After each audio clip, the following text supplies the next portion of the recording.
mai nā nāhiri nui o te wao nui a tānei. Ka hora, hei kai mā nā pika pika, hei kai mā nā manu. Ko te pūtareina ka pua wai mai te rangi ki te whenua. He kākano whakatipu no rangi nui e tū iho nei. He kākano whakatipu ki roto e a papa tuanuku I takoto nei. He waiwai atua, he karu o te whenua, ki te whai ao, ki te ao mārama, tuturu whakamaua ki Aotearoa. Haumi e, hui e, tai ki e. Ko Waia Hoh, ko Amber Craig taku ingoa, kei aku rangatira o Rust, tēnā koutou, tēnā koutou, tēnā koutou katoa. Morena, everyone. How are we feeling? Oh, wow, you're so... The vibes are a little bit mess, so we're going to try that again. How are you guys going? That's much better. That's what I want to hear. Thank you very much. How did last night go? Oh, that great, huh? Okay, hands up who face planted their beds after they left the conference. Yeah, that was me after I put my babies down. Hands up who joined the social scenes. Yep, all good? Got to meet each other? Yep, okay, very exciting. Sounds great, team. Don't sell it to me, you already sold it. Hands up who's a little meh this morning? No? Because we've all had coffee, right? We're ready to go. We're back for day 2. I said to... Hold on. Where's my slides gone? We're just going to quickly go through a couple of slides. Can that chuck up? Is that pink? Yes, great. Sorry. It's on the other side and I can't see it. So my name, if you've fallen asleep for all of yesterday, is Amber Craig. I am here as your MC for yesterday and today, so hopefully you remember me. But I just wanted to talk a little bit about, I opened a karakia with something, and it made me reflect yesterday hearing all the kōrero. So this is a very endemic, very rare plant here in New Zealand called Te Pūtareina, and that's the name that we call it. I think the scientific name is Dilanthiganthus, and it is actually a tree that has no roots of its own. So it hosts itself off other roots of other trees. And then the pika pika up here, which is also very rare in Aotearoa as well, they are one of the natural pollinators for it. So they have a really symbiotic relationship. But not only does this, they call it a parasitic plant, but that's a very bad name for it. It has bad perception around it that it's a vampire plant. What it actually does is it has a symbiotic relationship with the tree that it hosts on. So it puts nutrients back in as well as taking what it can. So when I was reflecting on yesterday and the talk of rust, and we were talking about how what had I learned about rust, and it's really that from what I can see in these plants here, they grow underground for 6 years before they actually reach the surface and you'd be able to see them. So they germinate for 6 to 8 years, and so that's what I really feel in terms of the rust community is that you guys have done the basics well. You're here and you're feeding into other projects as much as you're receiving from other projects, and it's the symbiotic relationship as well with the community. And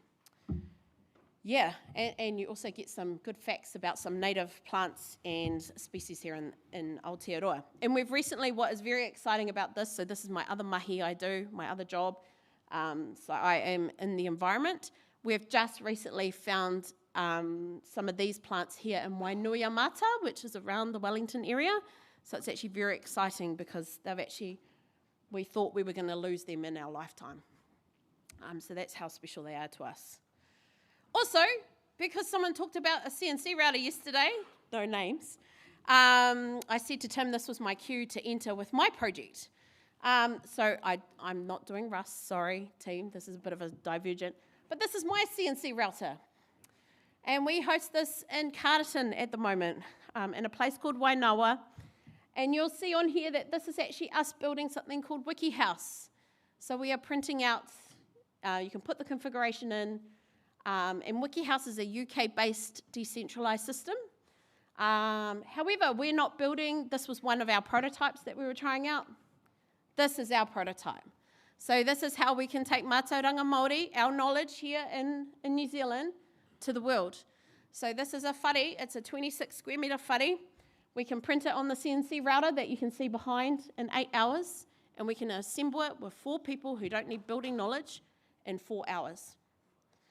So we can take it from framing to cladding in 2 days.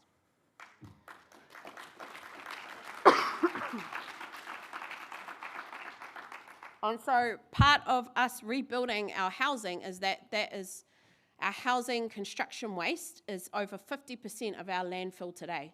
So if we're to intensify housing and end homelessness, we don't want to keep destroying the whenua that we come from or the lands that we come from. And so our vision is that everything you take off a house should either be reused or returned to the whenua to decompose. And so we've now teamed up with a bit of a team down in Christchurch who provide non-chemically treated cladding, so you can essentially take everything off and return it back.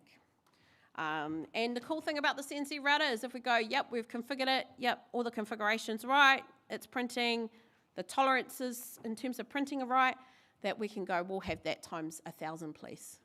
We could end homelessness if we want to, we just choose not to in our society.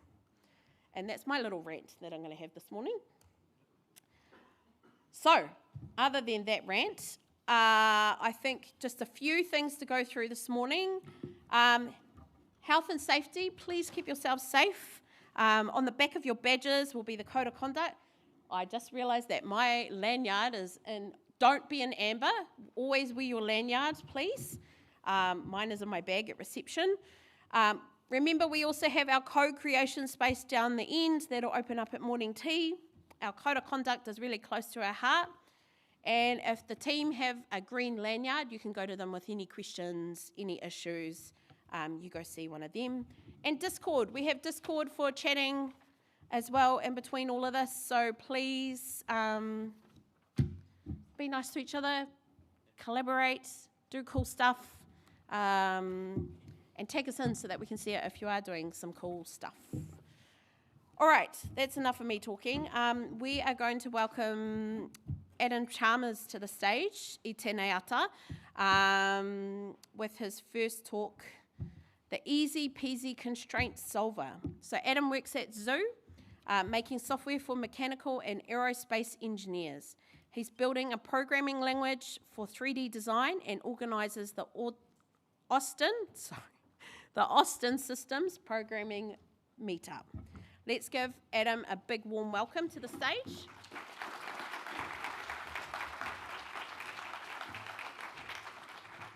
you very much. And that's turned on, so you're all good to go. Okay, thank you.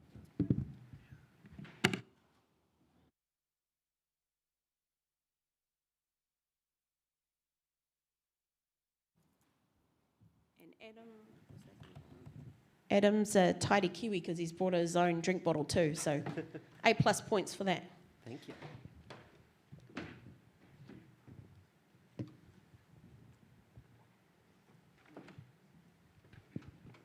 Okay, good morning. Hello, everyone. Thank you for showing up at 9 a.m., hopefully caffeinated and ready to go. I am Australian. I live in Texas, and I'm now in New Zealand, so I'm not sure if I should be saying G'day or Kia ora, I hope I pronounced that correctly, or maybe just go with a howdy, y'all. So hopefully choose whichever one you want. I'm Adam. I used to work at Cloudflare, where I worked on Cloudflare Tunnel and Zero Trust.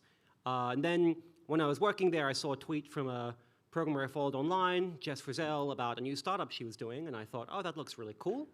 And then I saw that she was hiring people who want to build looking for someone to build a Rust API server, and I thought, oh, that's what I do at Cloudflare, but I could kind of try this startup life and see what it's like to work on a team of 8 rather than a team of 800 or so. So I took that job up, and I've been having a really good time with it since. I blog at adamchalmers.com, mostly about Rust. I'm editing or technical editor for a book about WebAssembly coming out later this year. And I also organize the Austin Systems Programming Meetup. So if you're ever in Texas, please let me know and come by to one. Yeah. just a brief note before I get into the content. I want to just kind of let you know how I joined the Rust world. Early in my career, I was really concerned about making sure my code worked correctly in production. You know, when I didn't have the kind of 10 years of experience I wanted to have under my belt. So I was looking for high-level languages with really good mathematical kind of ironclad logic that would let me know exactly what my code was going to do with really good reliability guarantees. And this worked out really well, but it meant that a lot of these languages weren't very performant, and meant that there was there were places I couldn't go, right? There were things I couldn't really do because I was being held back by the language. So when I started working at Cloudflare, and I needed to really work on a very highly performant code base, I found Rust, and I really fell in love with it because it let me combine the high-level reliability guarantees I wanted with the kind of low-level performance I needed. And so being able to get both of those was really important to me. I've been told that we should include more gratuitous pet and cute animal pictures, so this is my dog Leo. So like him, I started kind of with some clear limits, and Rust let me go to new places and explore new exciting things. And now that I've been working with Rust for a while, I've realized that Rust can actually take you to so many places that you never really knew about, places you hadn't thought about, like down the stack. And there's not really any limits anymore. You can really do whatever you want. You can kind of go unsafe places, even if people don't really think you should. It's my genius dog. And so whether you're using Rust kind of just normal back-end coding or CLI coding or something, or you want to go further down the stack into embedded or into the database, as one of our next talks will be about, or making desktop software or WebAssembly in the browser, I've really come to appreciate Rust is not only fast, but lets you go wherever you want to go. So that flexibility, I think, is really important, and especially important for a startup. Well, you're not exactly sure what you'll be working on next week. No. Okay, there we go. So I work at Zoo. We're a 3D design company. So when Amber and the team are working on these big printable or cuttable houses, you have to make sure everything is designed really well. And in the old days, we used to do that with pen and paper. But since the 70s, we've been using computers for it. So we're making a new CAD suite. It's a little bit like the Visor app we saw yesterday, where you can be live coding on the left and seeing visuals on the right. But this is aimed at mechanical engineers, aerospace engineers, 3D parts. So we shipped our 1.0 a few months ago. We're getting good feedback, but we knew during development that we had a really big gap compared to legacy CAD software. We did not have a constraint solver, and this is going to be a non-starter for a bunch of mechanical engineers out there. A constraint solver is a key part of mechanical engineers' workflow. Mechanical engineers don't really plot out with a pen and paper exactly how long everything should be and work out all the dimensions with a protractor and little bits of geometry. They generally kind of work with a vague, hand-drawn sketch on the screen where they'll put some lines in and they'll see if it looks right, and then they'll start adding in constraints. They'll start adding in requirements in the system saying, this line here, I know from the spec, has to be 42 centimeters long. And I know that these two lines have to be parallel to each other. And I know that this angle here has to be between 90 and 10, and this has to have a tolerance. So they kind of plug in facts into the system, and then when they've plugged in enough facts, the system becomes fully determined. This is usually really intuitive because when you sketch out by hand, all your sketches are blue, which means they're under-constrained. The system is kind of relying just on the contingent facts of where you happen to click, and it's not very precise. And as you add in these constraints, if you add in enough that the system can fully determine everything, it'll turn black. And if you add in conflicting constraints, like this line should be 42 centimeters, and this line should be 18, and also they should be the same distance, well, clearly that won't work, so then the whole sketch turns red. So this kind of intuitive color feedback and kind of progressively adding more constraints and is a really important workflow, and we knew we'd have to add it in. We weren't going to be able to add it to Zoo 1.0, but we are very, very hard at work and excited about adding it in as a quick follow-up. So we knew we needed to have a constraint solver. There are existing constraint solvers out there. CAD software has been around since the 70s. The two big players are DCM, which is closed source and expensive, and SolveSpace, which is open source but GPL. So that's great for a lot of applications, but we employ around 35 people, and we need to actually keep paying them, otherwise they'd go do something else, myself included. So it's important that we eventually make money. So the GPL license was a non-starter. So we are making our own constraint solver. It's called Easy Peasy. It's going to be fast, free, open source, MIT. You can use them in whatever projects you want. No one's ever going to stop you. Yeah, the prototype is online right now. A little bit about the name, Easy Peasy. A few weeks ago, someone filed a bug ticket with my KCL parser, and I said, oh yeah, no worries, mate, she'll be right. It should take, an hour maybe. Easy peasy. Of course, by that afternoon, people were kind of making fun that my estimates were, it was less easy peasy than I thought. And then by the next morning, it became clear it was not actually easy peasy at all. I'm a big believer that hubris is good for the soul. So nowadays, any project that someone gives me that looks difficult, I say, oh, easy peasy, just gonna get it out in front of it. I want to give you a little demo of it. I have a little video in case the demo doesn't cooperate, but I think we can probably just do it live. So this is the easy peasy CLI tool. You basically give your problems in the form of text file. So we're going to look at our test cases, and we're going to look at tiny. There we go. So you basically specify your constraints at the top. You define some points, and you put some constraints on them. And then you give some initial rough guesses. And then you can use the CLI to solve it. So we'll do easy peasy. Yeah, let's do this one instead. So you can solve it, and it gives you some information about it. Or you can solve it, and you can ask what the final points were.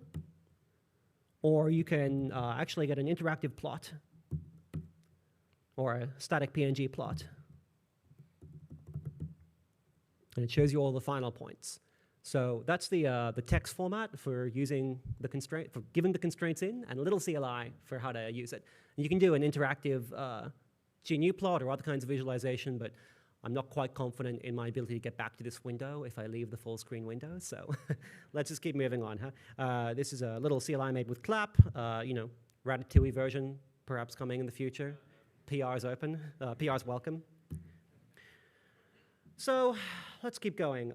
We need a constraint solver. What is a constraint solver exactly? You probably got the idea already, but you basically have geometric entities like points and lines and circles, and you have constraints on them. Constraints could either be like a single fact about a single entity, like a line's length or a circle's radius, or it could be a relation between different entities, like these 2 points have to be vertical to each other, or this line has to be parallel or perpendicular to that line, or this line should be perpendicular distance of 2 centimeters apart. So given some entities, fill in all their properties in a way that matches the constraints.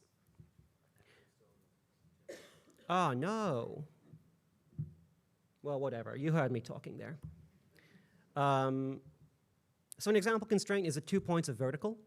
So you can view these constraints as equations. Like if you have 2 points, P0 and P1, the vertical constraint is saying that their x has to be the same, right? P0's x has to be P1's x. I kind of view this relation, this equation as an equivalence, saying that one entity is like the other entity.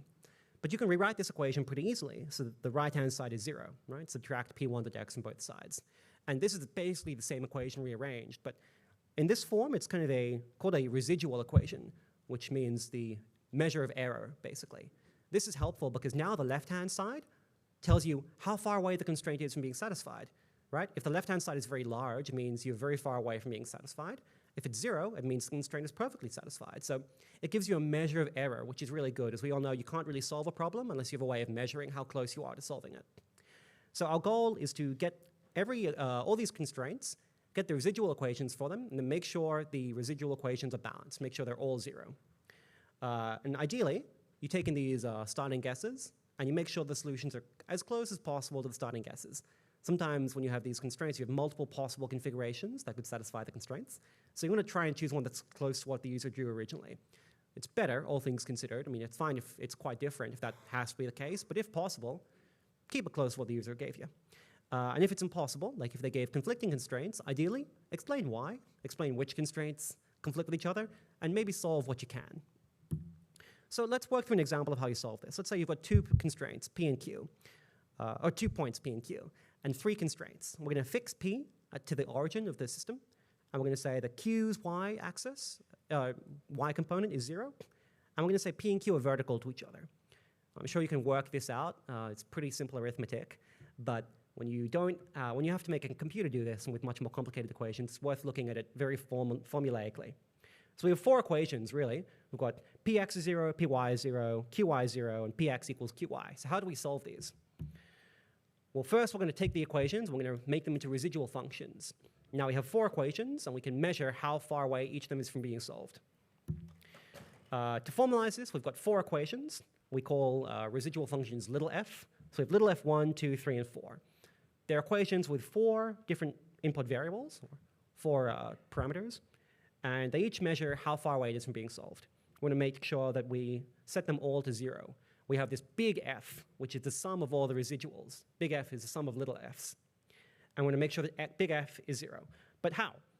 You know, it's easy for an example like this to kind of sit down with a pen and paper and work through it all. But there could be 500 different equations with 500 different variables of very, very complicated residual functions. I kind of view this system of equations like a really big, complicated machine. It's like a big machine, and there's all these different dials and buttons on it, and every input variable is like a little dial you can tweak and you can turn. And you could maybe tweak each of them, and then you could figure out, you could look at the output and see, did it go up or down? And as you turn them, you can kind of measure the output. This is very slow. It's kind of a brute force way of solving the function. As a famous computer scientist Drill once said, something like that. You can do it. It's very inefficient, though. So we have a better move. We can use our partial derivatives. Partial derivatives basically measure what the effect of each variable is. As you change one of these variables, how does the overall equation change? We have 4 equations, and we have 4 variables. So in equation 1, we can look at the partial derivative of each variable. So we're going to differentiate the residual in equation 1 with respect to px. Now, for every 1 unit of change in px changes 1 unit. Yes, very complicated math. And the other variables don't appear in this, so their derivatives are all 0.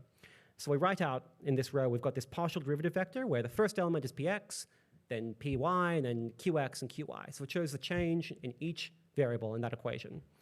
So we have 4 columns, and we have 4 rows. You can view this as 4 vectors, but mathematicians don't. Mathematicians like matrices. So there's another way you can view this as just something called the Jacobian matrix. And this sounded really complicated. I didn't see the new Matrix movie. I wasn't really sure what this was all about. But it's actually quite simple. You take you take every equation, and in every equation, you look at every partial derivative, and then you group them together, right? Every column is a variable. Every equation, every row is an equation, and cell I, any cell says what the value of the partial derivative of that variable is in that equation. So it's kind of a concise summary of what the effect of tweaking every variable is on the overall system of equations. So then we can solve this. We can use something called Newton's method, which we probably learned a bit of in high school if you followed the Australian, and I don't know how different the New Zealand curriculum is. Don't know what the Texas education system's like, but probably not as good. You use the residual functions and the Jacobian matrix, and it tells you, basically, okay, we're going to tweak these variables, and we're going to probably get to the residual function. If we didn't get it to 0, we're going to tweak them a little more. We're going to remeasure and tweak. And you do that iteratively until you get a nice, satisfying solution. So I'm using a crate for this called Newton Fair. It uses Newton's method on the Fair crate. So the Fair crate is a crate for linear algebra and matrix work. It's very fast. I've been very impressed by it. And I really like the Newton Fair crate because there's a really clean interface. It nicely decouples the definition of your problem, right? You give it the residual equations and the Jacobian matrix, and it handles solving. So this means there's a nice split between the CPU go burr matrix math and your definition of the problem. This means that I can change my representation of the problem, and the matrix math doesn't change. It means I can change my matrix solver. I can use a different crate, like maybe ND-array or even the NumPy C API, and my problem definition doesn't have to trade. So it's very flexible, and I like that. I'm not going to do a full code walkthrough, but just to give you a vague idea of how it looks. I basically have an enum with every kind of constraint, and then for every constraint, I say, how to get the residual function from it. So you look up what the current variables are, and you kind of plug it, you know what the equation is ahead of time, so you do the equation given the current values of the variables, and then I'm writing it into an output vector, but in previous versions of this code, I was just returning a vector with the residual. This is just for performance reasons. I realized after flame graphing my code, I was doing a lot of allocating vectors, so rather than allocating a vector every time you call this, I'm just going to reuse it and clear it for every row. And then for the Jacobian matrix takes in the size of the problem and all the current assignments. And again, you're just going to write out the Jacobian matrix row. So we look at the key here is we're differentiating it ahead of time. We're not doing any calculus at runtime. My team and I just sat down with a pen and paper and worked it out with a pen and paper ahead of time. That way, all the math is kind of done ahead of time. You don't have to do any calculus during the runtime. So that helps keep it speedy. So what's our goal? We want to measure performance. What are we actually trying to reach? Well, I'd like to get to 60 solves per second. That way, when the user is dragging their mouse around in the Zoo Design Studio, we can smoothly recalculate if all the constraints are being satisfied, and we can run the constraint solver at a nice smooth frames per second. So FAIR is quite fast. It uses a SIMD, single instruction, multiple data. It's basically CPU-level support for doing vector math in parallel. If you want to sum up an array or filter an array or something like that, modern CPUs generally have this SIMD support built in. So doing this kind of math on the CPU is quite fast these days. It'd be fast to do it on the GPU, and we're a very GPU-heavy company at Zoo, building a CAD app. But so far, we've been pretty impressed by the CPU-only performance. FAIR can handle both sparse and dense matrices. If you think about a matrix, big 2D array of numbers, there's matrices where most of those numbers are filled, and there's matrices where barely any of those numbers are filled. If most numbers are filled, well, a nice big 2D array sounds like a good data structure. But think about this constraint system. You may have 1 million variables, but every constraint, every row of the matrix is probably only going to be talking about 2 to 5 of them, right? In the vertical constraint, it's just saying px is qx. That means that 2 cells in that row are filled, and every other cell is empty. So we really don't want to allocate space for a bajillion zeros and then not use it. So you want to have different kind of algorithms to operate on sparse arrays versus dense arrays. Remember this point, because you're going to discover that I did something very foolish later. So here's an example of a dense matrix, and then you can save a lot of space and a lot of runtime by using a sparse matrix representation here. This is from the FAIR website. Now, one little wrinkle is that Zoo builds a desktop app, and so these days, most of the Rust I do is compiled into WebAssembly and put inside your web browser. So FAIR is very fast on macOS. I was very impressed. But EasyPeas needs to run in the browser, and I was not exactly sure what the slowdown would be like or if it would compile at all. But it did compile, which is great. The maintainer of FAIR has never used WebAssembly, and she was quite pleasantly surprised to discover that with zero work from her, it could be run in the browser. And the slowdown is only 3.7x. That might sound like a lot, but for running code on this powerful MacBook and then in the browser, that's a pretty good ratio. I'm very happy with that. So why is the slowdown? I think it's because macOS has SIMD and WASM has SIMD, but macOS supports SIMD with 512-bit width. So that's enough room to put 8 F64s. But WASM in the browser only supports 2 floats. So it's a bit of a suspicious coincidence that this roughly 4x slowdown, and we have roughly 4x more parallel SIMD vector operations. So I'm pretty sure that's why. So how did the SIMD even get into WASM? I was impressed. I didn't think that WASM had SIMD support, but it does. And I didn't have to do anything at all to trigger it. So firstly, you get SIMD into your native code. There's 2 ways you can do that. You can either explicitly tell Rust I'm using SIMD via the standard SIMD module, or if you write your code in a kind of clear enough way, LLVM, which the Rust compiler uses, is smart enough to see, this code could be done in parallel. So I'm on an architecture where there's SIMD available, so I'm just going to auto-vectorize it, meaning automatically change your sequential loop into a SIMD loop. There's a bunch of SIMD instructions in WebAssembly, and you can take a look at them here at this WebAssembly opcodes page. And to check if your binary is actually using it, you can just drag and drop your binary into this WebAssembly code explorer. So I just looked up what the SIMD instructions are here. I found they all start with F64. And you can just look them up here, and you can see in your code, okay, yeah, there's SIMD being used there. So very convenient way to explore it. So let's get into performance. The number of variables affects the solve time. So I was pretty happy with this. But I started to look into how I could improve it more. And then I realized that, how I said there's sparse matrices and dense matrices? I was doing something very foolish. I was writing every single zero into the sparse matrix. So I had a sparse matrix, the size of a dense matrix. Apparently, this is just a rite of passage for people who do matrix-heavy code. And once I kind of took the handbrake off, it got a lot faster. So for those who can't see too well at the back, there's a very thin red line at the very bottom. Let's put it on a log scale instead. So I was very, very happy with this. Once I kind of figured out that the sparse matrix math existed and actually used it, things got a lot faster. This is a very impressive performance. The FAIR library is really good, and I strongly encourage using it. What's the actual performance like?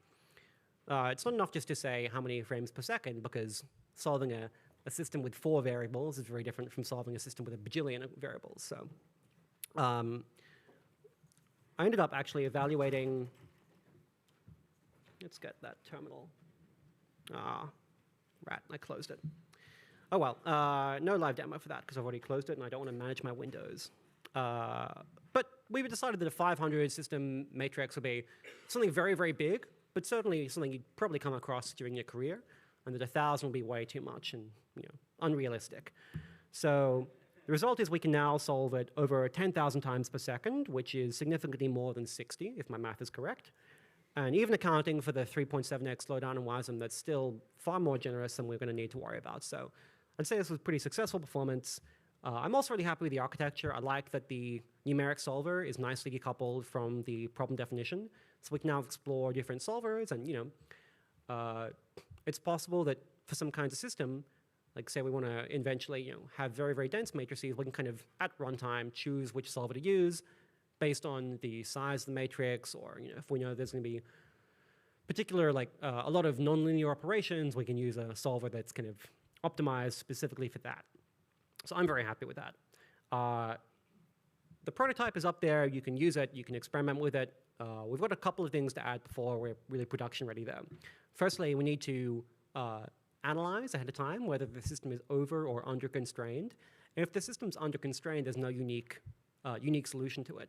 So we want to use the least squares solution, basically. Of all the possible solutions to this under constrained system, give us the solution that's closest to the kind of rough approximations that the user clicked in. Or if it's over-constrained, tell the user what the over-constraints are coming from and try to solve the rest of it and give them a nice, friendly error message. We want to evaluate other numeric solvers, but so far FAIR has been pretty good, but I'd like to at least do my due diligence and try something else. We need to add in a lot more constraints. We're right now dealing with pretty simple constraints, but we need to eventually add support for, circular arcs and B-splines and all kinds of complicated shapes. I don't anticipate that being hard, just kind of means we have to do some math on pen and paper. We need to obviously integrate it into Zoo. Right now, it's just a standalone CLI app, but we are going to be changing our language KCL, the KittyCAD language, and adding support for this constraint solver so that you don't have to manually figure out all of your points, either by hand or with code. So I'm very excited about this. I've been doing this project for 2 weeks, and I've been learning so much from it, so much about math and algebra, so much about how real mechanical engineers do their job, and I'm very excited to keep working on it. So thank you so much. You can learn more about our company at any of those links there. The code is online. I'm Adam Chalmers. You can find me on most social media. I'm very, very online. Yeah, thank you so much for your time.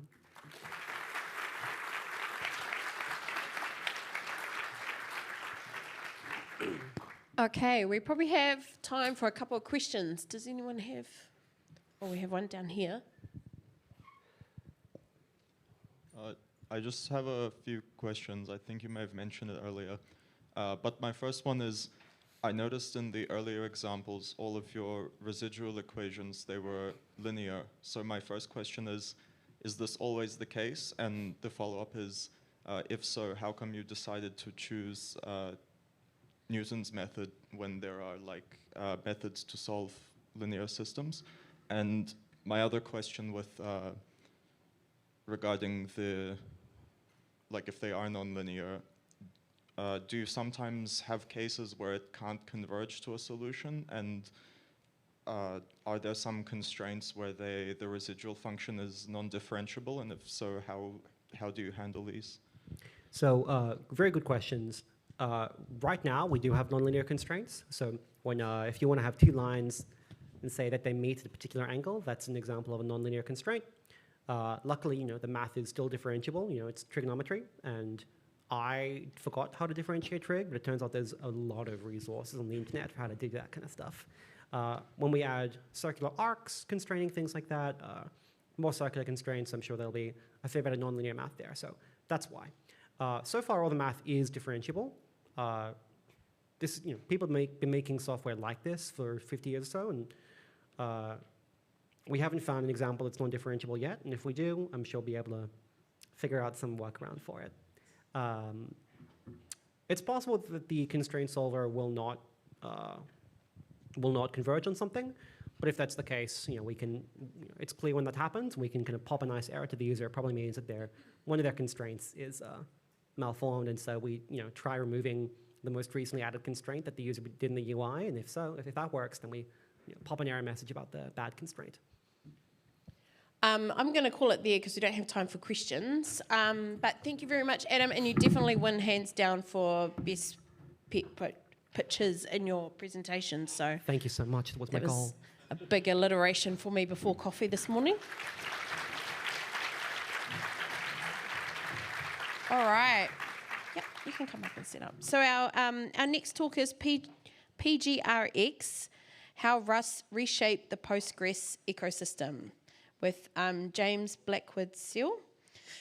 James has always been a Postgres person, but more recently has become a Rust person as well. This talk is about the overlap of those two things. So let's give James a big warm welcome.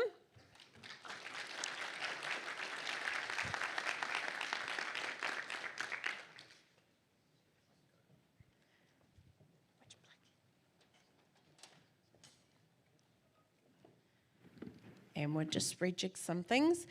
While we're here, what we are going to do today is we'll try and make sure that the door doesn't open or close during talks. So if you're outside and the door's closed, could you not come in until we'll try and open it in between the speeches, just so that we can make sure we don't disturb our speakers. Time's ticking now. Now's your time, Itefano. All good?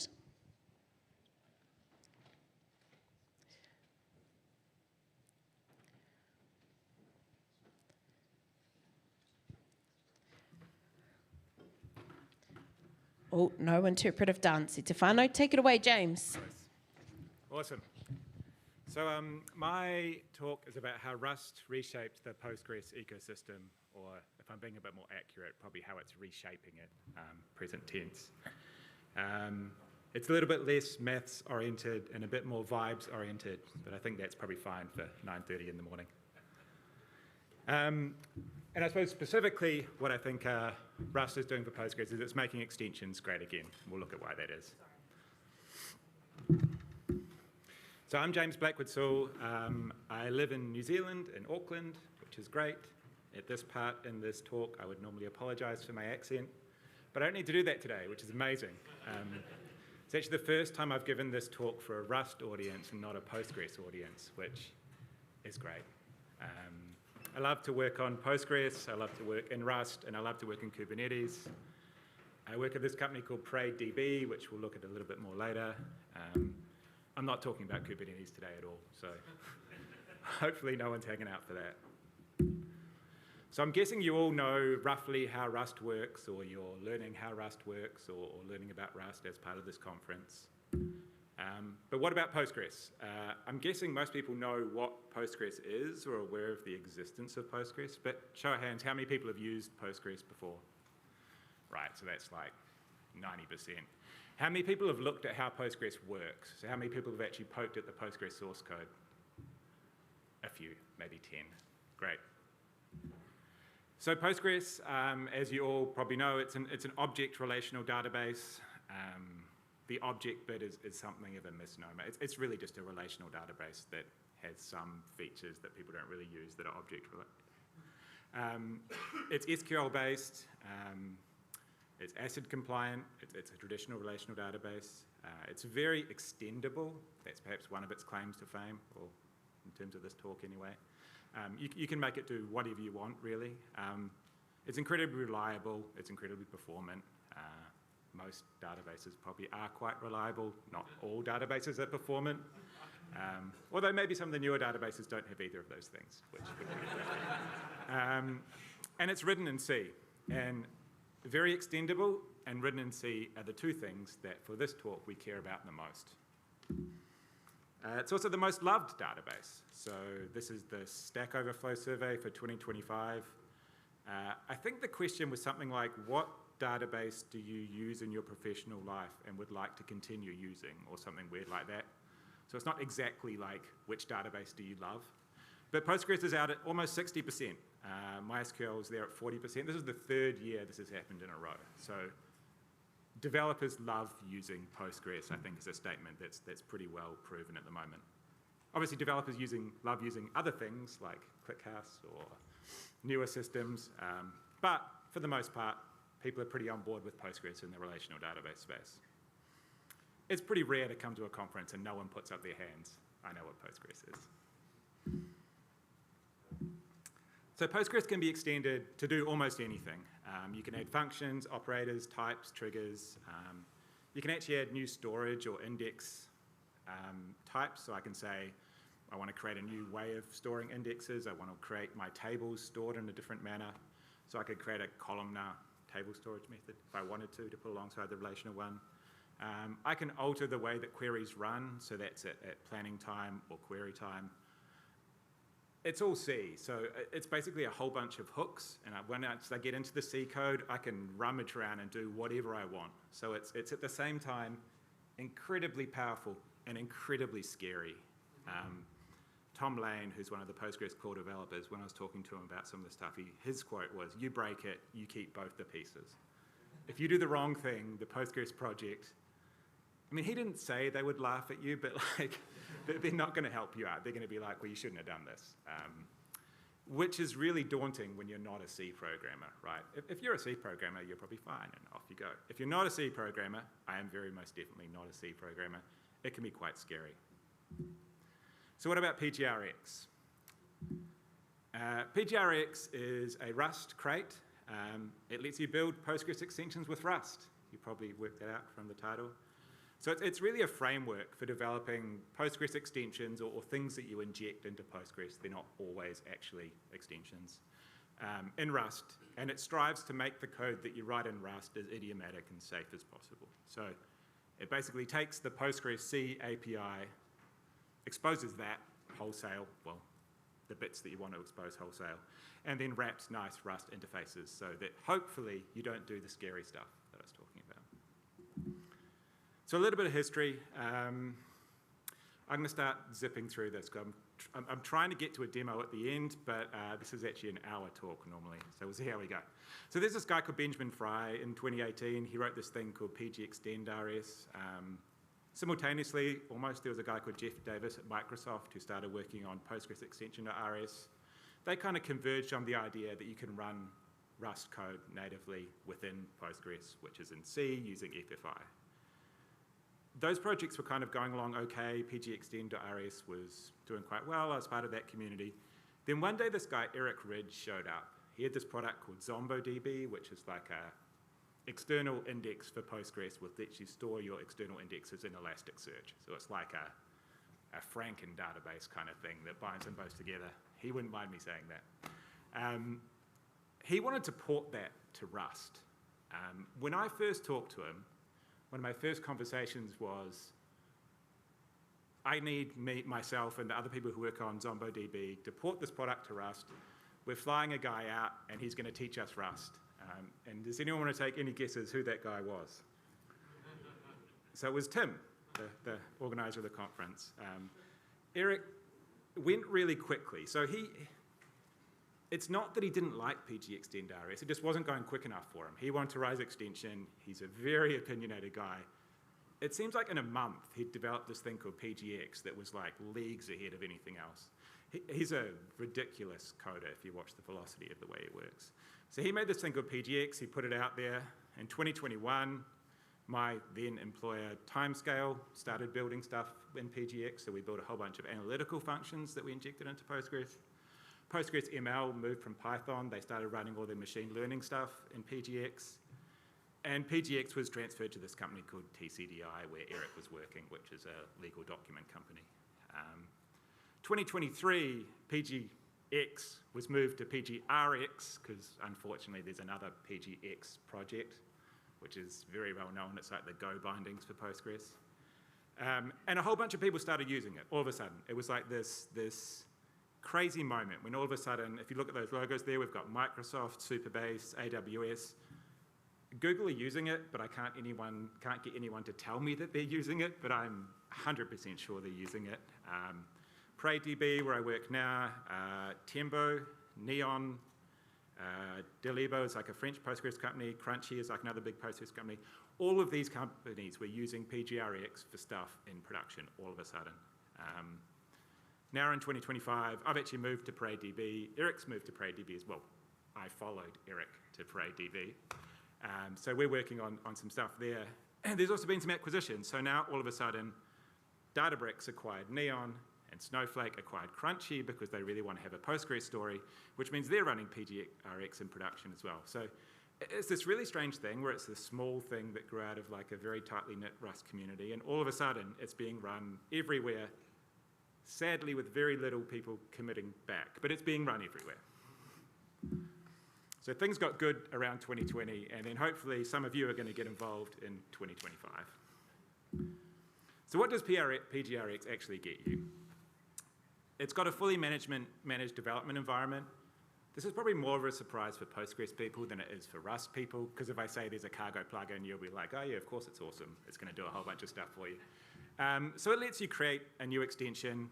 It lets you, with a single command, it will actually download 5 versions of Postgres, compile them, configure them, install them in your local directory, get them ready to inject your extension into, which is kind of like unheard of in the Postgres world. It's very much, everyone has their own C development environment, and it's all very bespoke.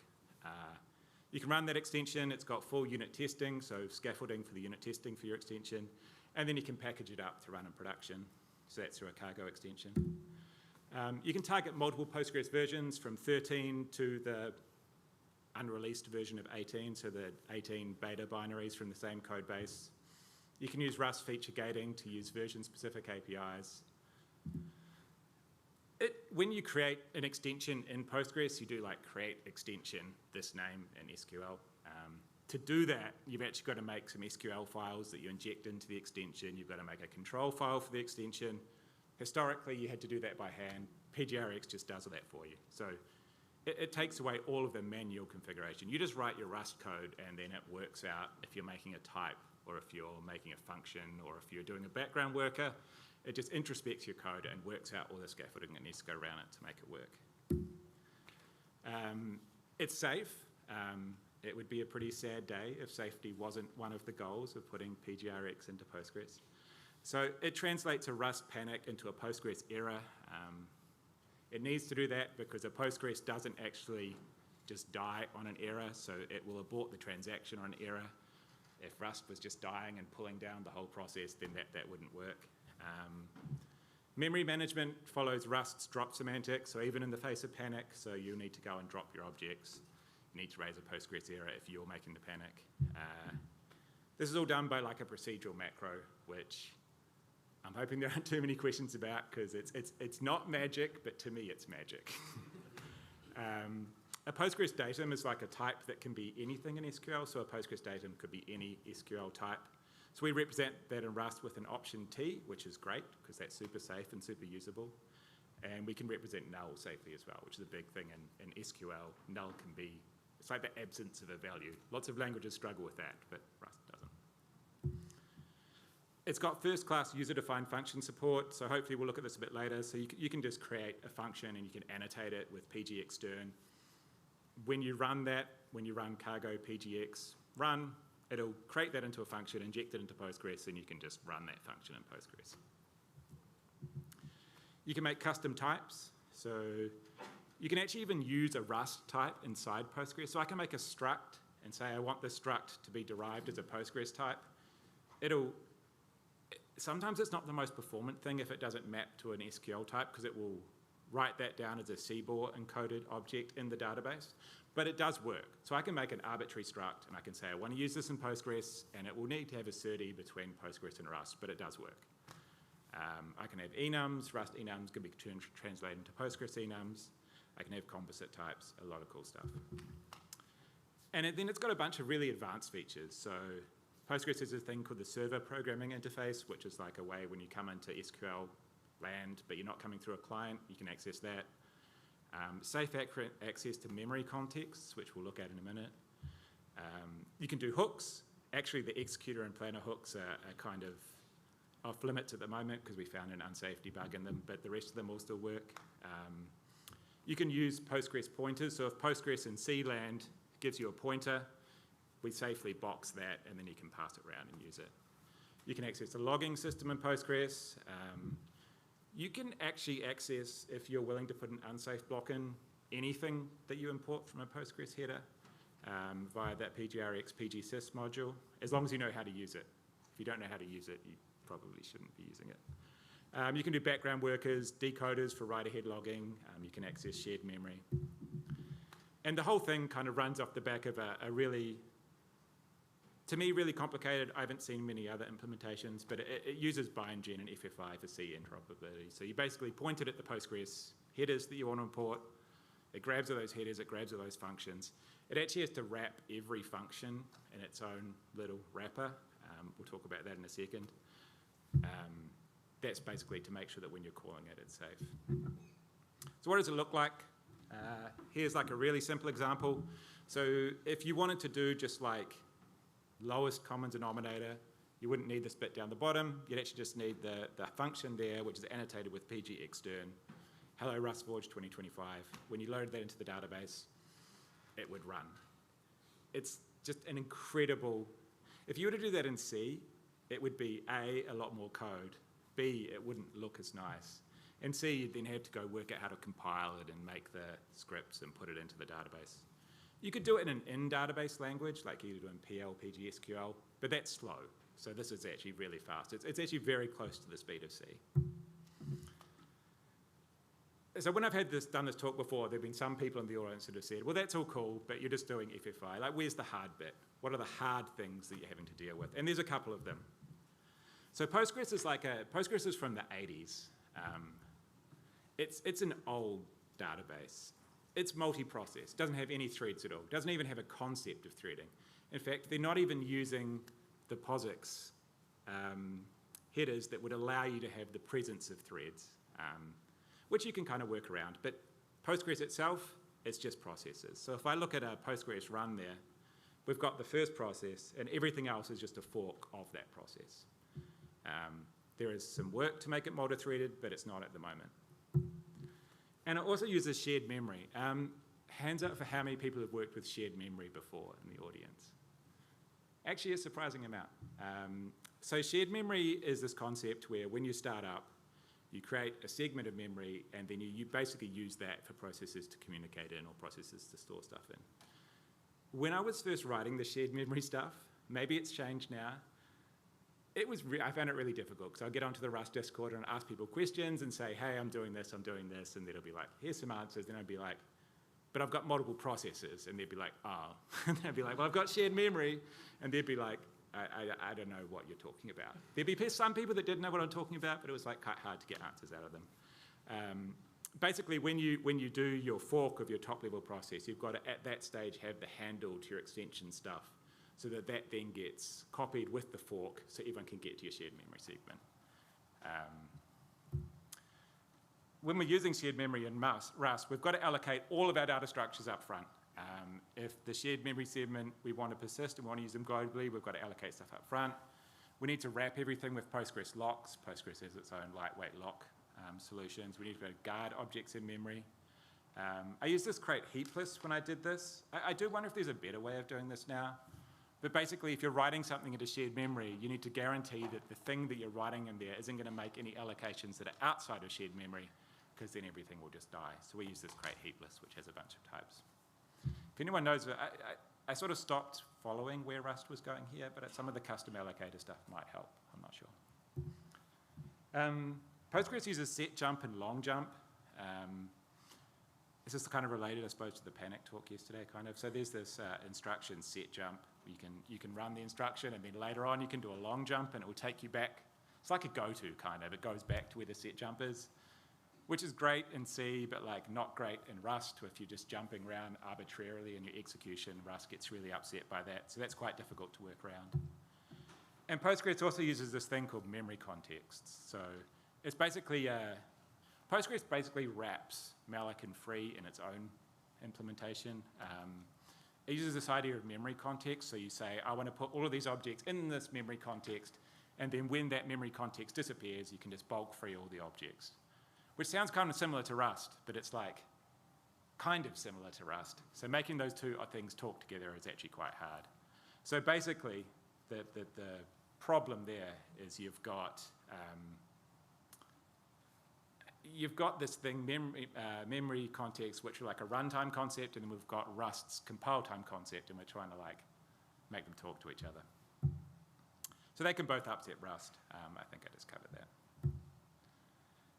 So what we've got here is how it sort of works. We've got this PGXtern. Can you read the? That's not too bad. So we've got a function toUpper. We're passing a string, a pointer into toUpper, and then we're returning a string. When this code gets created, the PGXtern macro will actually expand it out, and it'll make sure that we're wrapping the stuff coming in, so it's wrapped in a Rust lifetime. And when it's going out, we'll make sure that it's wrapped in a memory context that then given back to Postgres. And this is actually more of a, this really sucks to do. It's possible, but time-consuming. Postgres uses a lot of C macros, and we haven't really found a nice way to automatically port those macros to Rust. Again, if anyone knows a lot about that, I would love to talk to them. I'm sure Eric would love to talk to you. It's annoying, because obviously you want to import something, then you'll find it's like heavily laden with macros, and you've got to go think about the macros you need and port them across to Rust, or I suppose you could port them to C and try and get Postgres to do them, but that's not really going to work. Sometimes the Postgres project will like move stuff between macros and functions, which is like even more annoying. So you have like a macro in 15, and then it won't be a macro in 16, and so on. So PGRX in the wild. So I said that PGRX is like changing the Postgres ecosystem. What does that look like? Let's sort of start with my journey. So I used to be the chief architect for a consulting company. I would take open source projects and like wrap them up, and would provide support and consulting on them. So I did that for Postgres. I wrote, looking back, really hacky code in Python. I was actually looking at some the other day, and post Rust me does not like my old code at all. I sort of look at it and think like, that's fine, but like, what if this happened? Which I wouldn't have been able to do in Rust. Anyway, so that's great. I wanted to write extensions, but I'm not a C developer, so I hadn't used C professionally. I could probably get there, but I don't have the mental mindset at the moment for memory management. It's not something I think about when I'm writing code. I have to go back and look and think this could be a place where I'm leaking memory or whatever. Then I found Rust, PGRX came along, and all of a sudden I was able to write extensions, and I think became a better coder from finding Rust.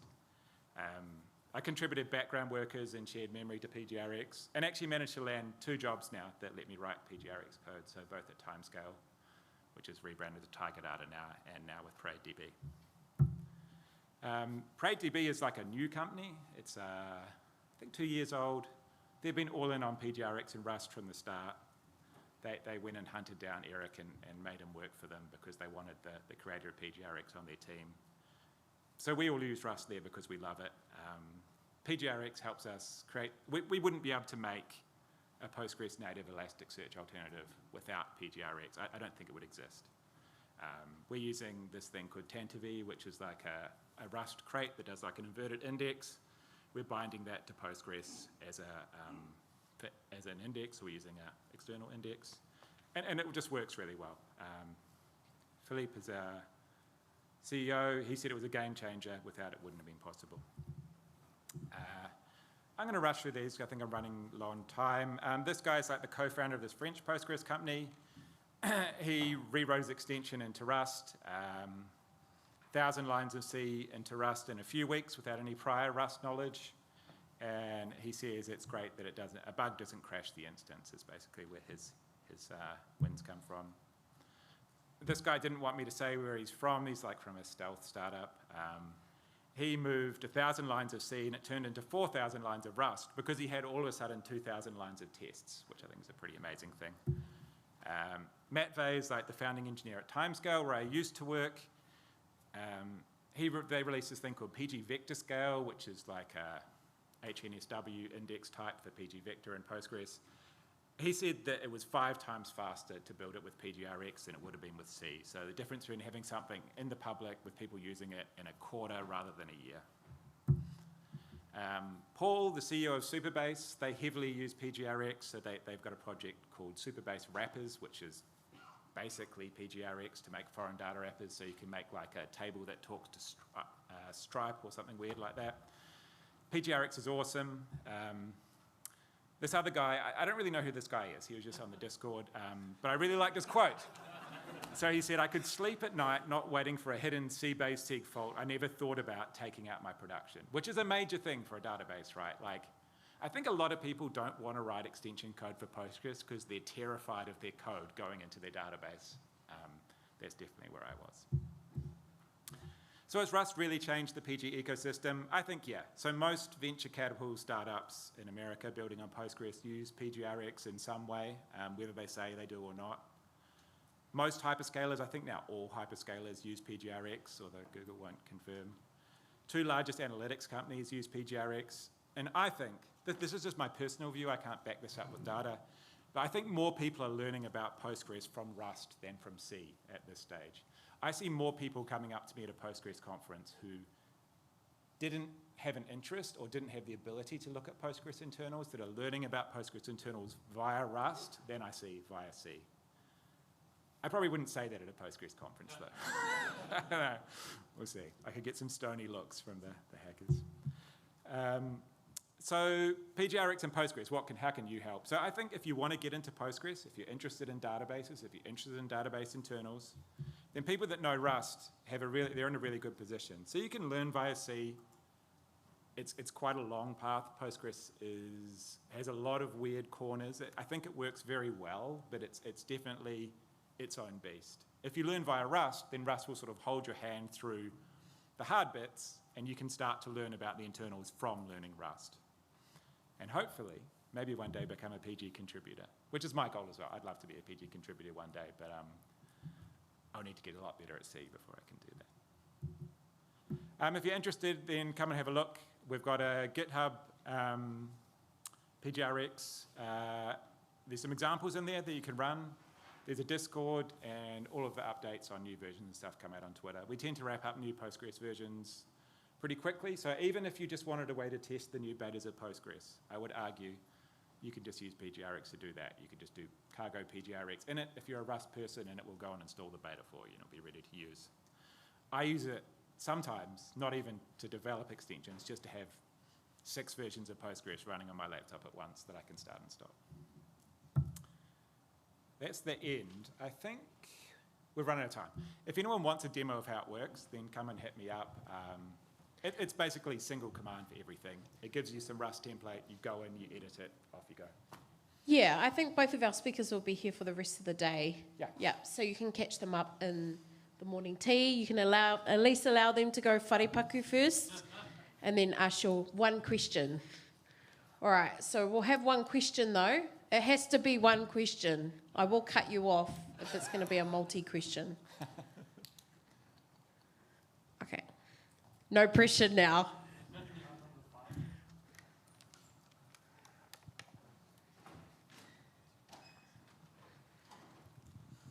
Hi. Not talking to microphones much.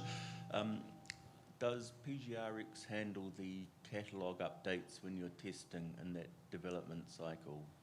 You're running cargo PGRX, test my thing, and there's like a control file full of insert this function, insert that function, set up this type. Yeah. So the question, I think the microphone wasn't working so well, but does PGRX help you with the extension update process, basically? Yes, it does. You still have to do some manual work sometimes, so you can include SQL raw if you want to, but it definitely helps with that. So if you have new versions, you can do alter extension update, and it will flow to the new version. Thank you. There are a few rough edges around there, but we would love to make it better. Awesome. Okay, let's give a big round of applause.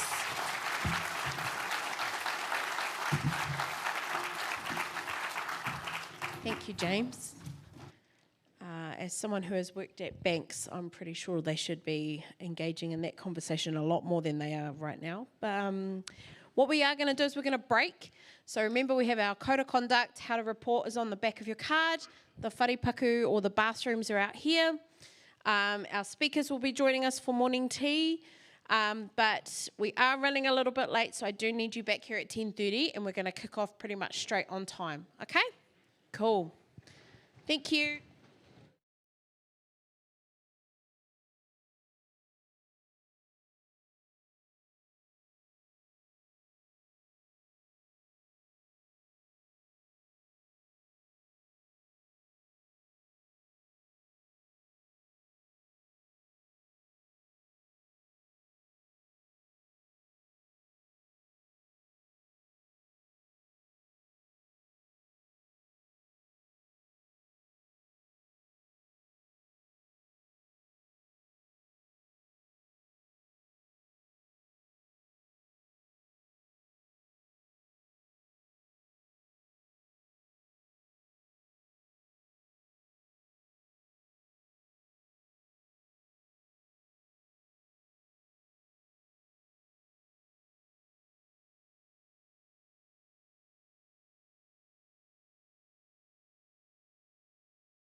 We are going to introduce our second Adam speaker for today, which then concludes as facts that we have more Adam speakers at this conference than women.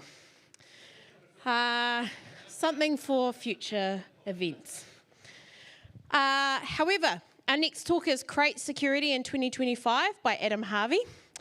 Adam, we've decided we're going to get rid of the 3 paragraphs. So in his spare time, he plays cricket, kayaks, speaks Spanish extremely badly.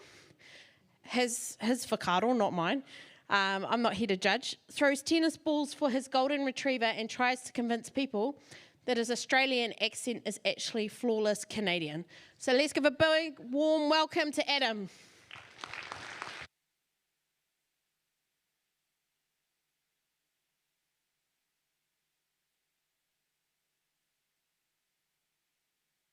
Thank you very much. Actually worse, I'm the second Australian Adam to speak at this conference. So this is really disturbing on a whole bunch of levels. So I'm Adam. I am based in Vancouver, Canada. By day, I work at the Rust Foundation on ecosystem security with a particular focus right now on Crate and supply chain security. I'm also a member of the Crates.io team. I should probably preface the rest of this talk by just noting that nothing I'm about to say is the official position of the Rust Foundation. I'm speaking in my own capacity. If I say something you think is smart, then that is the Foundation's official position. If I say something you think is really stupid, then that's definitely just me. So this talk is going to be a quick but fairly wide-ranging talk on sort of 2 general areas. Firstly, supply chain security in theory and sort of what's going on there. And secondly, what tooling and tools and processes are available for you as users of Crates and users of Rust to hopefully, secure your own software and make sure that you're making good choices about what crates you depend upon. So put another way, I'm going to spend the first half of the talk scaring you. I almost put up the earthquake awareness slide for this just to demonstrate that. And then I'm going to spend the second half reassuring you that actually everything's really okay. So the general concept of supply chain security, which by the way is not a metaphor I actually particularly love, but it's kind of the term, so that's what I'm going to call it, I'm sorry, is not a particularly hard one to wrap your head around, right? Everything that you build uses something else that has to rely on something else being secure, that relies on something else being secure, and eventually you start looking into the eating patterns of like chip makers in Taiwan. Don't go that far. Practically, it's very difficult to build something in modern software that doesn't rely on something else, right? Like even if you're in the embedded, no standard world, you're still relying on, hardware abstraction layers and things like that, and compilers and things in core being correctly implemented and so on. So pretty much all of us are going to write Rust code that pulls in other crates. The crate ecosystem is one of Rust's biggest strengths. I never want to write serialization code again without Serde or something like Serde, right? These crates have their own dependencies though. So Serde has very few dependencies, but if you enable the derive feature, which I suspect most people do in practice, there's already 5 unique dependencies there. Now, that's fine, that's not very many, but this does get multiplicative quite quickly. So this is the logo for Z, which is an editor I suspect a lot of you have heard of. It is written in Rust from the ground up. The top level Z crate has 164 direct crate dependencies right now. Give or take, there's some platform specificness here, but close enough. Once you factor in the higher order dependencies, it becomes 1,115 unique crate dependencies as of Thursday, I think, when I did this.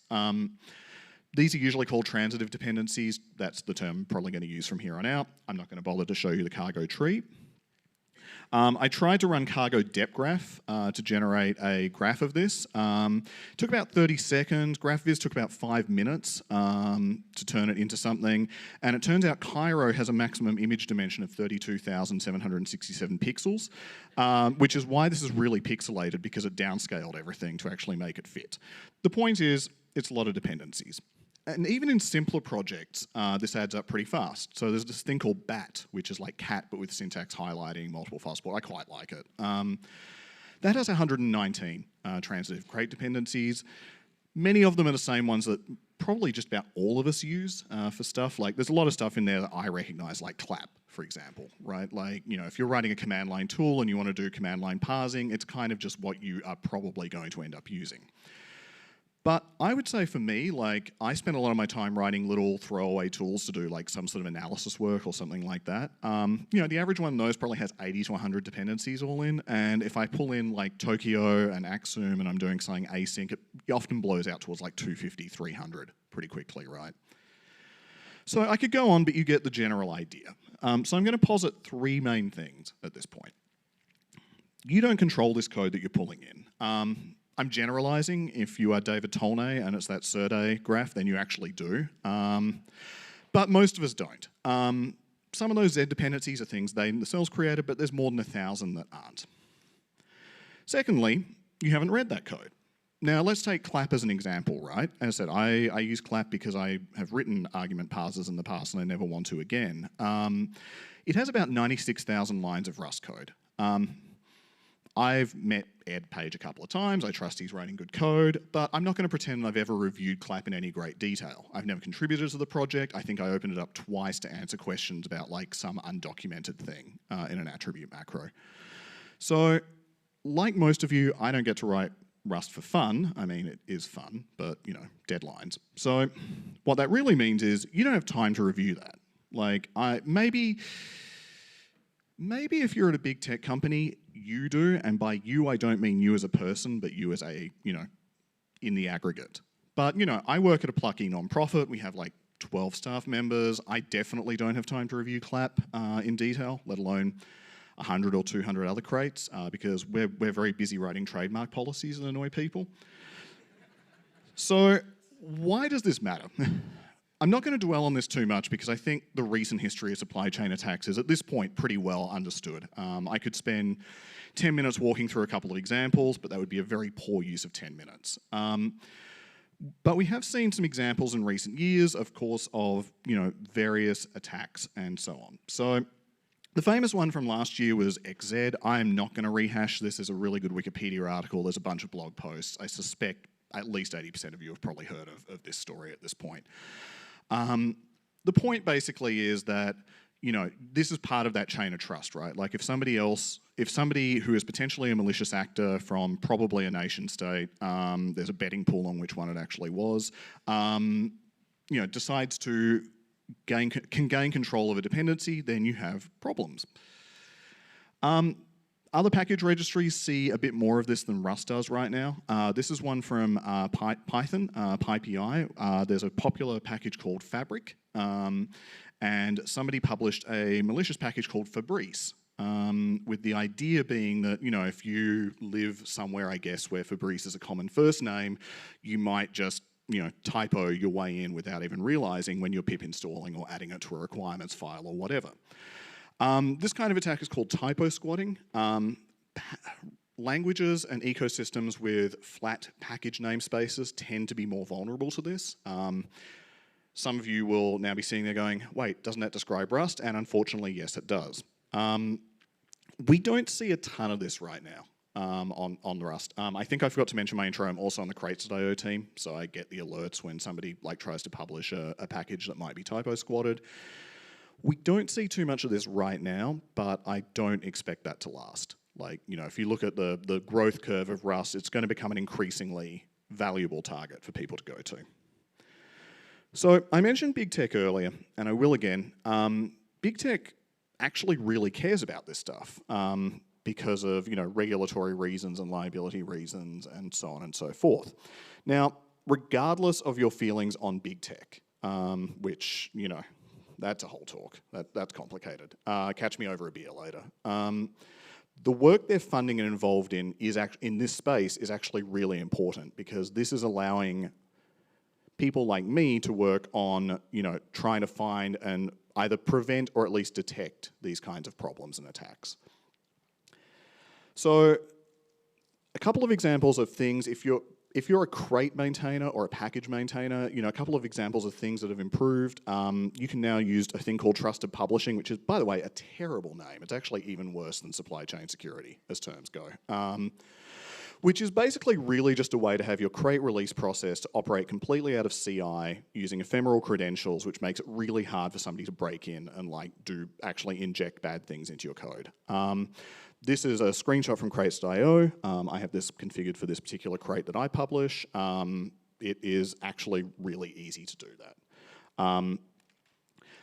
There's also work going on, this is an open RFC around a thing called Tough, which is basically a way of providing a chain of trust for signing crate and Rust releases.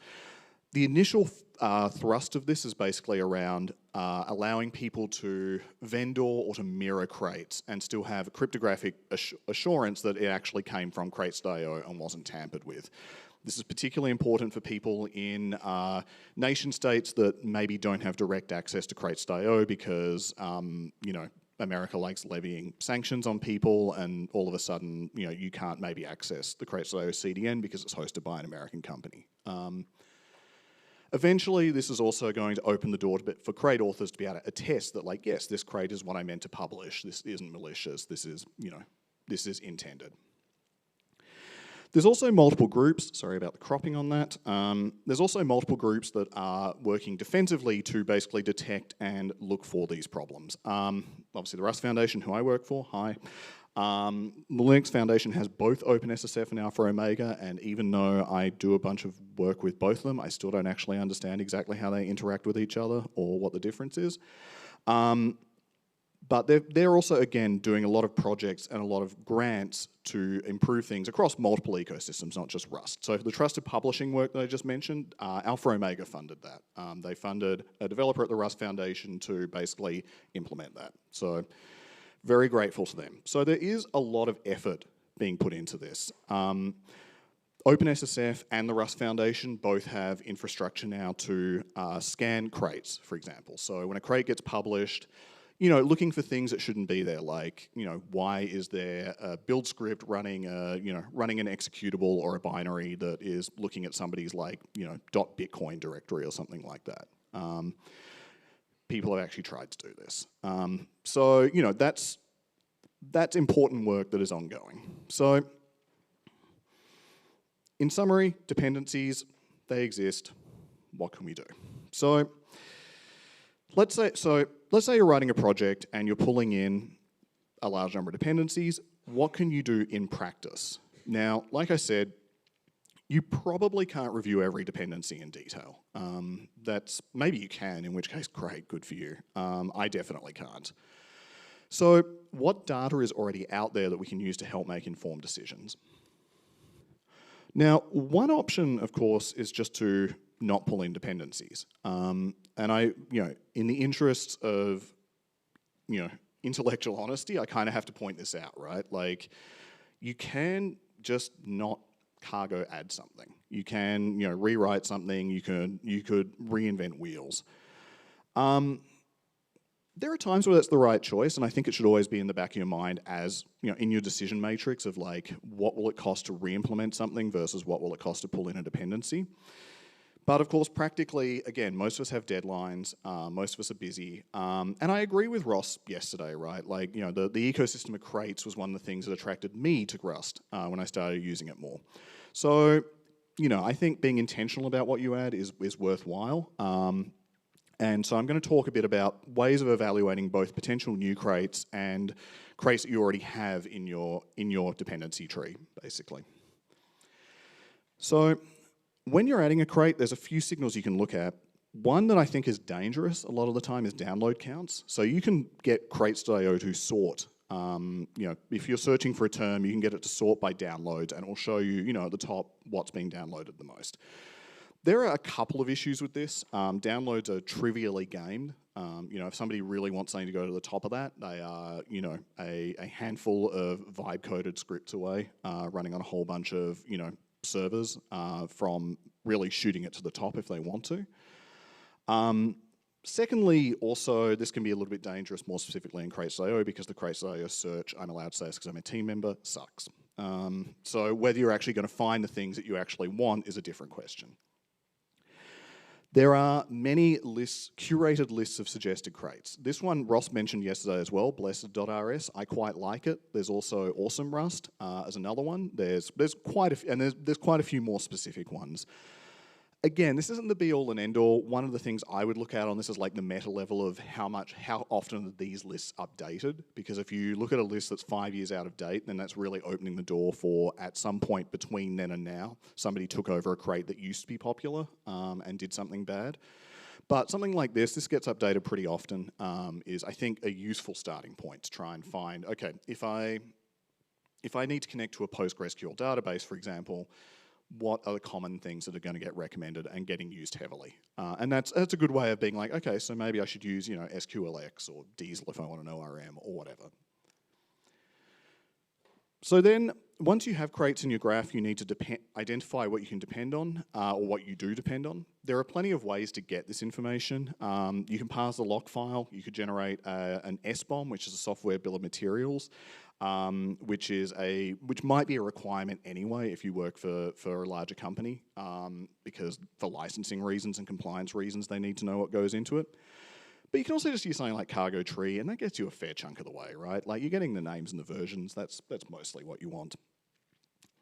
A harder question to answer is probably which dependencies matter more. If you're going to put effort into specific parts of review, if you're saying, okay, this is important to me, then I'm going to go look at this, then you can try and figure out, okay, how many times does, say, a transitive dependency appear in the tree? And say, okay, if transitively, Tycho appears 21 times in my dependency graph, that probably implies that that's something I should be considering, right? Like, what is the health of that? How can I evaluate that? Tycho is maybe not a great example, but just in general.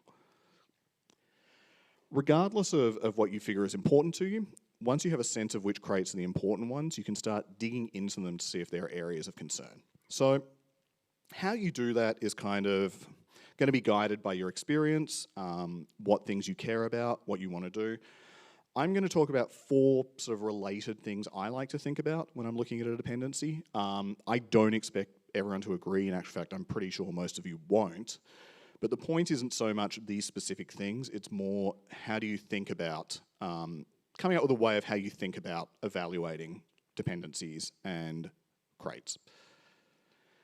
So I'll dig into each of these in turn, but basically code quality, security, development practices, and sustainability tend to be my sort of starting points. And again, please, think about which ones you actually care about and what other things you might care about that maybe I don't have as a top line concern. All right, well, we'll start with the one that's definitely the easiest, which is code quality. That's easy, right? No problem figuring that out. Fundamentally, there's no real way around reading code and reviewing it. But like I said, if you transitively depend on millions upon millions of lines of Rust code, you probably can't do that. So there are ways to stand on the shoulders of others to an extent. There are a couple of distributed code auditing platforms available in the Rust ecosystem.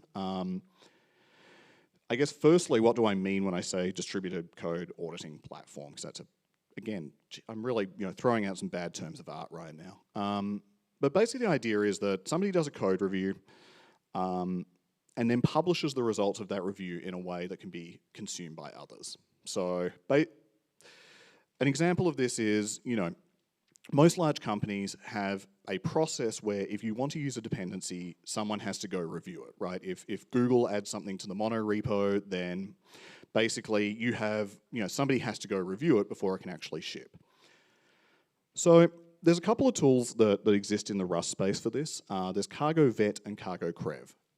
Cargo Vet is a Rust-specific tool that can be used to check Rust projects against known audits published by others. Cargo Crev is similar, but is intended to be cross-ecosystem, but in practice is Rust first, and provides more of a chain of trust and less centralization. In practice, Cargo Vet seems to be getting a bit more uptake. It is used by Google and Mozilla and some others who publish their audits, so I'm going to just, for time purposes, just kind of show that really quickly. But knowing that they both exist is useful. I would be very glad to see either of them succeed and become part of normal best practices. Now, this is what a cargo vet audit actually looks like, and there's not actually very much to it. It's basically just saying I reviewed this thing, in this case the AHASH crate, at version 0.8.3, and there's some criteria. There's one or two that are standard, and then individual reviewers or individual reviewing organizations can then define their own. So in this case, safe to run presumably means it's not going to, steal SSH keys or something like that. Google, this is an example from Google's Cargo Vet corpus. They publish most of their audits in Cargo Vet format, along with various criteria, again, some of which they've defined themselves. And these include things like usage of unsafe, things that implement cryptography, maybe whether the cryptography has been reviewed, and so on. The Cargo Vet command line tool has its own workflow that I do not have enough time to show. But I think the important thing to know is that it comes with integrations into CI. So you can basically say, you can get your CI to tell you if you pull in a new version that hasn't been audited by someone of something, so for packages where you expect to see audits. lib.irs, which is an alternative front end into the crates.io database, actually surfaces these. I hope to eventually steal this for crates.io as well. And it just shows, in this case for Surday, that the current version has been reviewed, it is safe to deploy, does not implement crypto, and UB risk 2 basically translates to it is low risk of bad unsafe usage. You can also see the previous version is there as well. lib.irs also services cargo crev audits as well. There are much fewer of those just because it doesn't get as much usage. Now, beyond that, you can also do your own targeted reviews. Now, I'm not going to look at 96,000 lines of clap code, but I might look at, 1,000. So what sorts of things might you look at? This could be a talk in and of itself, right? I'm not even going to attempt to go into what you'd look for here. But, here are the top 3 things I personally am looking at in my dependency graphs, which is unsafe usage, which of course is really easy in Rust because it literally requires the keyword unsafe. So you can just rip-grep your way through that. Packages or crates that provide build.rs files because build scripts run unsandboxed on the build environment or on your computer. And proc macros because basically they're the same thing. They also run unsandboxed. These are your biggest vectors basically that you need to be aware of. There's also another consideration with build scripts and proc macros as well, which is not only do they run when you build something, but in a lot of cases that code will also run when you just open something in your IDE and Rust Analyzer spins up. This is really useful because I like Rust Analyzer being able to look at proc macros, but it does present some challenges, which I will come back to in a moment. In actual fact, I'll come back to now. I'm sorry, I messed up that transition. Proc macros, build scripts. So Visual Studio Code has this thing called restricted mode, which basically won't run your LSP or any of the language extensions. The problem with this is if you're reviewing code, you probably do actually want some of that code intelligence stuff, right? Like you want to be able to jump to definitions, you want to be able to look at types and so on. So, maybe that's useful, maybe that's not. There are some other ways to look at code that obviously also don't have these issues. Docs.rs does actually just have a link to the source code for each crate. It is syntax highlighted, but there's obviously no further intelligence beyond that. The useful thing about this is it will show you exactly what got published on crates.io, regardless of what's in the repo, etc. Good for just quick spot checks, but not necessarily useful for a full review. Oh, what did I press? There we go. diff.irs is a website that allows you to diff the content of 2 crate versions. For crates like, say, Surday, which is again the example I've got there, where the releases tend to be very small and very atomic, this can be a really quick way of just saying, okay, this is exactly what changed. So if you're already comfortable with the previous version of something, you can look at that and go, okay, there's literally like, I think the diff stat for that is like, plus 20, minus 20 or something like that. You can probably just look at that and say, that's still good. Finally, you can look at stuff on a code host, such as GitHub. This is good because GitHub has some level of tree sitter-based code intelligence available, but it has a huge problem, which is that there is no guarantee that what is on GitHub is what was actually published to crates.io. lib.rs does try to detect this and actually shows you this. The Rust Foundation, I've written a scanner that actually also figures this out and notifies me, but we haven't had time to integrate that into crates.io yet. I hope to do that before the end of the year. Okay, that was code quality. That didn't take long at all. Let's move on to security issues. The Rust Secure Code Working Group maintains a database called RustSec, along with some associated tooling. And this is meant to be a one-stop shop for security advisories related to Rust crates and the Rust ecosystem more broadly. You can look up specific crates, so here's a list of security advisories for the hypercrate. The individual advisories are kind of pretty standard if you have read other advisories from other ecosystems, and basically just importantly tell you what the vulnerability was and when it was fixed, what version it was. The reason this is useful is there is tooling provided by RustSec. There's Cargo Audit, and there's also a third-party project called Cargo Deny. I like Cargo Deny a lot. You can integrate it as a GitHub action into your CI. I assume there are equivalents for other code hosts. And these just take your cargo log file, query the RustSec database, and tell you if you are using any vulnerable crate versions. I would very strongly recommend, if you do only one thing, integrate Cargo Deny into your CI pipeline. It's worth it. Development practices are even harder to quantify. OpenSSF has a concept of a project scorecard that attempts to track security metrics. I don't love it. It can be used as a cudgel to sort of say to developers, hey, you're doing this thing badly because it says 6 out of 10, and it's just not relevant to the project. But it does exist, and it can at least be a useful jumping off point to dig into something. So Google maintains this thing called deps.dev that integrates the OpenSSF scorecard into its interface. Here's an example of a popular crate from February. 5.9 out of 10 doesn't sound that great. But if you dig in, you can sort of like figure out that not all categories are equal. So dangerous workflows is a really good one because it looks at GitHub actions to see if there's any potential danger. There's also a tool called Zismore that I highly recommend that you can use for that. Similarly, this crate's considered actively maintained. That's good. But we also have to take it with a grain of salt. Only 2 of the last 22 pull requests were reviewed. That sounds terrible. It turns out it's a single author project, and 20 of those 22 pull requests were written by the author of the project. Of course they're not reviewed. That makes total sense. So you do have to take it with a grain of salt. Not all the categories are created equal, but it is a useful starting point for what might I investigate. Finally, sustainability. I have a whole half-hour talk on this that I won't even attempt to squeeze into the remaining time, although I'm really tempted to now I've just seen the 2 minutes to go sheet. But basically my contention is that dependencies are generally safer if they're maintained by people who have the time and resources they need to focus on that work. If you can identify half a dozen crates that you depend on more than any others, trying to figure out or looking at if there's a way to sponsor that or to support that work, whether with money, ideally, or in kind, that's great. You also need to consider that sometimes crates just are done. Like maybe a dependency just isn't maintained anymore, maybe the author doesn't have any interest, and you should not use this as a cudgel to go try and bully them into doing work for you. Sometimes it's just, good for you, I appreciate it, we'll fork it. That may be sometimes where you end up. Obviously, it's not always possible in reality. You may not have a budget for this, but if you work at a company, I would try to get some sort of sponsorship budget to sponsor things that you depend upon. Fundamentally, the price of a secure supply chain is constant vigilance.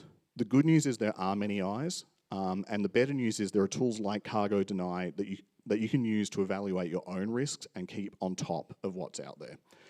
Because at some point you do have to do your own analysis as much as there are people working hard to try and keep the Rust ecosystem secure. So thank you for listening. I hope that at the very least there's a couple of things you can take away and use. I don't think the slides are super useful, but that QR code will get you to them. I will also pop that in Discord. I do not have time for questions, but I'm happy to take questions in Discord or at lunch or wherever. So thank you very much.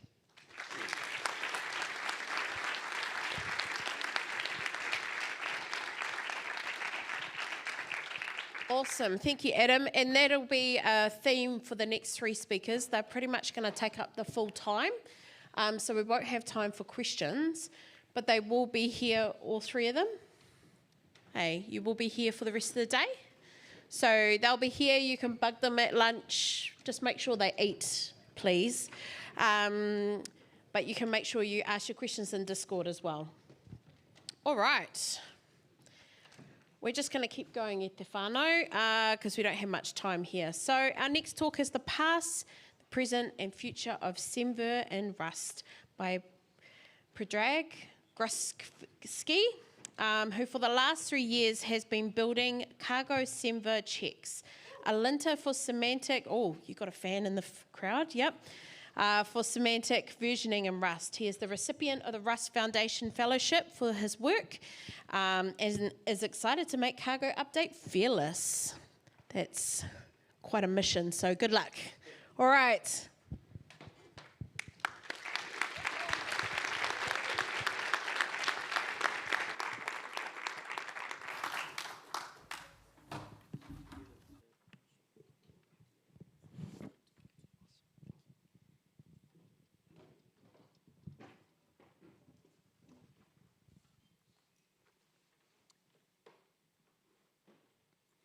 While I'm waiting for everything to get hooked up, who here has heard of cargo semver checks before?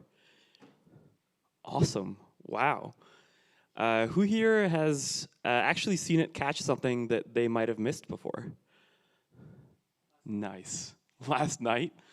I look forward to hearing about that.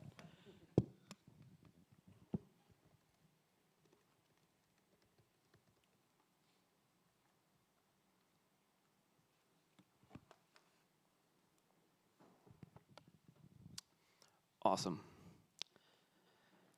Thank you so much for the kind intro. Kia ora, everyone.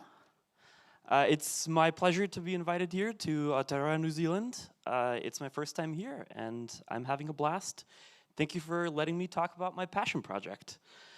The things that you might have known me from is cargo semver checks, which I started and still maintain today, and the trustful query engine, which cargo semver checks builds on top of. And I also write a blog on my site with all of the weird and wonderful things that I discover about the Rust programming language. So if you have interest in the cursed edge cases of Rust, I encourage you to give it a read. But I'm here to talk about the past, present, and future of semver and Rust.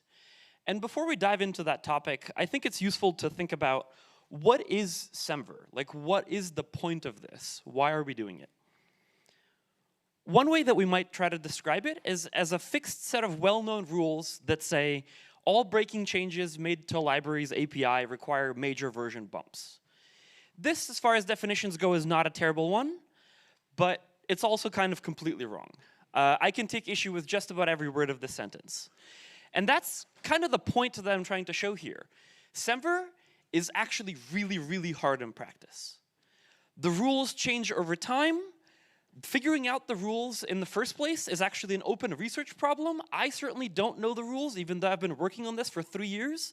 So if anyone here in the audience knows them, you'd probably be the first. I would love to write them down. And the worst part is some breaking changes are actually explicitly non-major. So even if you know all the ways to break something, you still have to know which ones of those require a major version and which ones don't. So we're actually going to see a fair bit of this in the rest of the talk.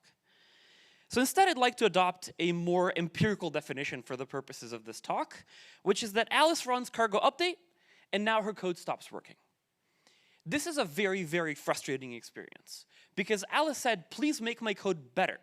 I want to get the benefit of the latest bug fixes and functionality and performance improvements and security patches, and all of a sudden now she's dealing with a project that is worse. It doesn't even build anymore. Semver should have prevented this. That's the thing that we're trying to solve here. Now you might be thinking, this is a hypothetical problem. I've never seen it happen. You know, surely it can't be a thing that happens to the ecosystem kind of all of the time. And you'd probably be right. It actually doesn't happen all that often until you zoom out to the entire ecosystem. And when you do, you actually start to find some themes. One theme is that all of this breakage is actually completely accidental. Nobody did this on purpose. This happened despite everyone's best efforts. In fact, we ran a study about 2.5 years ago using cargo semver checks that showed that across the top 1,000 most popular crates in the ecosystem, about 1 to 2 semver breaking releases were published every week. If this happens to our most dedicated, most experienced maintainers in the Rust community, this is not a problem with them. This is a problem with the tooling that we have. That's the problem that cargo semver checks tries to solve. And one thing I'd like to point out is that this is actually a lower bound, because cargo semver checks at the time was only able to catch about 1/5 as many issues as it can catch today. So if we reran this study 2.5 years later, we should expect that this number went up, not down. All right, so how did we get here? Let's talk about the past of semver and Rust. Many years ago, there were a bunch of smart folks who got into a room and said, we want to build a new programming language. It will have fearless programming because that's very important. We want to make sure that everything is easy to maintain and it's easy to get right. And also, we want to have excellent ergonomics. And what this means is that it will have more semver breakage than ever before. Oh, snap. Maybe that's not what we wanted. I'd like to convince you that this is actually kind of a good thing. For one, we have fearless concurrency that Rust is well known for.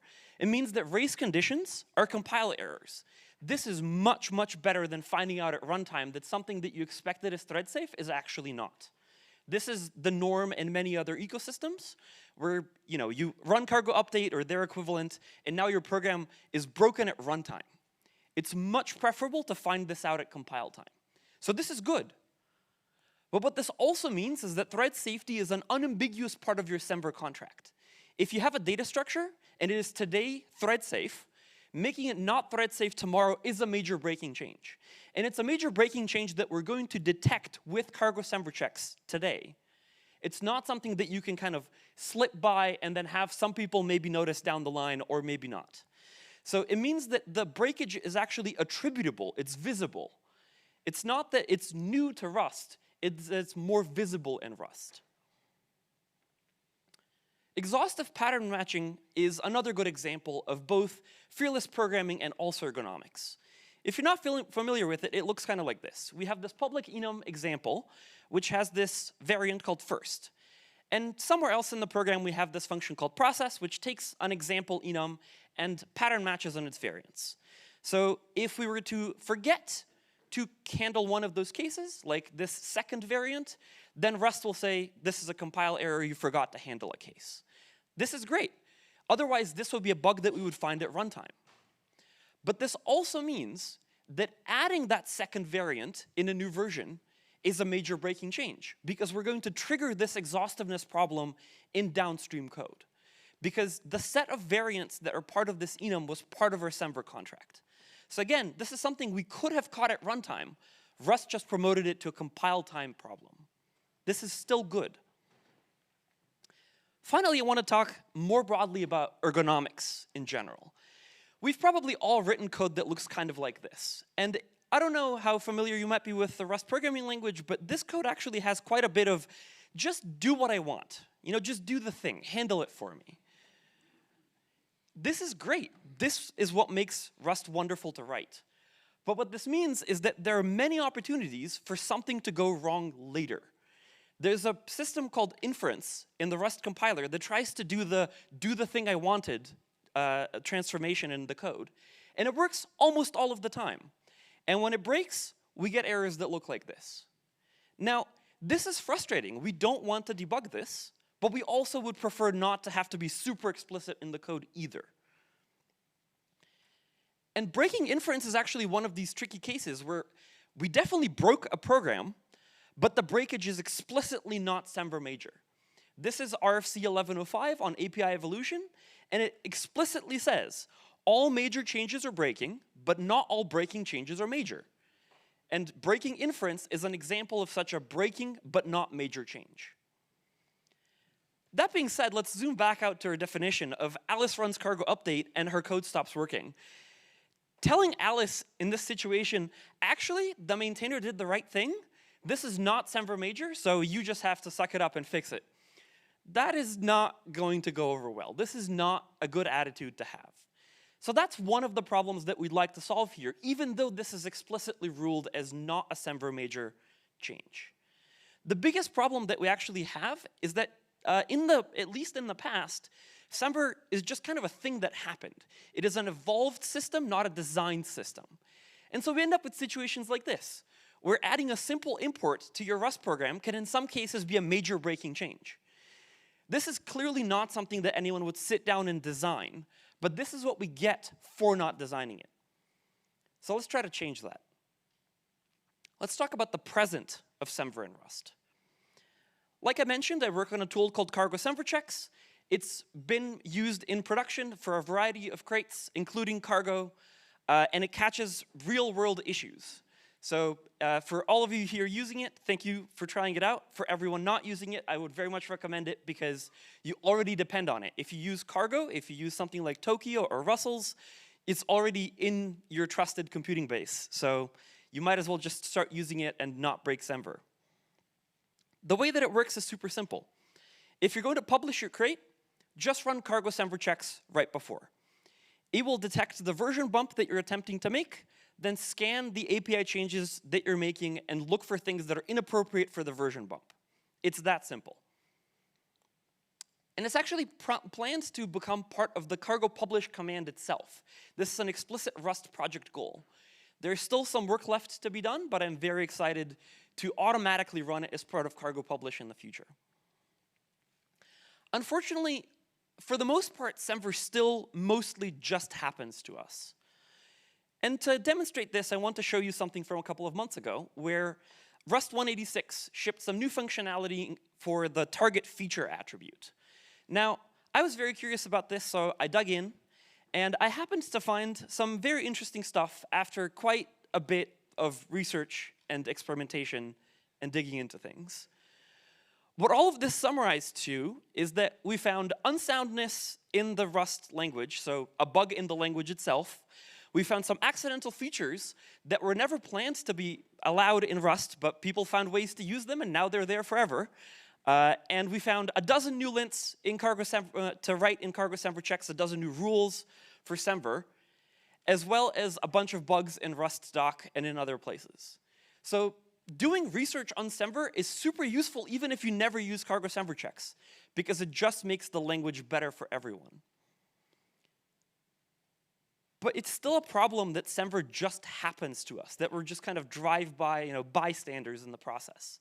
Let's try to design it instead. Let's see what that looks like. Let's talk about the future of semver in Rust. The process of designing semver is something that is very near and dear to my heart. The way it should look is something like this. Alice runs cargo update, and her code stops working. In order for this to happen, Alice must have gotten a new dependency version from something, which means that some other maintainer, Bob, has released a new version of their crate. And we need to figure out what happened and how so that we can prevent it going forward. Let's talk about the 3 hardest problems standing in the way of this vision. The first one is figuring out, did Bob actually accidentally break semver or not? The hard part here is that Rust is a very large language, and we need to check a lot of that surface area without re-implementing everything from scratch. Now, the most common pushback on this is that because Rust is so complex, it has all these features, it has a Turing-complete type system, it's very difficult to handle all of this. I mean, the Rust compiler surely does it, but famously, the new trait solver is what, 4 or 5 years in the making by very, very smart people, much smarter than me.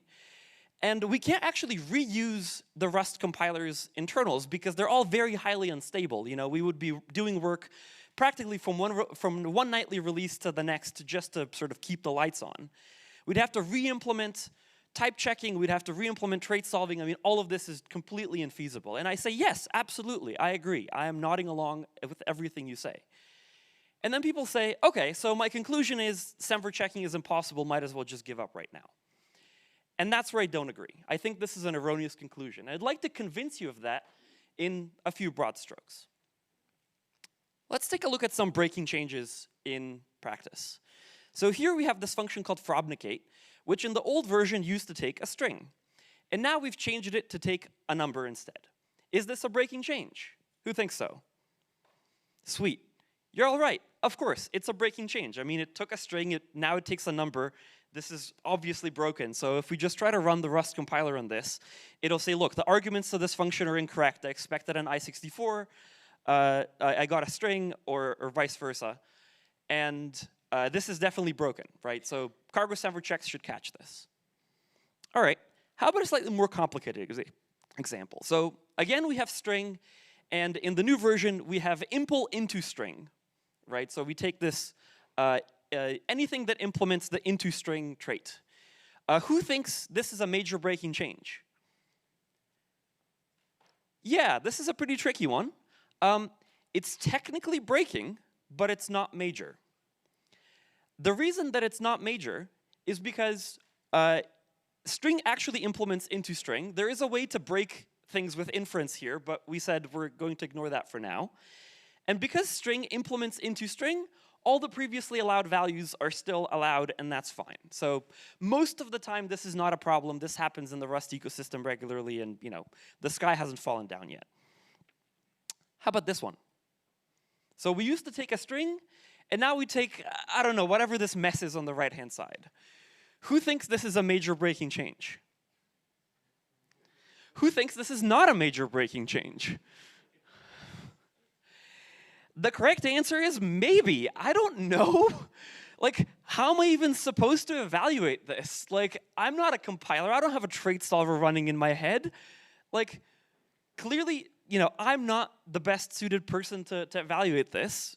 Like, humans can't tell. It's just unreasonable for us to expect that humans can get this right. But the Rust compiler definitely knows, right? Because it has to either compile or reject this program. So the question is, can we use that trick of the Rust compiler without hooking into its highly unstable internal APIs? And my answer is yes. We can actually use the only stable API that the Rust compiler actually has. Hey, can you please compile this program for me? Here's what that looks like. We're going to write a new function called witness. And it has the same function signature as the original function frobnicate did. So the original function took a string, our function is going to take a string. And then inside this witness function, we're just going to call frobnicate with the value that we have. In the original code, this is just a straight pass-through. The function is just exactly what the underlying is, so this definitely compiles. In the new code, when we call frobnicate, and it has this impl my trait with static and to and t and u generic types, who knows whether this compiles? The Rust compiler knows, because it has to either accept or reject our witness function. And so if this compiles, great, not a breaking change. We proved it because the Rust compiler accepted it. If it does not compile, well, don't complain to me and cargo semver checks about it. Go fight with the Rust compiler if you think that this code should have been accepted. So this guarantees that we're exactly bug for bug compatible with the Rust compiler. And that's awesome. So cargo semver checks is actually possible. We can do this, and we in fact have somebody working on this right now. Instead of deciding that semver is impossible, we should just generate these kinds of witness programs and then reuse all of the very complicated compiler magic to make sure that all of our programs are fine. Great. So we took care of one problem, which leaves at least two more. One is this case of breaking but not major changes. So in this case, Bob did the right thing, and Alice is still annoyed because Alice's program is still broken, so this is no consolation to her. How do we deal with this? Well, first let's try to understand the problem. The problem is that we have, let's say that we have this text blob type that just wraps a string, and it implements this asref of stir trait. So that allows us to turn the text blob type into a slice of stir. Great. And we have this example function that makes use of that functionality. Inference is awesome, because inference is what lets us do .asref there and have the compiler automatically figure out that when we did that, we actually meant that asref method inside the trait implementation. This is awesome. This is an example of good ergonomics. Now, what might happen in the future is that text blob gains another implementation of asref to a different type. Just like we can convert a string into a string slice, we could actually also convert it to a slice of bytes. That's an equally valid transformation, and now the Rust compiler is confused because it sees asref, but it can't differentiate between the two. There's nothing telling it which one of these two methods it should use. And so inference will break, and it will tell us, hey, I can't figure this out. I need type annotations because the type must be known, and I don't know what it is. I can't decide. Now, to figure out what to do with this, we can actually just keep reading. The Rust compiler is actually giving us a hint. we can use a fully qualified path to disambiguate which one of the asref implementations we had in mind. And in fact, the compiler will give us this text blob as asref of t hint, and it will just let us, it will just ask us to fill in that t value. So we can ask, wait, if this worked before, what did t stand for before we bumped the version? If we can answer that question, we can deal with the breakage. So I'd like you to close your eyes for a second and imagine a cargo update -- fix command, okay, that just does all of this magically.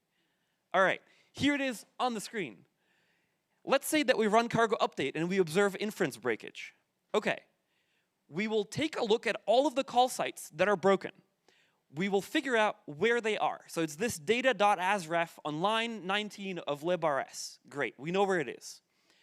Go back to the previous version, so undo the cargo update. Let's figure out what type used to be there. What was that T? Oh, that T is stir. Great, we have an idea for how to fix the breakage. Let's go back and reapply the update and rewrite that call site that was broken with the explicit form. So instead of saying data.asref, we're going to say text blob as asref of stir, call the asref method that way with the data value. Okay, now we have something that we can try. Does cargo check succeed? If yes, awesome, we fixed the breakage. This is no longer a breaking change. If not, something else went wrong, and we can just revert all of the changes to the source code that we made and say, sorry, we ran cargo update and it's still broken, you have to figure this one out on your own. So you're no worse off than before, but in many more cases, we've fixed the breakage that was affecting everyone. My hope is that cargo update -- fix is something that can eventually become implied. So instead of having to pass -- fix, you just run cargo update, and then the fix automatically happens. Now, of course, this is the future of semver, right? There's no -- fix cargo update, and it definitely isn't implied. But it's certainly something that we can build. And this is a pitch for building it. Okay, so that's 2 problems out of the way. Let's talk about the third one. This is perhaps the trickiest one. Here, Alice and Bob don't actually agree on whether the change that was made is breaking or not. So the guarantee in the public API was unclear, and we need to figure out what happened. So Bob, in version 1.0, wrote this code. There's a struct called data, and it has a couple of fields. There's an I64, and there's a string, and a bunch of derived traits, like ordering and equality and serialization and deserialization. And then in 1.1, Bob made this change. Bob removed the stuff field from where it was and just moved it, 1 line down. Can you see the problem? The derived sort order changed, because the derive macro generates a derived ordering implementation for partial ord that just goes in the order of the fields. So before, we checked the number first and the string second, and after, in 1.1, we checked the string first and the number second. So the sort order isn't the same. Meanwhile, Alice was using Bob's code. In 1.0, she wrote the following. You compute some data that gives you a vector of these data structs, then you sort it and you save it to disk. And then later in the application, you read the data from the disk, and let's say that you're looking for a specific data item, and you know that you've sorted everything before saving it to disk, so you know you can binary search. You don't have to go through everything sequentially. And either the binary search finds it or it's not there. So now you run cargo update in between running these 2 pieces of code, right? This is an existing application. So Alice runs cargo update after saving the data to disk. And all of a sudden, after rerunning the recompiled application, the search just doesn't work. The binary search says data isn't there. But Alice is trying it with data that she knows is there. She can see it on disk. So what happened? Well, the binary search is broken because the sort condition changed. The vector of data items is no longer sorted. It was sorted with the old comparison implementation. And so this is a problem. Alice's app is definitely broken. But the question is, was the ordering actually guaranteed or not? And so Alice and Bob have a pretty frustrating GitHub interaction. Alice opens an issue and says, hey, v1.0 broke the public API. This is bad. Why did you break me? And Bob's like, I don't know what you're talking about. I just like moved one line of code. It's fine. And Alice is like, yeah, but the sort order changed. Like, that's a problem. And Bob is like, that's an implementation detail. The trait partial order is still implemented. The exact sort order is not public API. I never promised to uphold the specific sort order forever. And Alice is now, of course, upset because now she has to deal with the fact that the data is not sorted on disk. Her app is now broken and she has to deal with it. And Bob is an open source maintainer who isn't paid to deal with this, so Bob's burnout intensifies. Now, my question to you is, who was right? I don't think there's a good answer. This is why semver is a socio-technical problem. The socio part is just as hard as the technical part. And that's the part that we have to fix here. The way that we fix it is by opting out of API guarantees explicitly. The non-exhaustive attribute is a phenomenal example of this. We can apply it to enums to say, hey, these variants exist today, but exhaustively matching against them is not public API. You cannot assume that this is the full set that will ever exist. So you're forced to handle the case that more variants might be present than what you know about. This is great, because it means that more variants can be added in the future, and that's not a major breaking change, and this is clearly communicated.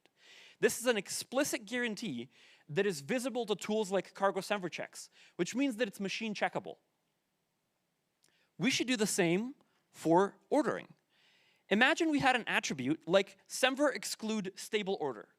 Now, of course, we can workshop this and probably come up with something that's more relevant, that's more ergonomic and easy to learn.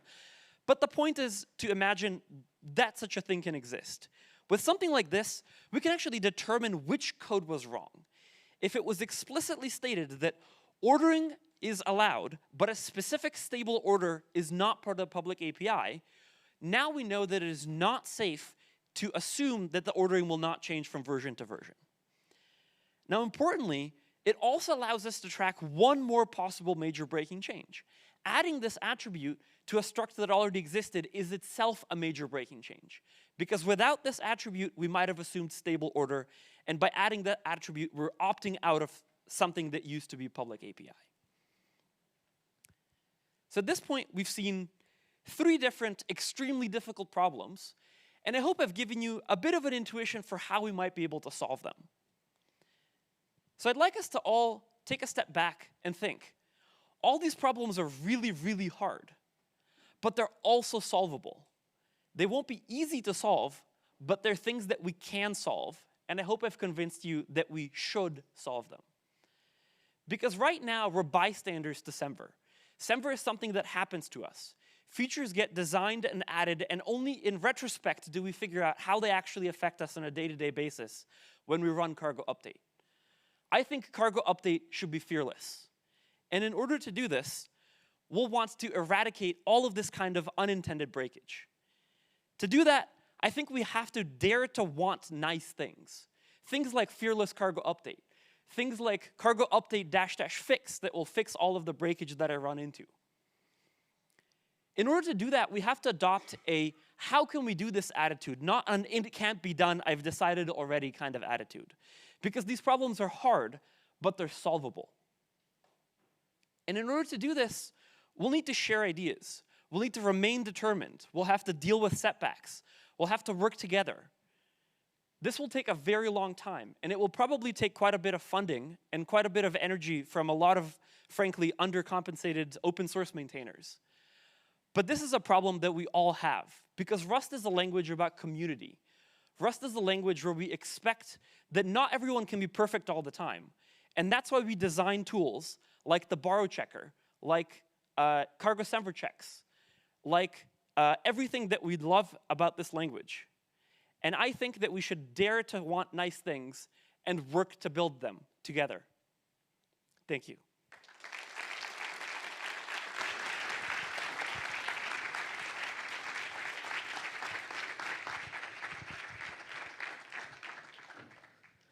Awesome. Thank you so much. All right. We'll have our next speaker come up and get ready. Maybe let's just all stand up and have a bit of a stretch, because I know these 3 speakers are a bit of a mission. Okay, I want you to stretch up as high as you can. And then try not to knock each other out. Stretch and try to touch your toes. Please don't smash your heads on the chairs. Do a bit of a twist.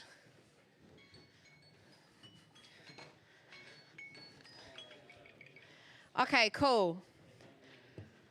Let's sit down and then we'll crack right into it. So, our next talk is Wild Build Times by David Lattimore. Now, I don't want to throw you under the bus, but David didn't provide a bio, and I didn't receive the email, so here's a Gemini who likes walks on the beach. No. I found this, and I kind of stole it from another podcast, so we're just going to go with this. David Lattimore's mission to make compilation snappy again. What if your Rust builds finished before you stood up to get coffee? That's the vision David is chasing on a self-imposed sabbatical. He's doing something most developers wouldn't dare, writing a new Linux linker from scratch, tailored for performance, especially during development cycles. So let's give David a big warm welcome and take it away.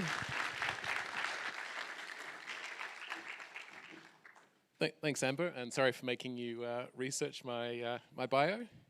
So in 2023, I was working for a large tech company whose name maybe rhymes with frugal, and they decided, for some reason, to lay off our team, or everyone on our team except for one person.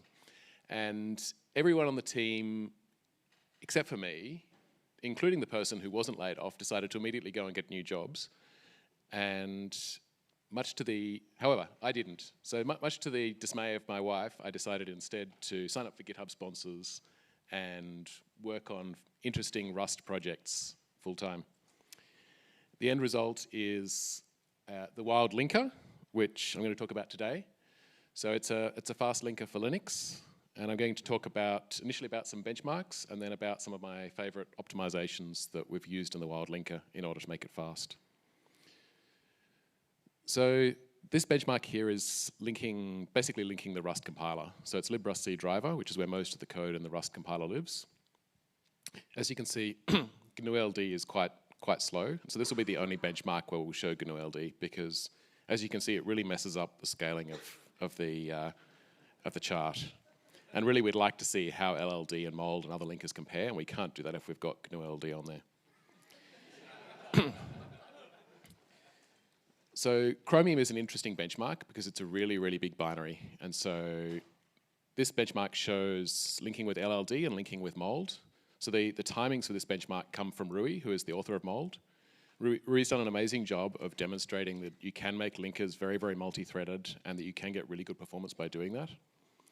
And you can see here that mold is much, much faster. But this is on Rui's test machine, which is, I'm not quite sure what it is, but I think it's got about 12 cores, 24 threads. So it's quite a powerful machine. If we run the same benchmark on my laptop, then we get quite a different result. So we can see Rui's benchmarks on the left and mine on the right. And we can see that on my laptop, mold is only a little bit faster than LLD. So my laptop only has 4 cores, 8 threads. And to understand why this makes such a big difference, we can look at the number of CPU cycles consumed by each of these linkers. And so we can see, although mold is very, very multi-threaded, it's consuming significantly more CPU cycles than LLD. So what if we could have a very, very multi-threaded linker that was also low overhead, that didn't have that overhead from being multi-threaded? And Rust is awesome at doing multi-threaded stuff. It's, in my opinion, one of the best languages around for doing multi-threaded. So that's where the work we've been doing with Wild comes in. So if we look at the CPU cycles consumed by Wild, it's pretty similar to LLD for linking Chromium. And if we look at the actual time to link Chromium, we can see that Wild is doing pretty well at linking Chromium there. If we now return to linking librustc driver, again, we can see Wild performing fairly well. And for the last benchmark, which is one of my favorites because it shows it really well, we can look at the Bevy dilib, which is an interesting test case because it's building a shared object that has over 500,000 dynamic symbols. And this is something that apparently the other linkers struggle a little bit with, but Wild is well ahead there in that benchmark. So how do we actually make a program like Wild run really performantly and with multiple threads? So there's a few sort of high-level guidelines here. I'm not going to go into a lot of detail on these because I think they've been covered a lot before. But the most important one is to benchmark, to actually measure how fast your program runs and do those benchmarks on realistic scenarios. Using a profiler is great because it can help guide where in your code you're spending time, and that can give you ideas for what can be improved. Reducing heap allocations is really important. I do this a lot in the linker. So if I've got a choice between doing a lot of small allocations or one big heap allocation, then definitely choose the latter. It's important to think about cache locality. So modern computers accessing memory in order is going to be a lot faster than jumping around all over the place. Modern computers also are not really getting a lot faster in their clock speeds. However, they are getting lots more cores. And so if your program only runs on a single thread, then you're not going to be able to take advantage of those recent advances. When we're running with multiple threads, mutexes are a great way to provide exclusive access to some resource that we need write access to. However, they're kind of expensive. And so if you can avoid mutexes and use atomics instead, then that will often give better performance. Similarly, if you can do without atomics and give each thread exclusive access to whatever it needs to write to, that's even better. And that's a lot of what I do in the linker, is trying to structure things in a way so that the threads have exclusive access to what they're working on and that they don't need to synchronize. So there's relatively little synchronization between stuff in the linker. So for the first optimization that I want to look at, we have a new type called symbol ID. So this identifies a symbol. So in the linker, a symbol is a name for something. So it's like the name of a function. But we don't want to identify symbols by names internally in the linker any more than we have to, because names are expensive to work with. And so we give them numeric IDs, which is here an unsigned 32-bit integer. We then have a map from symbol IDs to symbol IDs. So this is where we work out what symbols resolve to what other symbols. But we don't want to use a hash map because hash maps are a bit slow. So we store this as a vec. And so the indexes in this vec, called resolutions, are themselves like symbol IDs index into the vec. So we can take a symbol ID, get its numeric value, and look at that index in the vec and find what symbol it maps to. When we're allocating these symbol IDs, we put them all adjacent to each other for a particular object. So each object has all of its symbols next to each other. This is good for cache performance and also good in that it allows, when one thread is working with one object, it has all of the symbols together and can work on them together, which lets us do things like this. So here we have a function where we want to process all of the symbols in parallel for all of the objects. So we take as input a mutable slice of our resolutions vec and all of the objects we want to work with.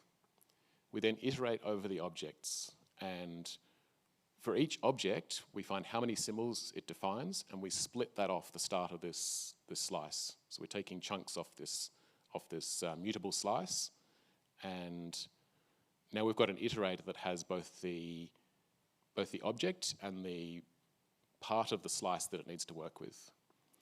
We then use parbridge. So parbridge is provided by the Rayon crate. If you're wanting to do multi-threading in Rust, then Rayon is probably a great place to start. It lets you, often with very small changes to your code, you can parallelize and get things running on multiple threads. So what parbridge does here is it takes a regular Rust iterator and turns it into a parallel iterator. So the stuff before the parbridge is running on the main thread, and the for each that comes after runs on multiple threads. So this closure here will potentially run each value that's produced by the iterator on a separate thread. It can then takes as input the object and its resolutions and can do whatever it needs to do. So this is great, but if what we're doing here is building the resolutions, then we've still got the problem that we needed to create that resolutions vec in the first place. So it feels like a little bit of a waste to have the main thread go and fill in that vec with a whole bunch of placeholder values, only to then have this parallel process resolutions function go through and overwrite those placeholder values with the real resolutions. It'd be nicer if we could actually build that vec in parallel. And that's where a crate that I made called sharded vec writer comes in. It lets us build a vec from multiple threads in parallel. So the way we use that is, first of all, we create an empty vec with a capacity large enough to fit what we're going to put into it. So we know the total number of symbols across all of our object files, and we build a vec with that capacity. But at this point, the size of the vec, the length, is still 0. We then borrow from the vec using vec writer, which is part of the sharded vec writer crate, and we split that writer into shards, where each shard has a size that is equal to the number of symbols for the corresponding object. We then call par-iter on the objects. So this is again from the rayon crate, and we zip that iterator with the shards. So there's the same number of objects as there are shards. We now have a parallel iterator that operates on the objects and their shards. So in this closure here, which I won't go into details of, what we need to do is we need to fill in the shard. So we write into the shard all of the values for that object's symbols. When we're done, we then call return shards, which checks to make sure that we actually fully initialized all of the shards. So each shard needs to have had all of its values written, and if it is, then at that point the vec will be resized to be the full size. So this gives us a safe API. So there's a bit of unsafe in sharded vec writer, not surprisingly, but this gives us a safe API where we can write to a vec from multiple threads and end up with it fully initialized. So what about random access? So in the linker, most of what we do with this vector, we have the early phases where the objects have exclusive access to the parts that they need, and in the later phases of the linker, it's all read-only, so all of the threads can have shared access to the entire vector. However, there's one spot in the middle where if we have multiple symbols with the same name, we need to do random access updates to those resolutions. And when I initially wrote this code, I thought, well, there probably won't be too many symbols that have the same name, and so we'll just do this from the main thread. And that worked pretty well for most things that you link. However, when I went to link Chromium, being written in C++ with headers, it turns out it actually has lots and lots of functions with the same names that are repeated many times. And so this actually ended up showing up in bottlenecks as a significant stage that was running from a single thread. So I wanted to parallelize it. So how do we parallelize random access updates to this? Well, generally we want to use atomics for this kind of thing because we don't want to have any kind of mutexes for locking.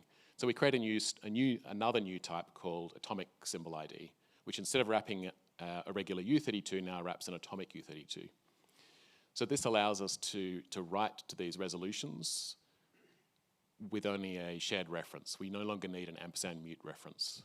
However, we still have the problem that we've got to get from our vec of symbol IDs, which we have exclusive access to at this point, we're in the main thread, to a shared slice of atomic symbol IDs. So how do we do that?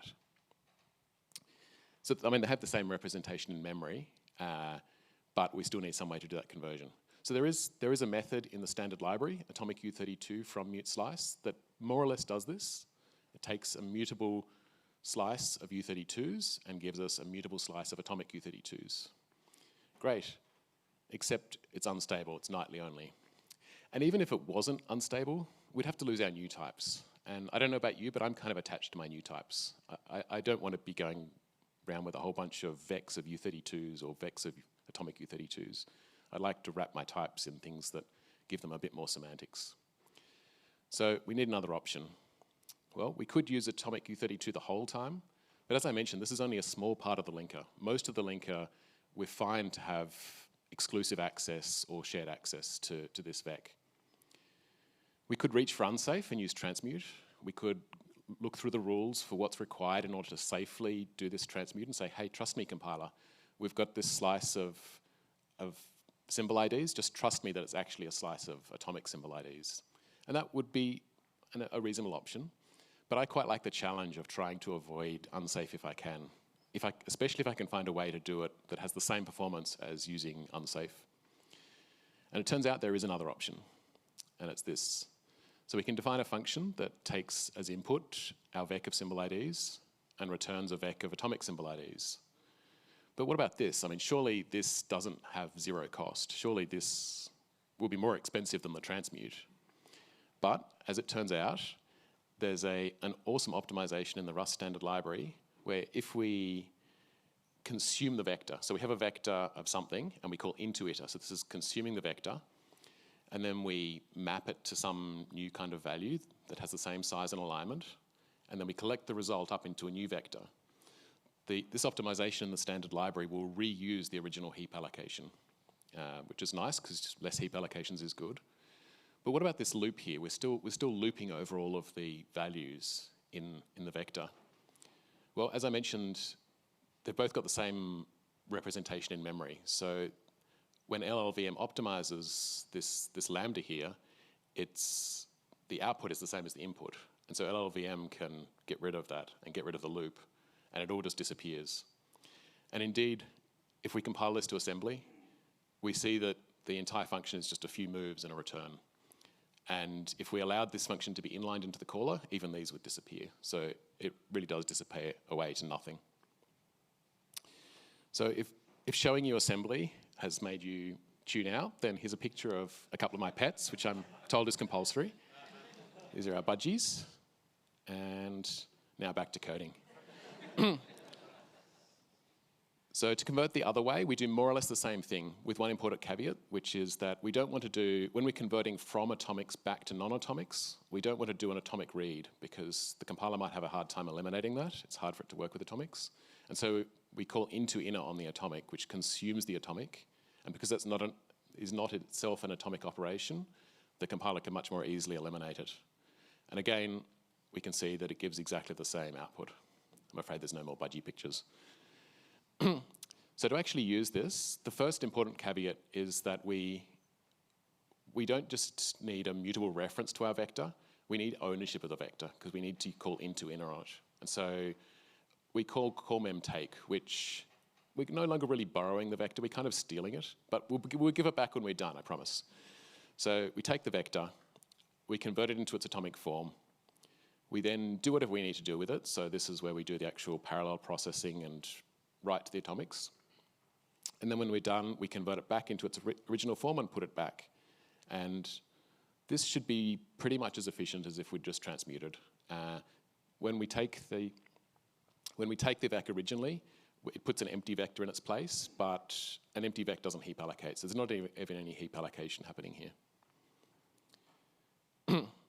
So for the next optimization, we're going to look at reusing buffers.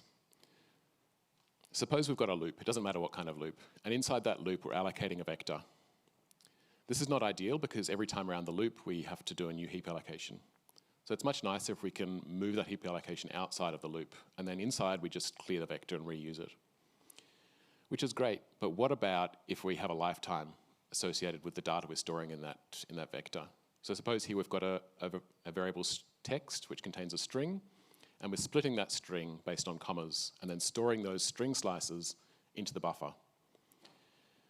The compiler's not happy here. Even though we clear the vector when we're done, the compiler wants text to live longer than buffer, but text is inside the loop and buffer is outside the loop. So what can we do here? I mean, we could give up and just move buffer back inside the loop, but then we'd be doing all those heap allocations again. So that's a bit unfortunate. Well, it turns out there is something we can do here, and it's kind of similar to what we did with the first optimization. We can define a function called reuseVec, which takes a vector of t, reuses its heap allocation, and returns an empty vector of u. So we're changing from one kind of vec to another and just reusing the heap allocation. So we start by clearing the vector, because we don't actually need what's in the vector, we just want to reuse its heap allocation. We do the same pattern we did before, where we call into iter, map to some new type, and then collect the result. But what about this map function here? How can we actually convert from a t to a u? We don't even know what they are. Well, we don't need to because we just cleared the vector, so we'll just panic if we get there. Unfortunately, because we just cleared it, LLVM is smart enough to see that we set the length of the vector to 0, the loop gets eliminated, and so does the panic, which we'll see in a moment. But as I mentioned, the size and alignment of T and U have to be the same. If they're not, this function will still run just fine, but we won't be reusing the heap allocation, and so it won't give us the performance characteristics we're expecting. And so let's assert that they're the same. So we've got a couple of asserts here to check that the size and alignment of T are both match up. And we've got this in a const block, which means it'll be run at compile time. So if we call this function with T and U that are incompatible, we'll actually get a compile error, which I think it's really cool that we can do this in Rust. If we now look at the assembly for this, it should start to look familiar. It's very, very similar to the previous ones. So to actually use this, what we do is we, first of all, create a vector. The type of the vector is not important, but we do have to tell it because there's nothing really for it to infer it from, and it has to have the same size and alignment as what we're going to do. Since our eventual vector is going to be a vec of string slices, we'll make this a vec of string slices as well. Have a note that the lifetimes will be different. We then convert that, so we move out of that buffer store variable and convert it to the new type. We then do whatever we want to do with it, storing our string slices in it. And then when we're done, we convert it back to the type of buffer store and store it back into there. So each time around the loop, we're moving our vector backwards and forwards between buffer store and buffer, and the type is changing each time we move it, but the heap allocation is being preserved. So another optimization that's kind of interesting, feels a little bit niche, but believe it or not, I do get a measurable speed up in the linker when I do this kind of thing, is to free memory on another thread. So when I've benchmarked freeing memory, it's often significantly more expensive than allocating that memory in the first place. And particularly if we're initializing the memory from multiple threads, in some cases, one of the more expensive things can be just deallocating that memory. So we want to move that deallocation to a separate thread so that we can get on with whatever subsequent work we're going to be doing. Rayon spawns a task on another thread, and it's worth noting rayon spawn will do a small heap allocation, but so this optimization here would only be useful if the thing that we're dropping is expected to be larger. So rayon spawn will do a small heap allocation, and then we'll do a large heap deallocation on another thread. And this works nicely, but what about if the thing that we're freeing has a lifetime that is not tick static? So if we remove that, then the compiler complains that the borrowed data we've got here, that we took as input names, is escaping outside the current function because we just tried to move that vector to a different thread, and that requires that it doesn't have any non-static lifetimes associated with it. So it turns out we can do exactly the same thing that we did in the previous one, and we can use our reuse vec function again. So we're using that to convert the type of our variable names from one type to another. And if we put the lifetimes in here so we can see what we're actually doing, then we can see we're converting from a tick A lifetime to a tick static lifetime. We don't actually need those because the compiler will infer those, but it's nice to see what they are. So I'd like to finish by thanking the various contributors to the Wild Linker, in particular Martin, Mateusz and Kay, who have been really contributing, particularly this year. They've each got between 50 and 250 pull requests that they've had merged, and Wild is really starting to feel like a team project, and so I'm incredibly grateful to them for coming and helping out, and it certainly helps my motivation to keep doing this effectively full time, having them contributing. I'd also like to thank all of the GitHub sponsors who are sponsoring me and trying to give me at least a little bit of an excuse to my wife as to why I'm not going and getting a proper job. And does anyone have we got any time for questions? Yeah. Sure. Maybe one or two distinct, clear, and to the point questions. Yep. Hey, e te whānau. Thanks, everyone.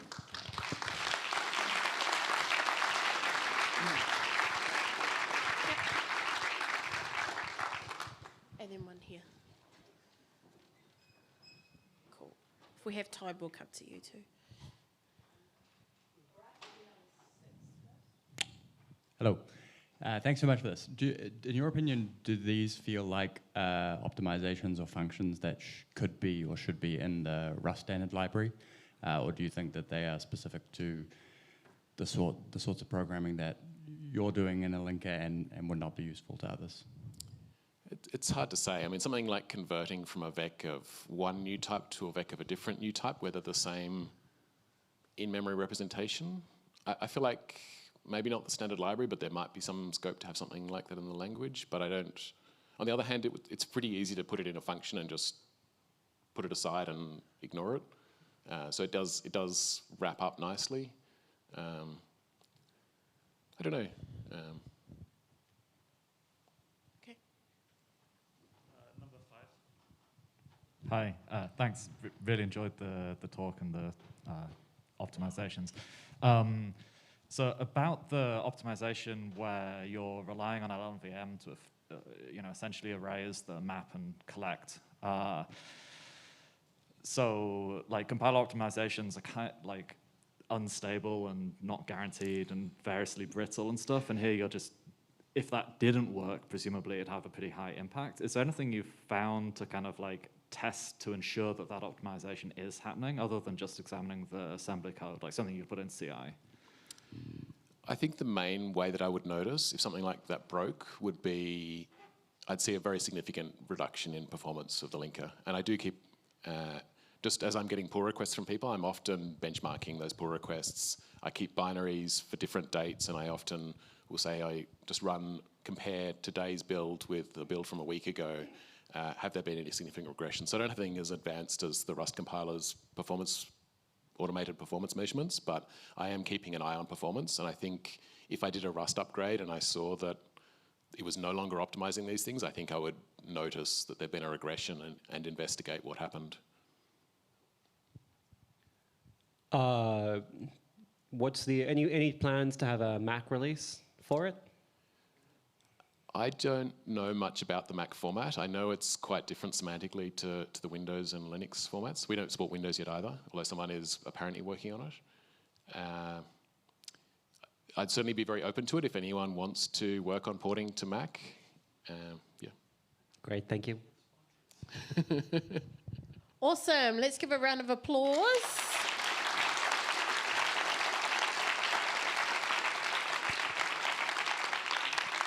I am going to apologise to David because I did see that on Discord you sent me your bio at 10:45 a.m. But I'm assuming he's probably not even a Gemini, Etefano. I didn't even look up his birth date. So we have a few pre-lunch notices before I can let you go to lunch. So we're just going to go through them as quickly and as painless as possible. The tutorial for the ESP32s is in your welcome pack that you got, is during lunch. So please follow Jeremy. Is Jeremy in the room? Ah, yes, so Jeremy's down here. If you don't have one, there are more at reception desk, or registration desk, sorry. What does don't trust the Wi-Fi mean? Treat the network as hostile, Etefano. Please don't access company resources unless you are using the VPN. Lost and found is at the registration desk. So if you have found a black felt Specsavers glasses case, could you please bring it to the registration desk? And just a last thing here is there are also, I saw it in the Discord chat, there are copies of Tim's book, Rust in Action, that are available at the registration desk. They're $35 US. Invoicing can be via Little Ridgy, but there are only 5 available, so get in quick if you want to get that as well. Other than that, I think we have potentially pulled you back on time. So I'm going to release you for lunch here at 1 p.m. So you have a full hour, okay? Go wild, but not too wild, okay? We'll see you back here at 1.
Who got to check out the VJing? Yep. How exciting was that? Yeah, that's the energy I want to be brought to this place. Thank you. All right, we're going to kick off pretty shortly because we want to crack into it straight away. We'll just give it a few more seconds. Yeah, cool. Okay, so we're going to head straight into it. Our next speaker is Jeremy Wells, who's going to talk about take your web app offline with Rust and Tauri, although we would say in Te Reo Māori Tauri. But Jeremy is a software engineer and amateur badminton player. So take it away, Jeremy. Your mic is on, and show us the world. Hello. If anyone saw my name on the billing from New Zealand and was expecting this to be the comedy act, I've got some bad news.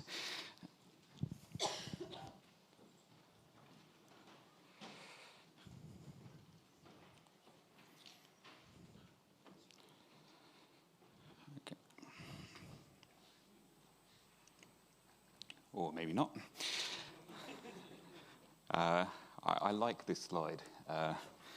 And I wasn't sure what the reaction would be. Laughter is good. So Electron lets you build cross-platform desktop apps by bundling Chromium and Node.js. And it's used by many popular apps like Slack, Discord, and VS Code. Clicker. And it's been the subject of many discussions about the efficiency of distributing apps in this way.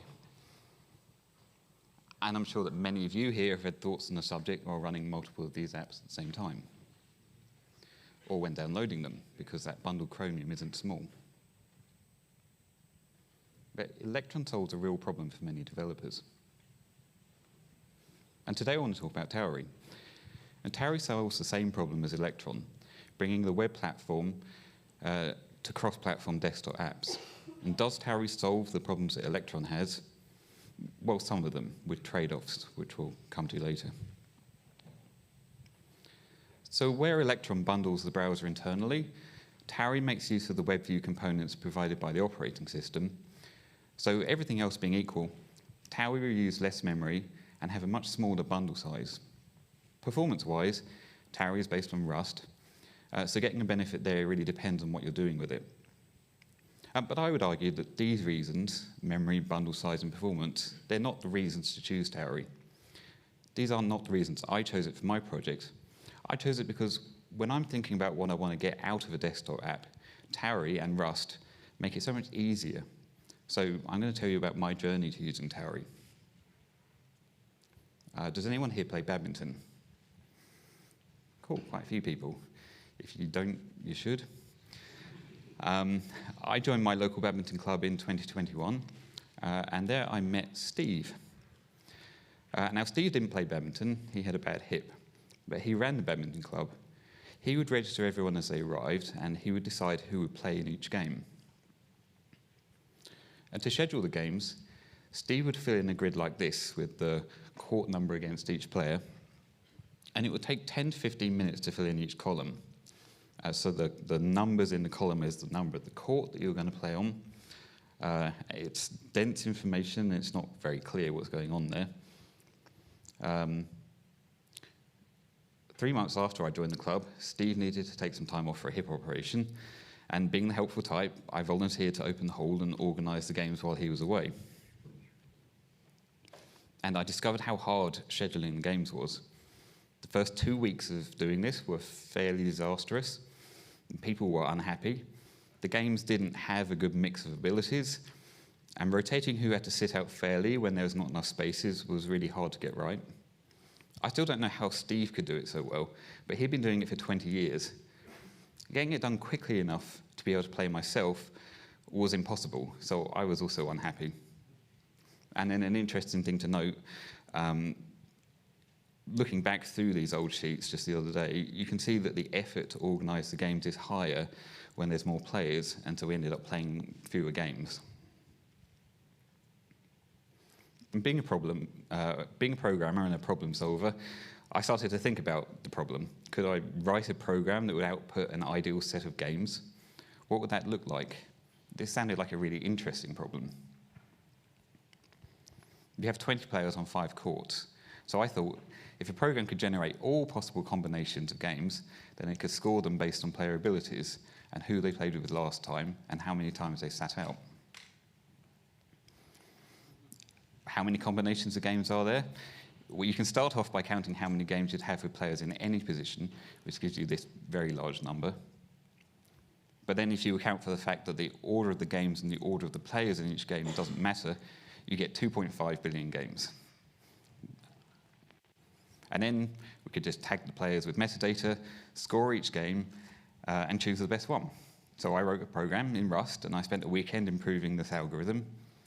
And for 10 players, it was fine. To get it to process 12 players, I actually needed to understand what the program was doing and make no unnecessary copies in memory and be really efficient. To get it to 15 players, I used Rayon to multi-thread it, because this is a very parallelizable problem. For 16 players, Steve was faster. And I thought, stuff it. I needed something by next Tuesday, so I made a drag and drop interface in React. And then Steve returned weeks later with a repaired hit, and he was pretty thrilled about this, actually, even though he didn't want to use it. Because now he could play badminton with his repaired hit, and I would set up the games. So at this point, I had an app scheduling badminton games, and the app was only running on my laptop. So what would people do when I wasn't there? Well, the club bought a cheap laptop, and I did a simple deployment so that the app could be used online. And then I did go away for a week. And it probably comes as no surprise that people who don't work in our industry struggle with things like tethering laptops to phones and using slap-together interfaces. And they don't want to fool around for very long. So, you're thinking to yourself, you can see the shape of this story now. I needed to take this app offline so it was easy to use, and then we'll get into the nitty-gritty of doing that with Towery.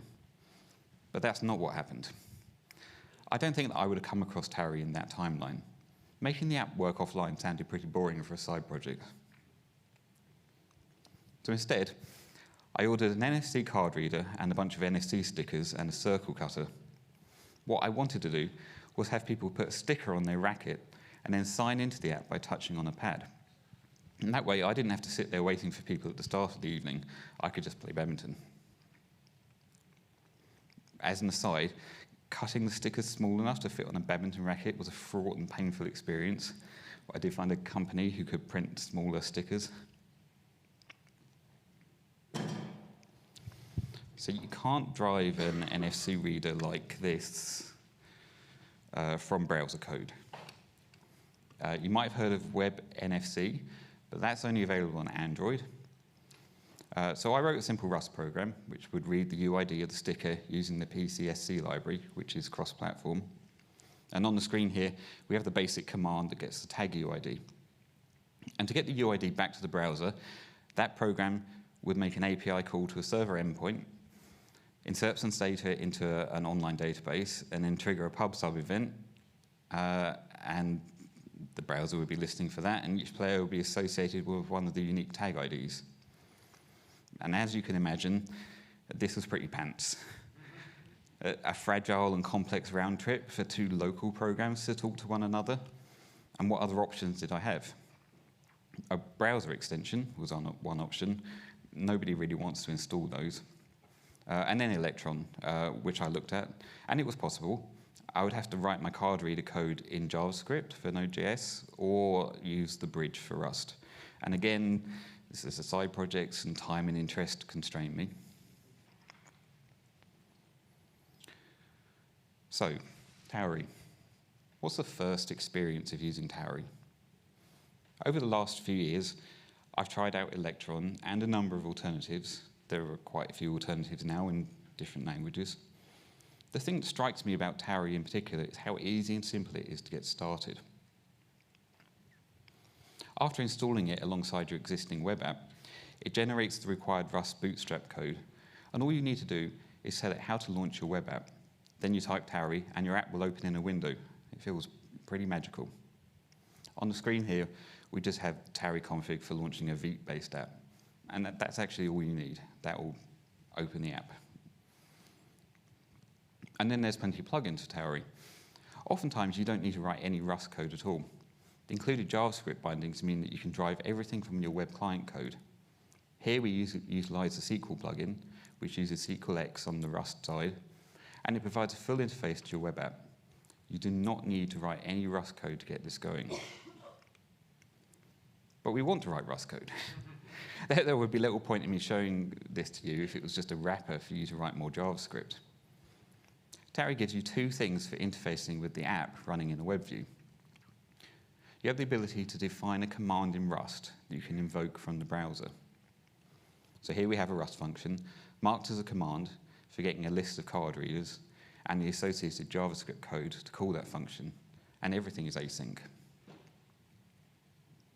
And you can also emit events from the Rust code, which the browser can listen to. And there's one more thing that Tarry provides, which is a way to store state. So you define a struct to hold the state, and you tell Tarry to manage that state in a setup block. Now it will inject that state into your command if you include a parameter for that struct type. And because this is registering the state by type, there can only be one card reader state in this Tarry app. It's a singleton. And now we can put interesting things in the state. And I guess we want to have a list of card readers connected to the system. And because we have to clone this list between async functions, we use arc. And in this case, not necessarily in every case, but in this case, we want to be able to update the value as the list changes. So we need mutex. And we might end up with a function like this, which our lower level NFC code calls each time it sees an event. And we get our Tarry managed state, we take a lock on the card reader set, and if the event is telling us about a reader that we've not seen before, we insert it into the state, and we emit an event for the browser. And then if we're using React on the front end, we could have code that looks like this, to listen to the event and display a list of readers. But the important part is in the middle, where we call tarry.listen. So you can put together commands and events. And when my app launches, it starts a background thread to communicate with the card readers. And Tarry provides a simple interface to the UI, which is running in a web view in the Tarry window. And perhaps I can show you what that looks like.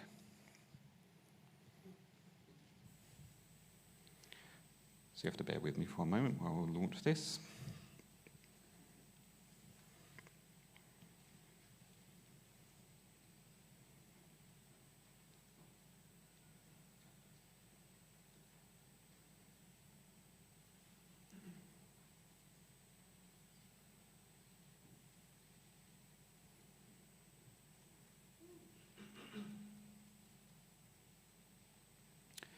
Now, does anyone happen to have a badminton racket?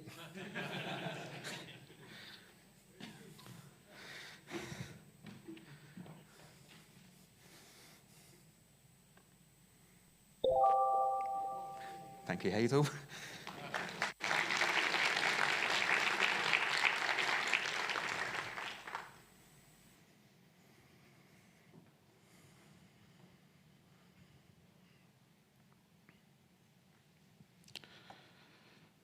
Okay, so people love the stickers. When parents came along with their kids, the kids would ask if they could tap everyone in. There's just something nice and physical about doing that. And at that time, that's when I wanted to take the app offline. I had it running in Tarry, and Tarry also gives you some nice build utilities to make installers and sign your executables. And around this time, I had someone else to share the app with. But the offline story got a little more complicated. This is Adash, who runs the badminton club in Masterton, and we had a lot of crossover players. So what I wanted was offline, but with an online database and a sync, so that we could share the player information and share the NFC tags. For making a Tarry app work with a database offline, you have two options on how to shape the code. We previously looked at the SQLite plugin, and that gives you option one, your front end, builds the SQL statements. Option 2 would see you implement the business API as Towery command and then handle all the persistence in Rust. I went with option 1, the front-end code building the SQL statements. And I did that because the query interface I had in JavaScript could already map one-to-one with SQL. And that could then just call a Rust command like this, which would execute the statement. And then here we have a little something a little more complex. This is the bashing code for the insert command. And this is an implementation on the state struct, which is kind of the first step you would end up taking towards organizing the command when they get long. And this gets the right pull from the state and performs the insert. And then here we have a really good place to hook in and record what happens so that we can perform a sync later on. Now, there are many different strategies for syncing, and there are various services available that provide offline sync. And these services usually ship the write-ahead log somewhere for processing. But the problem with that is that they can be expensive because of the somewhere, which is an instance that you're paying for one way or the other. And then there's solutions like CRDTs and operational transforms, but these are complex solutions for complex problems. In my particular use case, we were not going to collaborate on scheduling the games, just sharing the data between the clubs later on. So I went with a very simple last write wins mechanism. So the client uses the hooks to build a log of operations as they happen. So each insert, update, delete. And the server also has a log of changes made, except that its log also includes the ID of the client that made the change and a pointer from the client ID to the last log entry that the client has synced. So whenever the client wants to sync, which happens when it launches and whenever it has changes to send, it makes an API call that returns a log of rows changed since the client last synced. And then it merges that with its local log, producing a timeline of the changes. And then it reduces this to updates to make to the local database and updates to send to the remote database.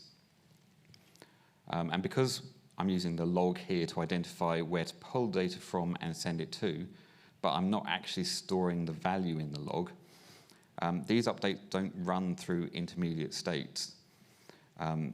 As in, each row only gets sent once, no matter how many updates it had. And that's a nice trick to make sure that you can't get into an invalid state.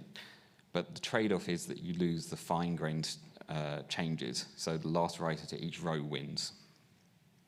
And this is a super simple way to keep multiple clients in sync, and it works in a situation where people are making updates, but those updates don't tend to clash and are separated by time and by scope. My original implementation of this used the same API that the web version used to send and retrieve data, so it was making lots and lots of API calls with JSON transport. And that worked really well for about 6 months. So after 6 months, I added a new club with a new laptop, and the code to download the changes for the initial setup ran and ran and ran. And to no surprise, sending and receiving individual JSON-encoded rows to an API is noisy and slow, even if you batch them. And the number of records has built up substantially without me noticing that much. Because we had the games and sets and statistics and probably around 200 players with the clubs running 3 times a week. And each time one of the clients went online, it was actually taking a very long time to sync in the background. So I had a solution for this. There's a really great format for sending data to and from SQLite databases that's compressible and widely supported, and that format is SQLite databases. So instead of fetching the log and then fetching and sending records, I now create SQLite database during each sync, which includes the log and the records in the log. And the clients download and attach that to their local SQLite database. They perform the same log merge, but then they copy the rows using a query per table. And then they create yet another SQLite database to send changes back to the server. Does this sound heavyweight? But it takes just a couple of seconds where it would previously take minutes to process 10,000 records. So there was a lot of learning involved in writing a syncing client. And I've shown you the bones of it. I've not shown the server side, which uses wasm in edge functions to perform the other side of parsing those SQLite files that I'm sending around. I would recommend, if you did this yourself, that you took an off-the-shelf solution to syncing and don't write your own. But I had a lot of fun making this work. Were there bugs? Yes, many. Did anyone notice? No. I was saved by the fact that this is a very background process. And for the people involved, they were just pleasantly surprised that their details seemed to follow them between the clubs. So Tarry supports making installers for Windows, macOS, and Linux, including certificates and notarization. And since last year, Tarry can also create distributions for Android and iOS. So your web app can be bundled for desktop and mobile platforms. I think this is really powerful. And at the beginning, I talked about comparing Tarry to Electron and that there were trade-offs. And there were two problems that I came across. The first was testing. So from the moment that I shared this app with another person, testing became very important. When you have errors and failures in an app that you've built for your community and friends, it can be rather embarrassing when things go wrong. Tarry has experimental support for WebDriver, but at that point, I had already written comprehensive tests using Playwright. Now, I did find a solution to this. It's not perfect, but it does show that Tarry is quite flexible. So because the Tarry runtime itself is easy to extend, I added what is effectively a new IPC mechanism to invoke those commands and events that we saw earlier over a WebSocket. And that means I can launch a Chrome window and hook it up to a running Tarry program as if it were the web view. And then I can test the syncing and the sticker reading and everything. The downside to that is that it's not testing the app in the web view. So there can be differences that aren't covered, especially as those web views, for example, on a Mac are basically Safari rather than Chrome. The second problem is Linux support. So Tarry on Linux uses WebKit GTK for the web view, and the performance just isn't there yet. This is a known issue rather than being specific to my app, but I think that it would definitely vary depending on the front-end framework that you're using and what you're doing. It's a shame for my requirements because it would have been really nice to use cheap Linux laptops for the clubs rather than dealing with Windows, but it wasn't good. So in conclusion, Tarry has enabled my own project to grow beyond my personal use and to help a community. And I think Tarry is a viable and in some ways better alternative to Electron. If you love Rust, then it provides a meaningful way to share an application between the web, the desktop, and even mobile platforms. Thank you.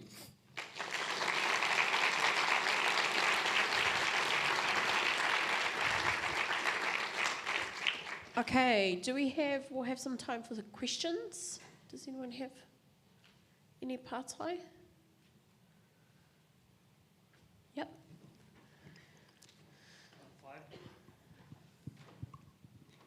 Are you going to make it commercially available? That's not really my plan at the moment. It is available. You can just sign up to it.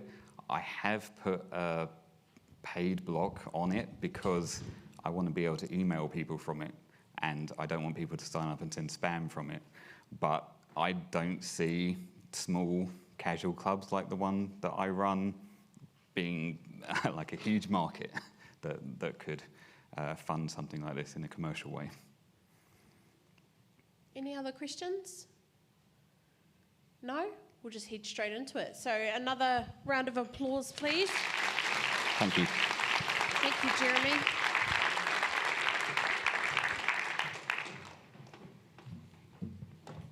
All right, we'll just swap some devices around.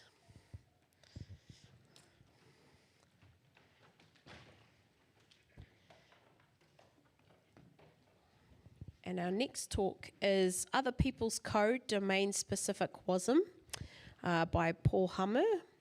A veteran of the software industry with over 25 years of experience, Paul has seen it all, from computer security, web development, systems programming, distributed systems, databases, programming languages, and AI. He's run the gamut across many different industries. He enjoys the challenge. In his spare time, he appreciates two-wheeled vehicles, whether internal combustion or electric powered, and runs his own prototype manufacturing company. Paul has shared with me that he is an actual Gemini as well. I have yet to find out if he likes long walks on the beach. So let's give a warm round of applause to Paul.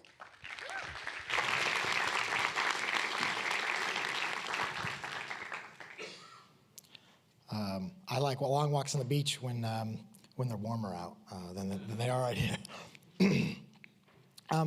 So before I get started, I'm going to show some code on these slides. This is a coding conference.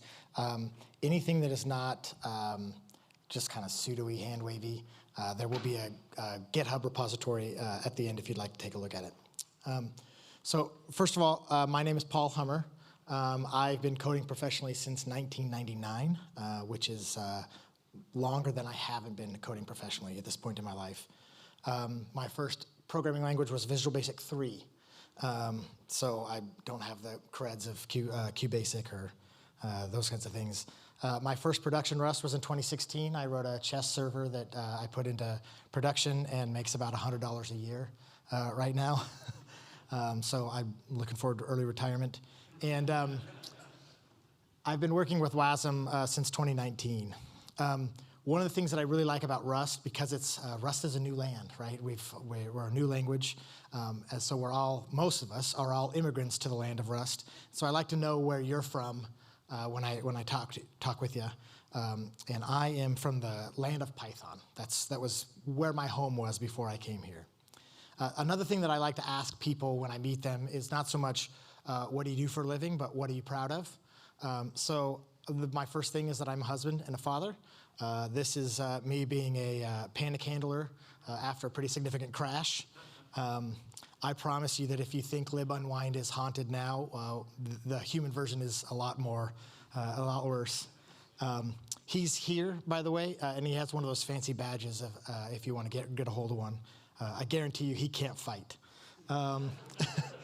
And programmers often, at my age, end up getting into animal husbandry or woodworking. I got into motorsports and manufacturing. So this story that I'm going to tell starts with the product manager walking in one day and saying, we need to build a platform, which, if you're experienced, probably would scare you to hear the product manager say we need to build a platform. But they're going to say we need to build a platform for our partners to execute their own functionality, okay, in customer environments, right? So code that we don't own in environments that we also don't own and are not owned by the people who owned the code in the first place, right? So are these plugins, are these extensions, are these containers? Where you might see these situations is in a text editor or your game, a game that you're in. If you're building some crazy distributed version of AWS Lambda and you're building serverless functions, user-defined functions in databases, network filters in software-defined networks, and embedded controller components, which happens to be the platform that I'm talking about here in both cases. They're all basically the same thing, and that is that they're code authored separately from their execution environment. So we don't have the source code from the execution environment, complying with a predefined API, and loaded and executed dynamically. So it's not known at compile time or anything like that. So if you've done this before, you might say, let's just use Lua, right? Raise your hand if you've used Lua before. Keep it up if it wasn't as an extension to another program. Wow, there are more hands than I thought. Wow. I literally thought there would be 0 of them. Thank you. So most of us, though, I would say overwhelmingly, the only reason I have ever touched Lua is to write an extension to another program. The same could go with, I worked for a company that made a game engine for slot machines, and it was scripted in Tickle. I hope I never write another line of tickle again. C# is the same way. I've only done C# in Unity. The problem with that is that you're taking somebody who may have extensive language, or extensive skills in one language, and asking them to just kind of do this other thing that's very domain specific. And that's not a recipe for excellence. They're going to do just enough to get the job done, and then they're going to walk away, right? So that's probably not a good pattern for us. Now, in the before times, before Rust, we wrote C and we cried. So I would probably take these requirements from this product manager, and I'd start with an int, and I'd grab a handle, DL open, find the symbol inside of it, and we execute it, right? And if we have some time, we might handle some errors. In Rust, this is a Rust conference. It might look a little like this. We have some extra things here. This dilib library that kind of handles the unsafeness of it. But the execution itself is still unsafe, right? There's another thing in here that I'm not really super excited about when we would write this in Rust, and that's this extern part. We're still kind of complying with the CABI and the FFI boundary there. So why is this kind of hazardous? The first thing is that loading and unloading these plugins is inherently unsafe. We're loading things off the file system, we're sticking them in memory, we're executing them. We're hoping that they're going to be okay. There's lots of libraries that we could use in this shared memory space to try and isolate this plugin. I guarantee you that they are hard to debug once they're in, and they often don't give you the isolation that you think they need. And the FFI boundaries, you're basically tied to C. So if we're writing these plugins today and we've implemented this host in C, we're implementing these plugins in C, which is not great. So if you've not worked with WASM before, WASM is the solution that I am proposing here. It's an executable format. I would go as hot take as to say, in lots of cases, it could replace the JVM. It's got linear memory. It's separate and sandboxed from the host. It's just, fast, efficient, blah, blah, blah. Portable is the big one for WASM to me, because not only do you have compiler support in all sorts of languages, you take your favorite language, type that in and WASM into Google, and you'll find a compiler that will compile your code to WASM. But it's also got compiler support for many hardware architectures, which means that your WASM can function as an intermediate representation and can compile down to native code. You'll get near native performance that way. The downside, I find this a downside, some people don't, is that it only has 4 types. Signed 32, signed 64, float 32, and 464 as float 64 as types. Excuse me. So I ran into this situation for the first time building this thing that we called tasks. I was working for a company or contracting with a company that accidentally had a large compute on an edge device, and they've discovered that it was idle 90% of the time. I'm not going to say what the edge device was, or you'll know exactly who this was. So what we designed is a service that runs on this edge device that takes a WASM binary and a chunk of data. And it loads the WASM binary, this module, into the WASM runtime, and then copies this data into the WASM memory itself, in this paged memory, the linear memory that I talked about earlier. It then executes a specific function in the WASM module and does whatever its calculations need to be. And the WASM module itself, this function, will then write the value to another chunk of memory, and this execution engine will figure that out and return that back. So it was a kind of a asynchronous API, if you will. It looked a little like this. So the platform functionality, this coordinator, it handles the taking in of this task and the memory that goes along with it. The runtime itself would then host the task, which is that WASM binary, and the WASM memory is then separate. So the only way that this guest and this host can talk is through the WASM memory that's owned by this runtime. This ended up working relatively well safely, because if the task did something wrong, it corrupted its own memory, not the host memory, which is the important part here. So If we were to implement a task with this API, with just the regular wasm modules that I've been talking about, it would probably look something like this. We start with this run function, and we have this memory section that we define. This is hand wavy here. This is definitely not a safe thing to be doing. But we call this run function with a source and a destination. Here's your source memory, and here's where you should write the answer. And in this case, we might write something that takes a list of ints and adds them all up and returns them. This is probably about as good as it can get, right? In Rust, it looks like this. Yeah, there's a lot of things to not like about this if you've done much Rust. But the biggest problem is that it's unsafe everywhere, right? Unsafe is not bad.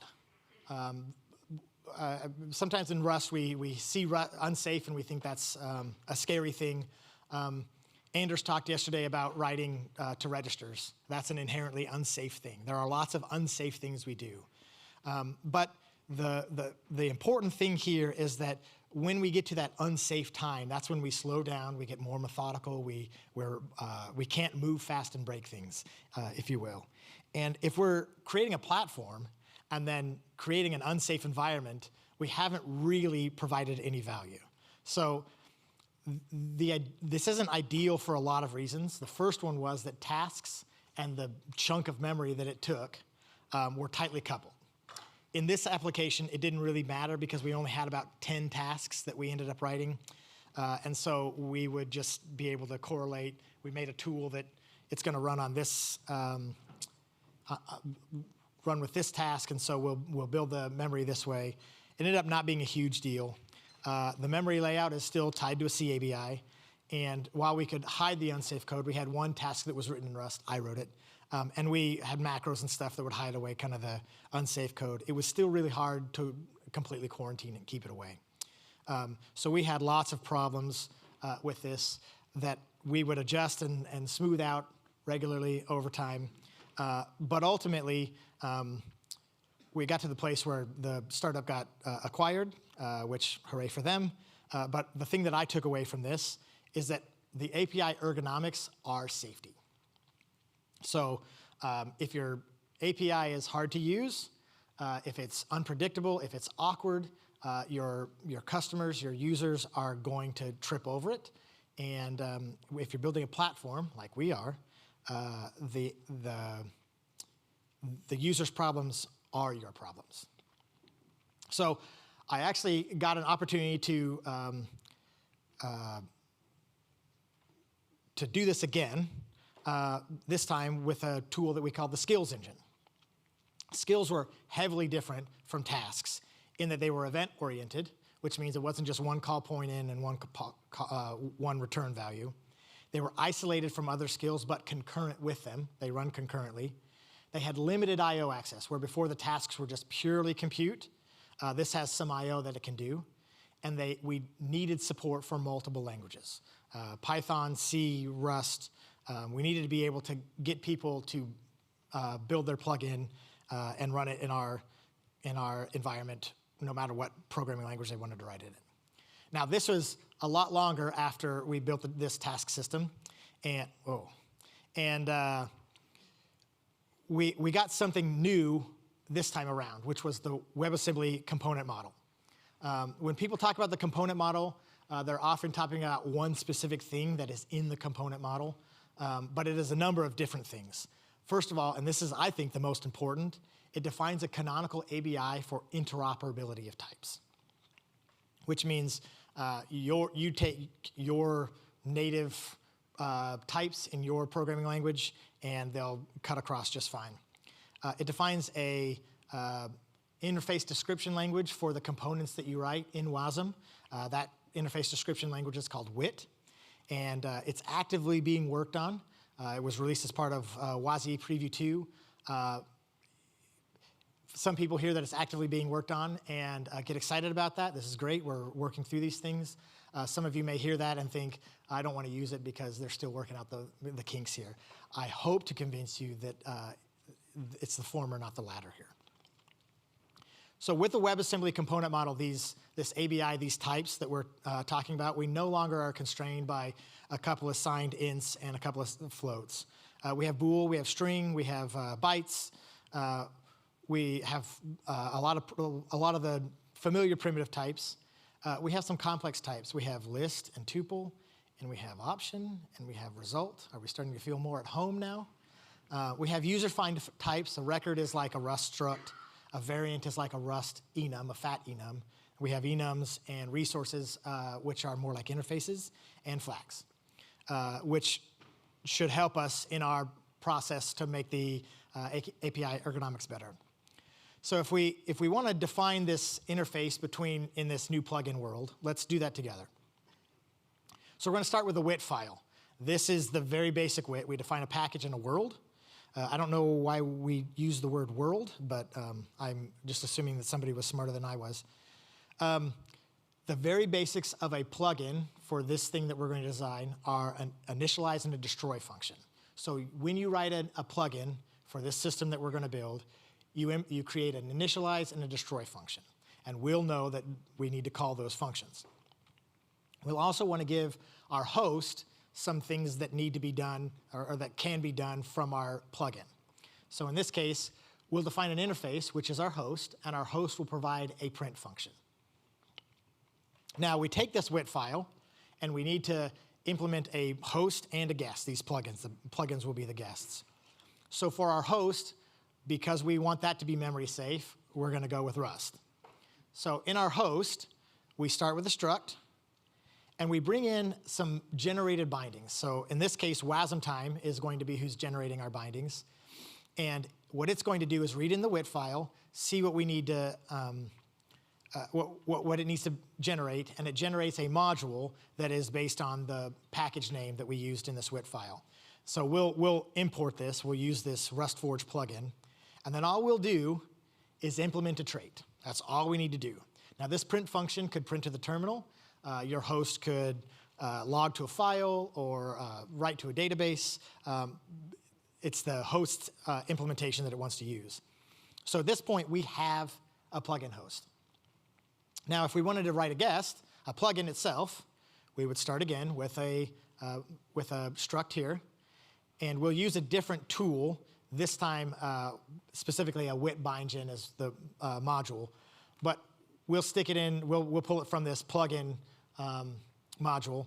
I'll leave the rest of that out, and we'll export the plugin guest, and then all we'll do is implement a trait. So at this point, we have a working plugin system where with an initialize and a destroy, but it doesn't do anything. So let's just print something to the host. And that's our plugin. Now, we promised that we would work in multiple languages, and we'll do that here. Let's take make a C plugin. Now, we include this header file.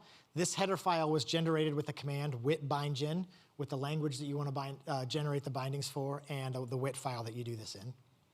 And then all we'll do is define two functions, an initialize and a destroy. These two are defined by the generated bindings, which is why they look a little more verbose than you might think. And then all we'll do is write our message and print it. All right, so now we have this working system. We have multiple languages. So now what do we do? If we come back to the original idea that API ergonomics are safety, one of the things that we did with skills specifically is we started performing these hallway tests where potential skills authors would then play with this API and make their own skills, maybe having no understanding of how to do this. And the value of this is that we got to watch people in real time struggle with the ergonomics of our API. Instead of getting an email or a bug report that says this is awkward, we got to feel the awkwardness as we watched them do this. It was really great. So let's say that we're working through this and we discover that we really want our plugins to be able to do web requests. We might be a little resistant to that because that opens up a whole world of hurt security-wise. But in this case, we have to. So we're going to go back to our wit file, and inside of our host, we're going to create this request function, and these types will be defined in just a little bit. But in this case, we take a URL, which is a string, a method, which is a request method, the headers, list of headers, and an optional body, and return a result, and with a response or a request error. So, if not Rust, at least Rust shaped. We get an enum. It's starting to look familiar to you. We get a header, which is a name and a value. Probably could be bytes. We have a struct here that's a response, which is the status, some headers, and an optional body. And we'll just create an error here that's just the message, right? So in this case, we've now created a more rich expression system than maybe some memory section that we might have had earlier on. The issue with this is that in our wit, we've added an interface, and so we now have a compiler error because the generated bindings are saying, hey, you're not complying to this trait anymore. So what we'll want to do is come back and implement this request method. And if you look, the function signature to this is using the Rust native types with string, vector. You'll have to ignore the wasm time thing. That's an alias kind of thing. But we're using native Rust types here, which the canonical API is the thing that it gets us. These generated bindings do the translation between the layers so that we get to use what's familiar to us. And then in this case, we might want to do things like in here, check for disallowed hosts. Maybe you have a Kubernetes control plane, or you might not want your industrial device enumerating all the machines on the network. And lastly, in conclusion, I believe that WASM should be the default way we build every plugin, right? If you're building a game engine, if you're building a text editor, anything like that, WASM should be the thing that we default to run other people's code because of its flexibility. Prioritizing API ergonomics rarely ends badly. If we can talk about the ways that it does end badly, if we'd like, I can tell you all the ways that I've screwed it up. And I would really love us to start getting away from the CABI and starting to think of that as the de facto standard. I would love for the canonical ABI to become a thing that we have elsewhere outside of WASM. Questions?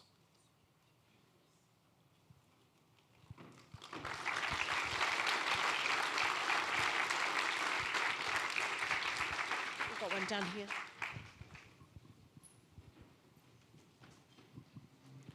Hi.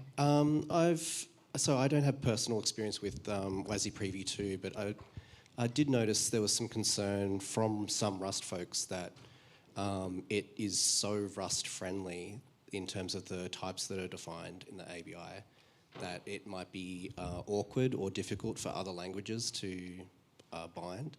But I guess from your experience, does that come up in real life, or is that something that the binding generators sort out anyway? So my experience, and this is, I'm going to try and do this as politically and nicely as I can. Most of what my experience with this in generating these bindings is with C and Rust. It generates the Rust just fine. It generates the C just fine. But the C API is kind of awkward, as you saw from those earlier slides. And it gets a little more awkward as you're starting to work with fat enums and things like that. But the conversation I've had with people who have written C in anger in the last 15 years, which I have not, they look at it and they don't think anything of it. It's just something that is, like, this is the API and this is the API we use. There's not really they're not really annoyed at the API itself. Maybe if you had strong opinions about C or C++, but I haven't really seen that. It spits out some pretty heinous function names and symbol names, though, I will say.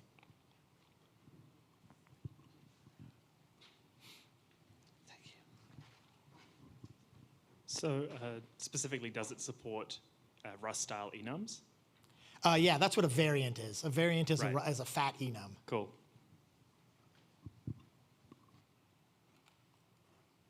I think there's someone right up the top. Sorry, we only have one runner at the moment.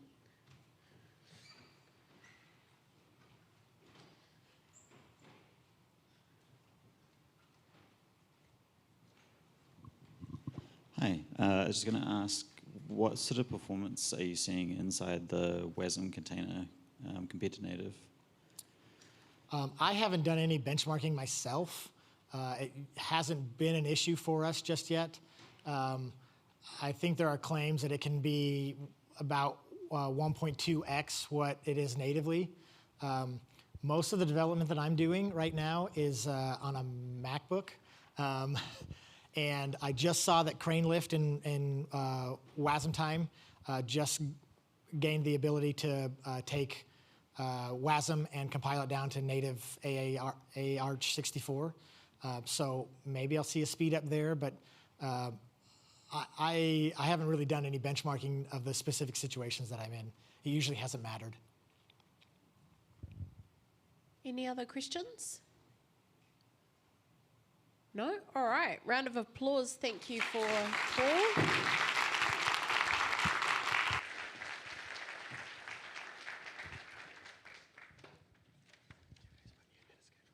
Yeah, I know. We're really ahead of schedule. Might have to start renegotiating my pricing, eh? Anyway, we'll move along quickly. I'm going to welcome to the stage Jeremy and Ryan, who are going to give a tutorial on how to get the mini computers in your welcome pack to light up. All right, so we're going to have a little session from them, and then we're going to have a surprise next session.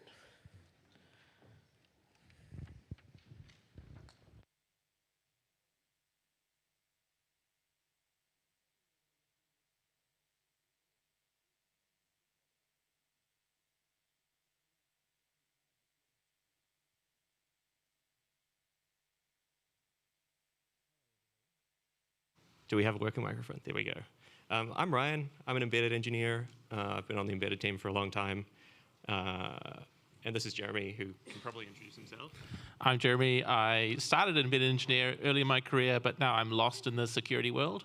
So if anyone knows the way back from that to Rust and some more embedded stuff, let me know, please. And we are just going to give you like a lightning run through of how to play with the little ESP32 boards that were included in the Rust Forge pack. So if you're not familiar with them, Espressif make a bunch of cheap and very performant Wi-Fi compatible microcontrollers. Most of them use a pretty specific extensor architecture that's a little bit of a pain to get working, but a couple of models are RISC-V, which is like a tier 2 target in Rust, so you don't have to do anything particularly weird to make them work. So if you want to get going, the first thing that you need to do is go to this website, which we're going to link from the RustForge website. We put together a tutorial that takes you from nothing to some flashing lights, the hello world of the embedded world. The first thing you're going to need to do is install Rust, funnily enough. I think you can do this with stable on this processor, so we don't need the nightly thing. But it does need to be a very recent stable, because there are some features that are required for the ESP HAL.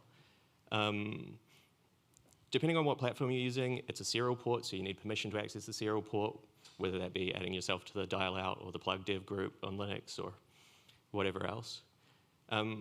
When you're compiling embedded targets, people have talked about standard and no standard, so that's whether you have the whole world that lets you access file systems, network interfaces, all of that. The ESP32, because it's such a potent processor, actually has a version of that you can run which gives you a standard-like environment. So if you need a whole lot of connectivity and you're not too worried about like predictable performance, you can do that. The caveat with running in the standard environment is that it's a whole lot harder to set up as well. So we're going to go with the no standard approach, where there's nothing else running on the processor but the code that we've actually uploaded. The next thing you need to do is install a bunch of tools to generate the project and then to flash the device. So there's a particular protocol that's spoken over USB that lets you load applications onto the ESP32. It is worth noting there that there's an ESP generate tool that they recommend rather than cargo generate with the ESP template. If you do the latter, you'll run into funny problems and have to fix a bunch of versions that haven't been updated in a while. There's also a choice of debugger. ProbRS is kind of the ecosystem standard for flashing and debugging microprocessors, and it has ESP32 support, or you can use the ESP32 base tool. Doesn't make a huge amount of difference until you get into the nuances of RTT, like debug channel debugging. So what's next? So there's a bunch of resources at the bottom, and one of those is a link to the one of the Rust books on embedded, and they have some great examples already ready to go. So if you've installed the crates that you need and you've added the target, you should be able to just clone one of the example getting started repos, and it should just work. Fingers crossed.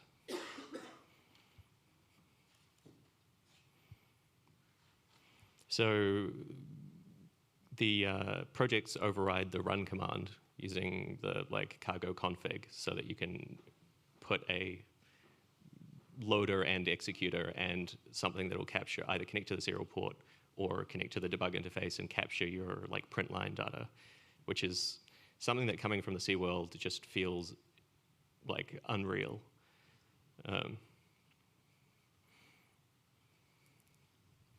What's next? Wow. And this is the example code for a hello world. So the next thing is, if you want to generate your own project using that ESP generate tool, you tell it what chip you've got, and that's important because they have different peripherals available and different architectures, in fact. And you give it a name, and then it's going to ask you for some settings. I think most of these don't matter too much, but we typically use ProbRS instead of ESP Flash. And you can control the way it logs. If you haven't come across deformat, deferred formatting, it's an incredible upgrade on the usual just printing serial stuff out, where the application and the tool that's talking to it understand all the messages, so it can compress just the variable parts of that to send them across the serial link or through the RTT bridge. And you can add settings for your editor to help it know what's going on. So the reason we use embedded processors is to play with stuff in the real world, right? These little boards have a few different sensors on them, and there's quite a good visualization of where all the pins go, what they have. Find that? Yeah, is that? Which is generated by the interactive HTML BOM tool from KiCad. It's also written all over the board where pins go. And we put a little bit, we've linked to all of this in the README. So the first thing I think we're going to do is twiddle the pins to flash an LED. So at the top, we're setting up some clocks, which is a thing you have to do on every embedded processor. Then we're grabbing a GPIO pin, telling it that we want it to be an output, and jumping into a loop with a little delay to turn it on and off.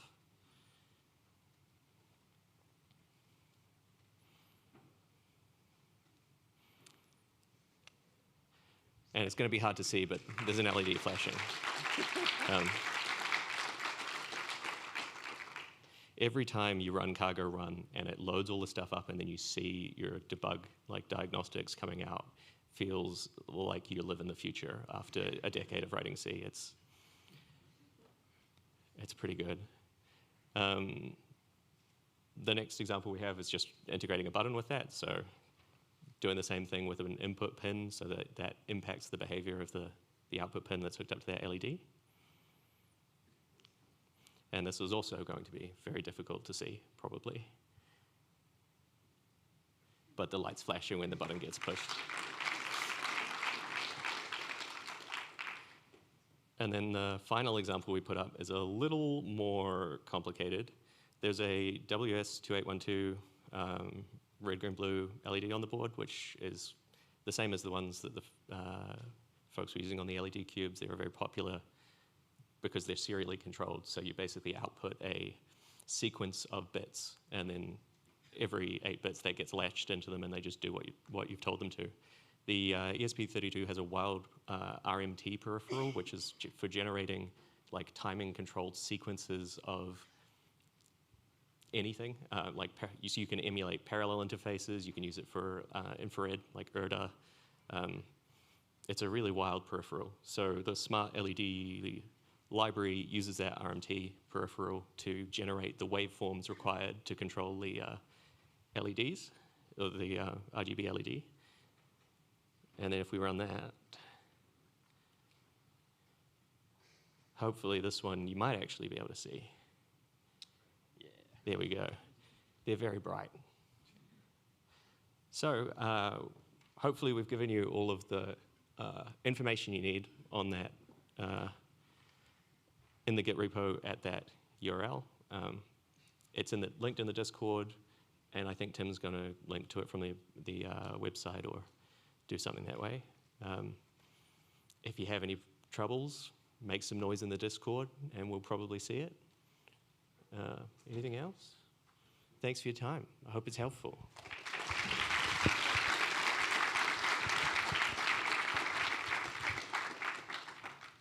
Awesome. Do we have any quick questions? No, because Jeremy and Ryan basically got voluntold to do this about 20 minutes ago, so let's give them another round of applause. All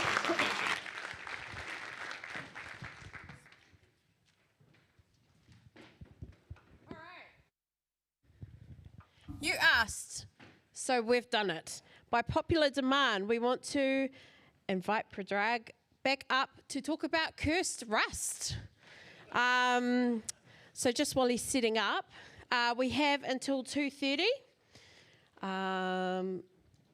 and potentially there may be some questions along the way as well. Yep, cool. But other than that, 2:30 we're going to break, and then we'll be back here for 3 p.m. ready to go for the last stint. Yeah. You got enough space?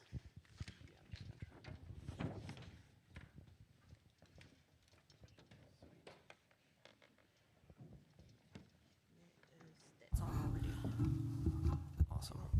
Yeah, this one's probably better. Awesome. Thank you all for having me back. Big applause. Come on, it's a fun though. All right. Hopefully my screen share can come up. Awesome. All right. So there are some folks who are interested in seeing some cursed Rust. So this is my chance to, for the next 30-odd minutes, try to convince you that checking semver is actually truly horrendous, and that you should never wish it upon anyone to have to do it by hand. And I promised, when I was originally approached about doing this, last minute, I said, oh yeah, I could talk about this for about like 6 hours minimum, just because of all the things I've had to do to get, all of this stuff to get, to be handled correctly in Rust, in cargo semver checks for Rust. So we're gonna squeeze in as much as we can in the next like 30 minutes, but if you're interested to hear more, there's more of this on my blog, and I'm very happy to talk your ear off about this afterward. Sounds good? All right. So I'm in the playground, and I have a small program over here, and we're just going to start off pretty easy. So we have this struct called example, and what we're going to try to figure out is what we can do to change this pub struct that is at the root of our crate, and what that might, what might break as a result. So it's a pub struct. It has 2 pub fields. If we comment one of these out, this is a major breaking change, right? It's a pub struct, pub field. Anything that uses that field is now broken, right? Pretty straightforward. How about adding a field? If I do that, what happens? I see some nodding heads in the audience. If you see it, call it out. Destructuring breaks. Good. So if we hit build, we hit missing field Z, because destructuring and constructing the struct with a literal now no longer works. Okay, because we need that z over here. All right, fine. So we're going to add that z. Now we're going to try something different. We're going to add another field. And this one's not pub. Now what happens? You can't construct it anymore at all. So struct literals just don't work, right? So here we get a bug, a report about missing t, but what we'd actually get if this were cross-crate is we would get an error when we try to use a struct literal in this case. The same thing happens if we write non-exhaustive at the top of the struct, right? So adding non-exhaustive to the top of the struct signals that you might intend to add more fields in the future. So the tricky thing here is that if the struct already had a non-private field, adding the second non-private field is actually fine. This is not breaking. It's the first private, if the struct already had a private field, adding a second private field is fine. It's the first private field that is the problem. And that's why a lot of the time in public APIs, you're going to see non-exhaustive at the top of pub structs. And in fact, non-exhaustive does nothing if you have private fields, so I just kind of slap it on all of my pub structs just in case I happen to remove the last private field by accident and not realize it. Okay, so this is about as straightforward as examples go, and it's already pretty non-obvious because like when we added a private field, like nobody made us think about struct literals and how they get constructed, right? So that really summarizes the difficulty here, right? It's always something that you didn't think about that will break, right? And we're gonna see some more of that. But before, I wanna talk a little bit more about non-exhaustive because this is a really good example of how the Rust semver rules are actually not the same over time. So non-exhaustive did not actually exist when Rust was originally created. It was actually added later. And the way that we handled non-exhaustiveness is in stressing the socio part of the socio-technical problem that is semver was by doing this kind of magic incantation where we had doc hidden double underscore non-exhaustive, which sort of by convention, everyone agreed is a field that you should never use and it will never actually be instantiated, but it's there just to sort of break your code if you assume exhaustive checking. So if you see someone matching on a doc hidden double underscore field, you should probably have some more questions, right? Then they kind of knew what they were getting themselves into, and so it's kind of been communicated to them, and at that point it's their fault if their code is broken. So if we add non-exhaustive, we've sort of promoted this functionality that was firmly on the socio side of the spectrum into the technical side of the spectrum, where in a cross-crate setting, the Rust compiler will just not allow you to have an exhaustive match over something that is non-exhaustive, which I think is awesome. So let's talk a little bit more about things that don't know biting you. We have a trait called myTrait. It has a method, and everything works fine. And then we'd like to add this associated constant. Now, we don't have to add a value here. We could have added this associated constant like this. And that would pretty obviously immediately be a breaking change, right? Because anybody that could implement this trait did not previously have to set a value for this associated constant n, and so their code would be broken. Okay, so we thought about that, and we set it to a default value, and now we're good, right? No breaking change? DIN compatibility, that's right. So if I hit build, we get the trait myTrait is not DIN compatible because I have this witness function way down here that uses DIN myTrait. And again, we never said this trait should stop being DIN compatible. We said it should have an associated constant, right? So we didn't think about this, and that is in the end what burned us. This is really, really tricky. It's especially tricky because, in my opinion, it's entirely possible that a future version of Rust might actually allow associated constants on traits and remain, DIN compatible. Like, in principle, we could have had a, const fn get n that returns usize, and returns 0. And if we could implement it like this and consts were allowed inside associated functions, then everything would be fine. The two would be kind of exactly the same thing. So this is a possible future transformation that the Rust compiler might be able to do. But the rule currently is that you lose DIN compatibility if you add an associated constant to your trait. So not only do you have to know all of the rules and all of the edge cases and think about all of the possible ways that people might use your code, you actually have to be super on top with how the Rust language evolves because the rules keep changing from under you. Personally, I think it's easier just to delegate that to a tool. I don't know, maybe hot take. Let's take another interesting example. Take a look at another interesting example over here. So here we have this mod private, and it has a public struct inside. Now, what's the deal with that? Like, how does that actually work? Well, the visibility of items in Rust is sort of their own declared visibility, right? So in principle, the struct is visible. You know, you can access it from outside the crate, but you just can't reach it. Currently, if you're outside the playground crate that we're currently in, you can't import the example struct. And so it doesn't matter that it's pub, you just can't reach it. It might as well have been private, right? So if I turned this pub into private, if I just deleted it, this is not a major breaking change, right? Nobody could have imported or used that struct, and so there is nobody to be broken. Now, what happens if I add this pub use at top level, right? All of a sudden, now there is a path to that internal example struct, right? Because external users don't actually care that it's inside this private module. All they need to do is, and I'll just rename it so that this stops being highlighted as a keyword. External users don't actually care that it's in a private module because that private module was taken care of in a place where it was, you know, locally visible, right? So that part of the name resolution is sorted.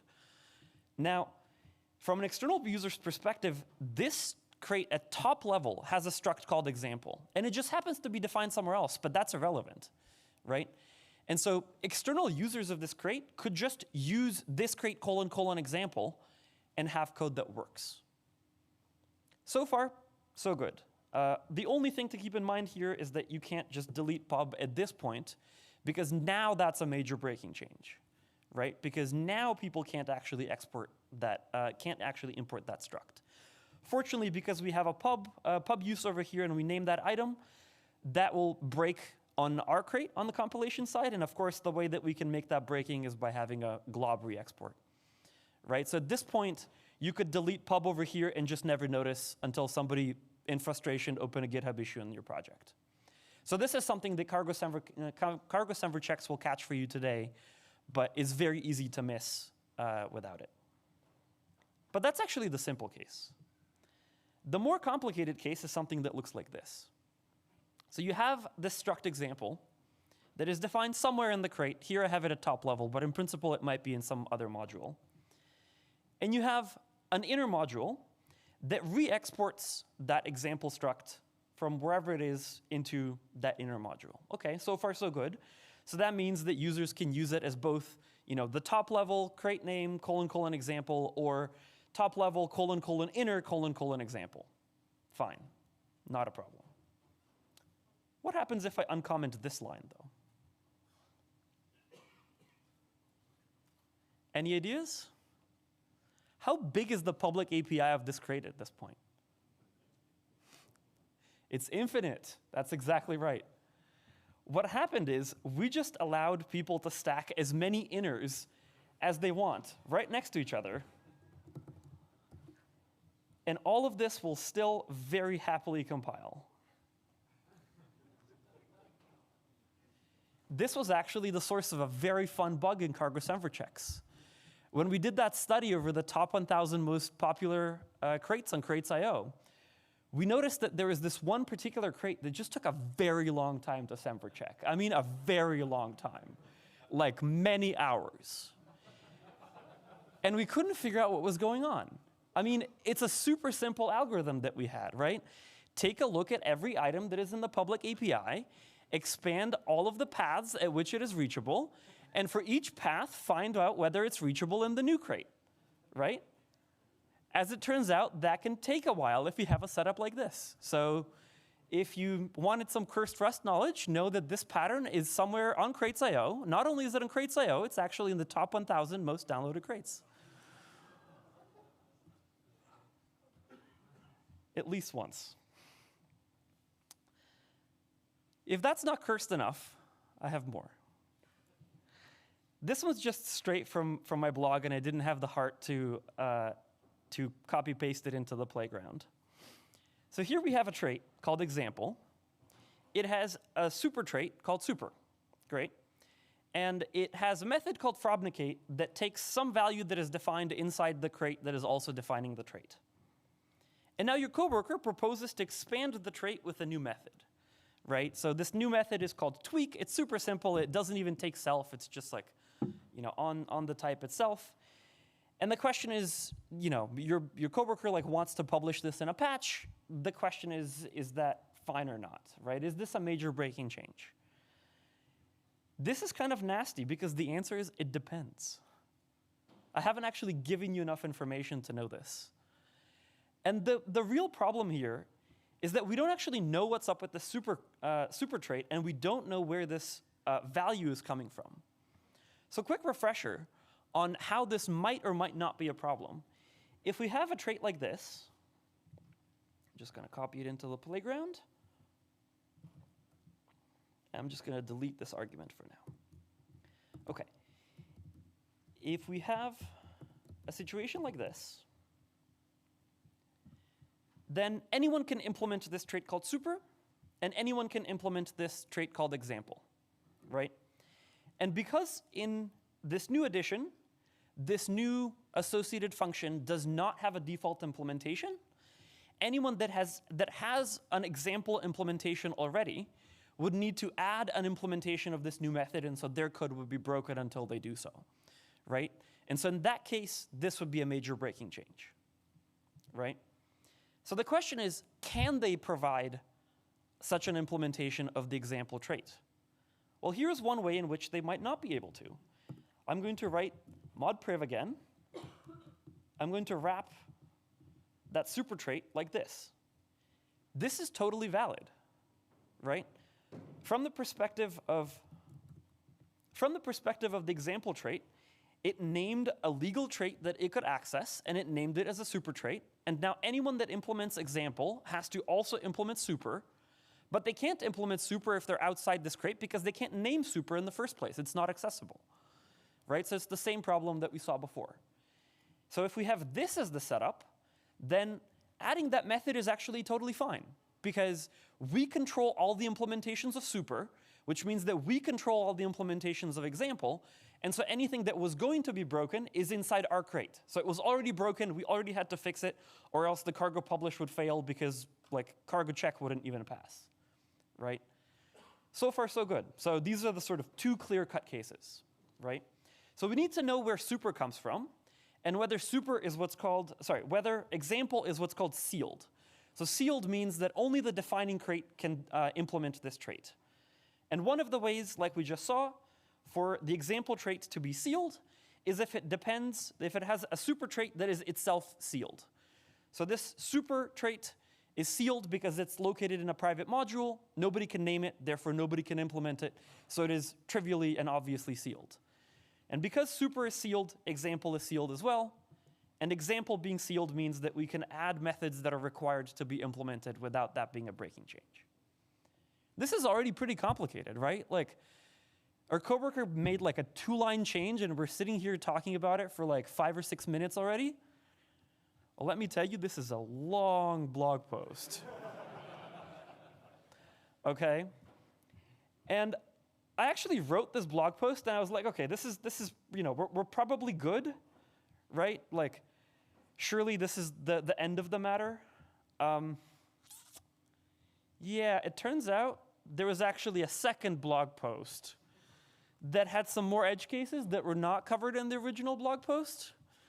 So I'm not going to go into all of this because we would literally be here all day, but this is something that you could check out.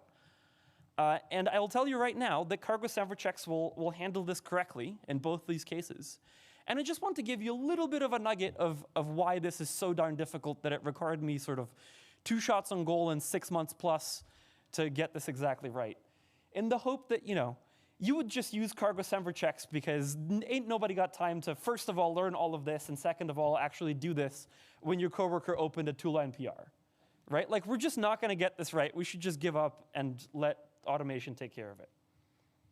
So I already mentioned this super trait, so we kind of handled the edge cases there. I mean, there are some more edge cases, but they're not the exciting ones. Remember at the beginning that I actually deleted this crate defs value that this frobnicate function takes. What if that value itself is not something that we can name outside the crate? Is that like okay? Is that legal? At definition time, it's actually fine. It just means that that method can't be called. It also means that that function actually cannot be implemented. And so remember how I said that traits can be sealed or not? Well, as it turns out, they can be partially sealed too. Because if this frobnicate method actually had a default implementation, then you just don't implement it. You're not allowed to implement that method because you can't name the bits of its type signature, right? But you can implement all the other methods, and so you can implement the trait, and so everything's fine. So the sealing analysis, all of a sudden, it's not, it's black or white, but it's actually all sorts of shades of gray in between, okay? As one other final thing, and this is definitely, we're not going to have time to talk about this. Is this super trait sealed? Is a question that is itself actually kind of bonkers. It is unfair to ask that of a human being. Because the algorithm for determining that simple yes or no question is triply recursive. So you literally start at the top of this blog post. You get to the point where it's like, okay, example is sealed if super is sealed. The answer for is super sealed begins from the top. Start reading the blog post from the top and execute the virtual machine specified in English. It's not reasonable. It's especially not reasonable, and this is why I needed a second blog post, because as it happens, whether super is sealed can depend on whether example is sealed. Yes, we have cyclic reasoning here. So this is all because of the miracle of blanket implementations. And if you're curious about this, this is well outside the scope of what I was hoping to cover right here, but I'll very happily walk you through it in the hallway outside after this talk. I'll try to show you one more thing that I think is quite fun.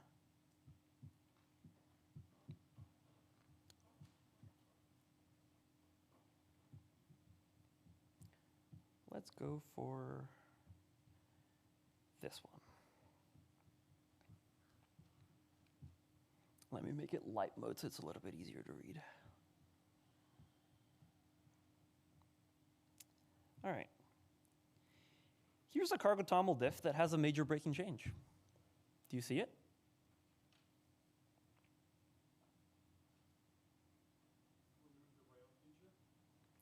Removed the rayon feature. Please say more.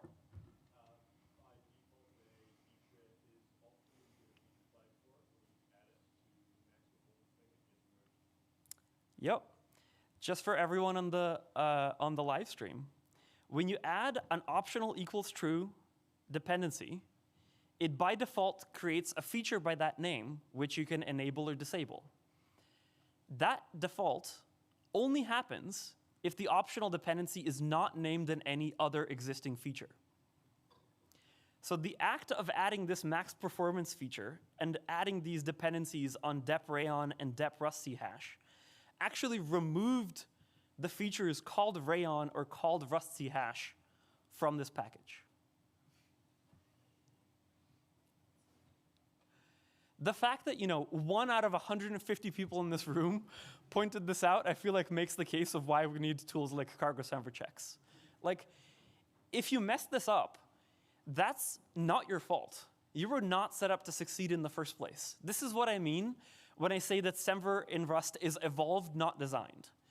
And given that this is the behavior, we can do some things to make it, have fewer sharp edges. We can do a lot of things over additions. Additions are a phenomenal mechanism in Rust. But why wait for the next addition? We could just have tools like cargo semver checks that have all of this expertise that we have earned through blood, sweat, toil, and tears by breaking a lot of code, just encode it in a piece of automation that we can just run for free before publishing, before every pull request, that just tells us what all the sharp edges are, and that tells us to pay attention so that we make only the changes that we intended to make, that we never break something that was never on our mind, that was like, the DIN safety when we were adding an associated item, or that was, I didn't realize that this type was being re-exported in some funny way that I, was not looking at. Or by, turning a static stir into a reference counted string, oops, my struct is no longer thread safe. These are not things that we can reasonably do by hand. That's why tools like cargo semver checks exist. I showed you probably half a dozen different examples of things that are horrifying and easy to mess up.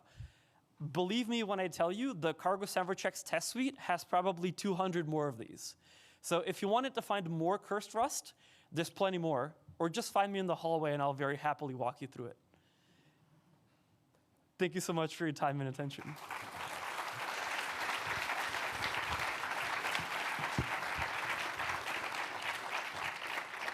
Okay, does anyone have any burning questions? Because we probably have a couple of minutes for, at the front here. Hi, thanks. So cargo semver checks has coverage of a certain amount of Rust features. Should we consider those features to be Rust the good parts and avoid using anything else? Ooh, I hope you don't like types. So cargo semver checks currently has about 170 lints. So it can catch on the order of 170 different things that you could possibly break, which means that it's short maybe a few thousand more.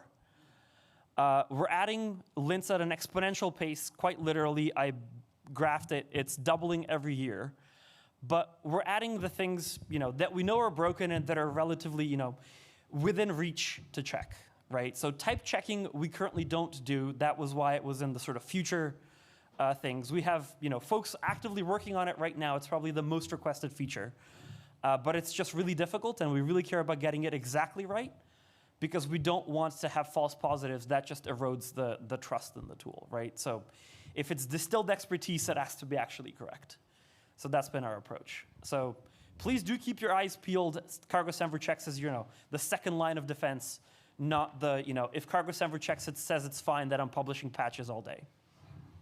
All right, second question down here. I was wondering how cargo semver checks deals with different targets and conditional compilation. Yeah, great question. So cargo semver check sits on top of rust.json.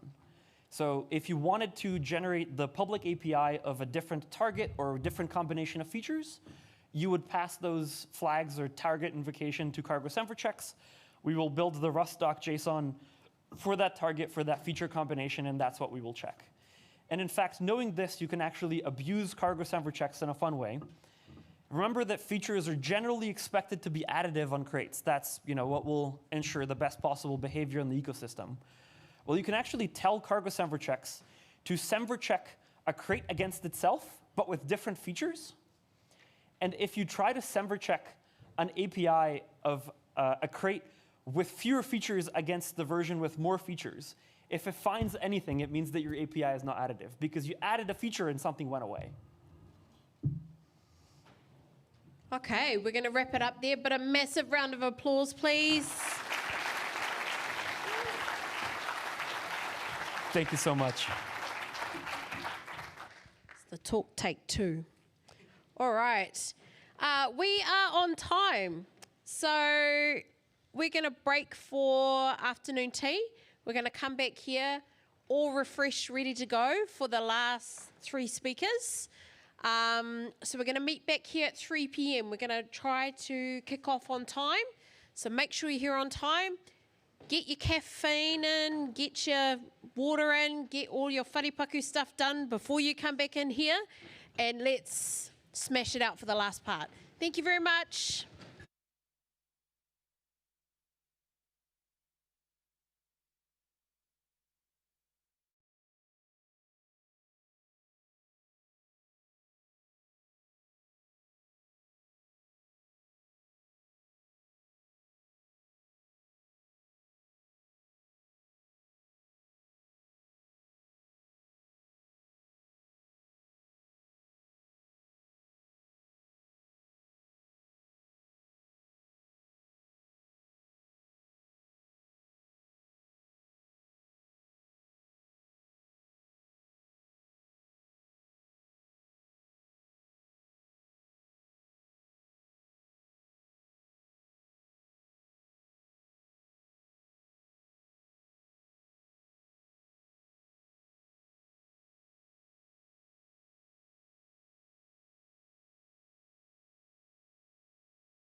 Have we gone wharepaku?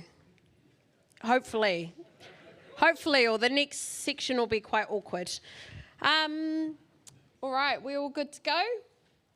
Let's get this party started. Right, we are on the home stretch e te whānau. We are going to start a minute early. Hopefully by that time, then Andrey can be on the stage and ready to go. Our next talk is Reflect Your Rust API into the World by Andrey Konstantinov, one of New Zealand's early adopters of Rust since 2017. Andrey has brought Rust into production at 2 leading New Zealand product companies.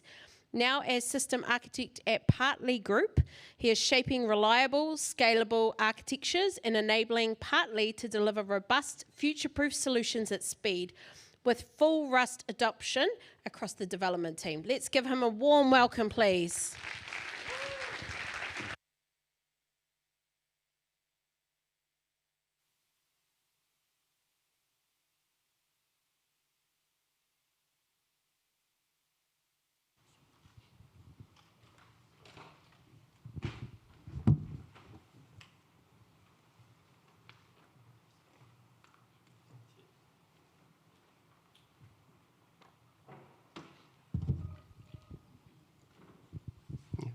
Thank you for the introduction. Hello, everyone. It's a real pleasure to be here at Rust Forge conference among so many patient Rustaceans. And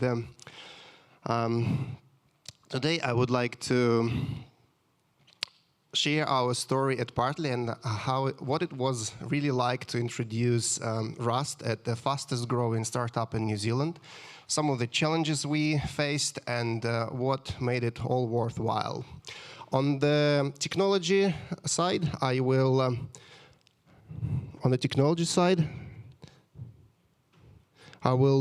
focus on one particular challenge related to bridging efficiently web services with external systems,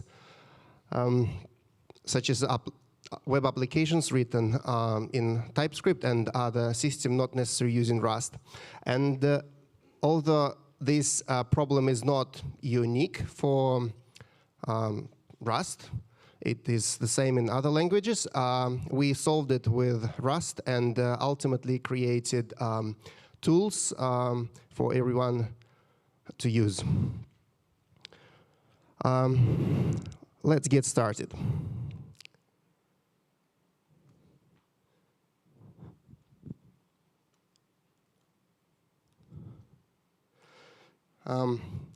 We started with very typical stack for startups. It was one programming language on both on the server side and the front-end side. There was a GraphQL, and there was automatically generated client.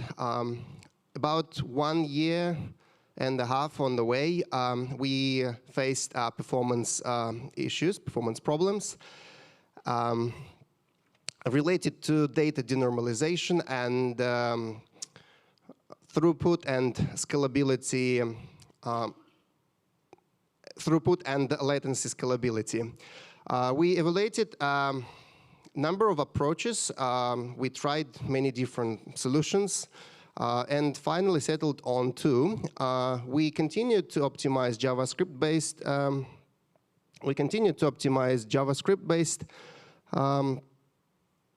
implementation for about 1 year, and that really bought us time while I was rewriting bits in Rust on this new architecture.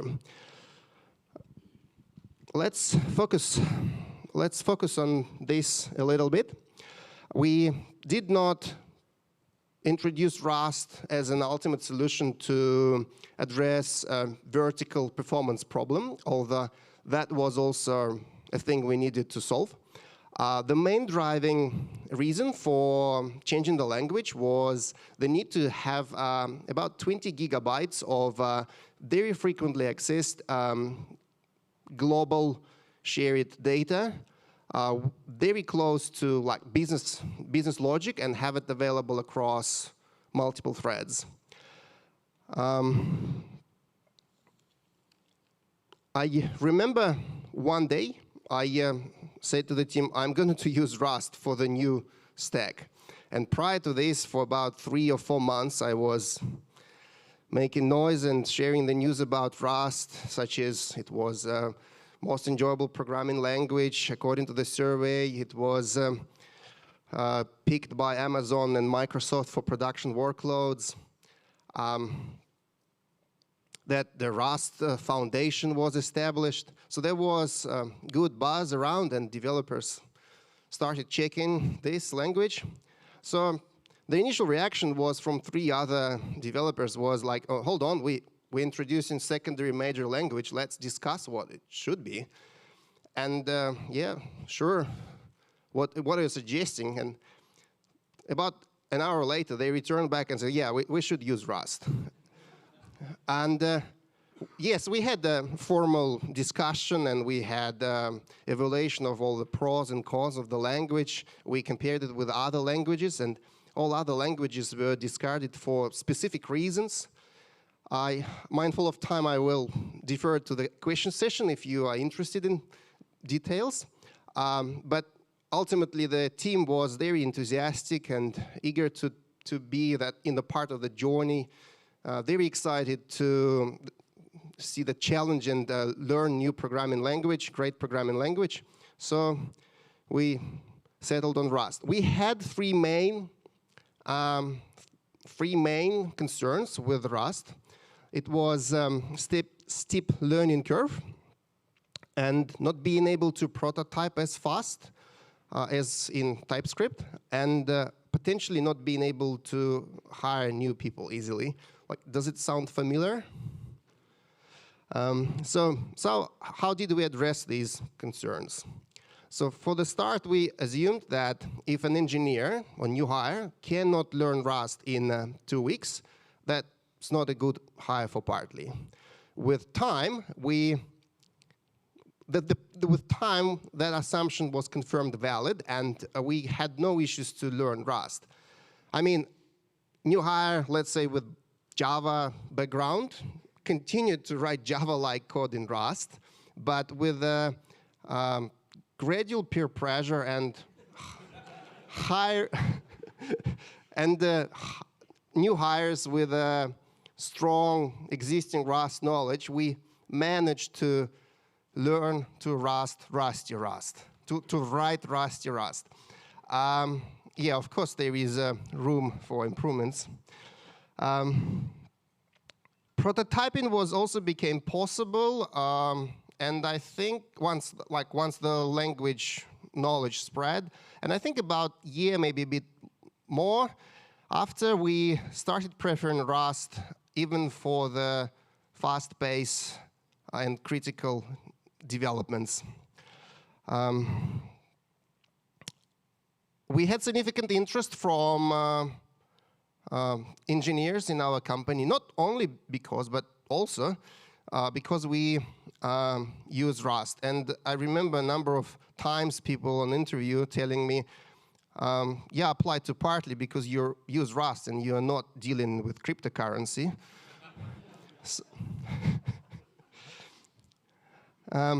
So we had a number of strong C++ hires with C++ experience, and they were very excited to learn and transfer to Rust.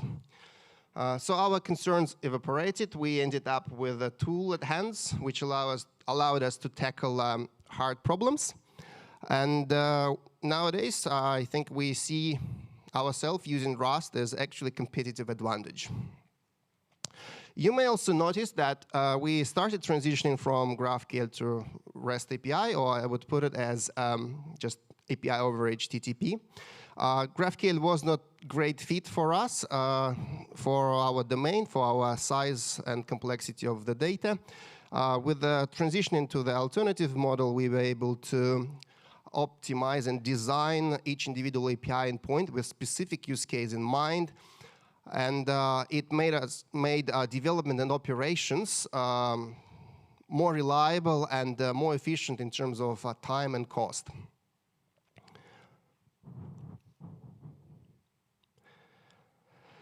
Yeah, about a year after we decided to transition, we had a number of new projects, new applications, new services, and we realized we actually need to define how we do APIs over HTTP. HTTP offers so many features and ways to transfer data, ways to do same thing multiple different ways, and we put in time, effort to develop API standard. That standard is very opinionated. It cuts down almost all of the HTTP features. Every rule in the standard is justified by the single goal of making API easy to define, understand, and implement.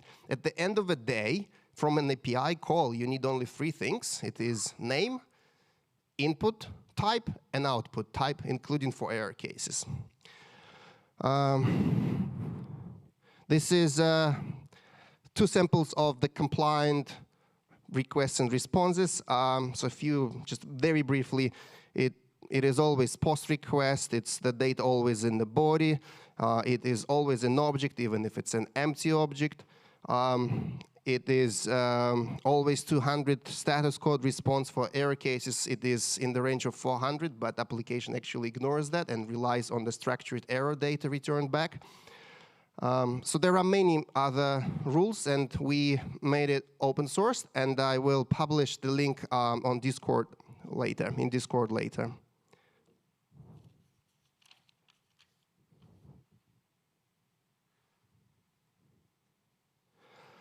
Again, it was all going well except manual effort. It was all going well except manual effort required us to maintain the clients. And clients are great because you, like manually written clients are great because you can express the original intent of the API layer to the application.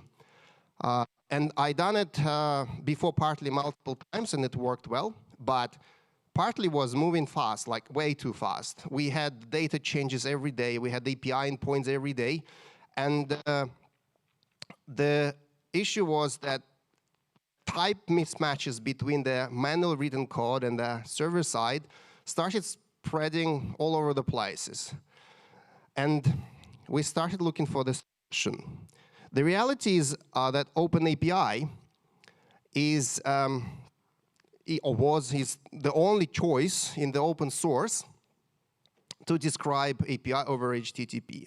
The code generation tooling evolved around it, and it is so big and so widespread so that you kind of take it for granted that it is the best choice, reliable, it's complete.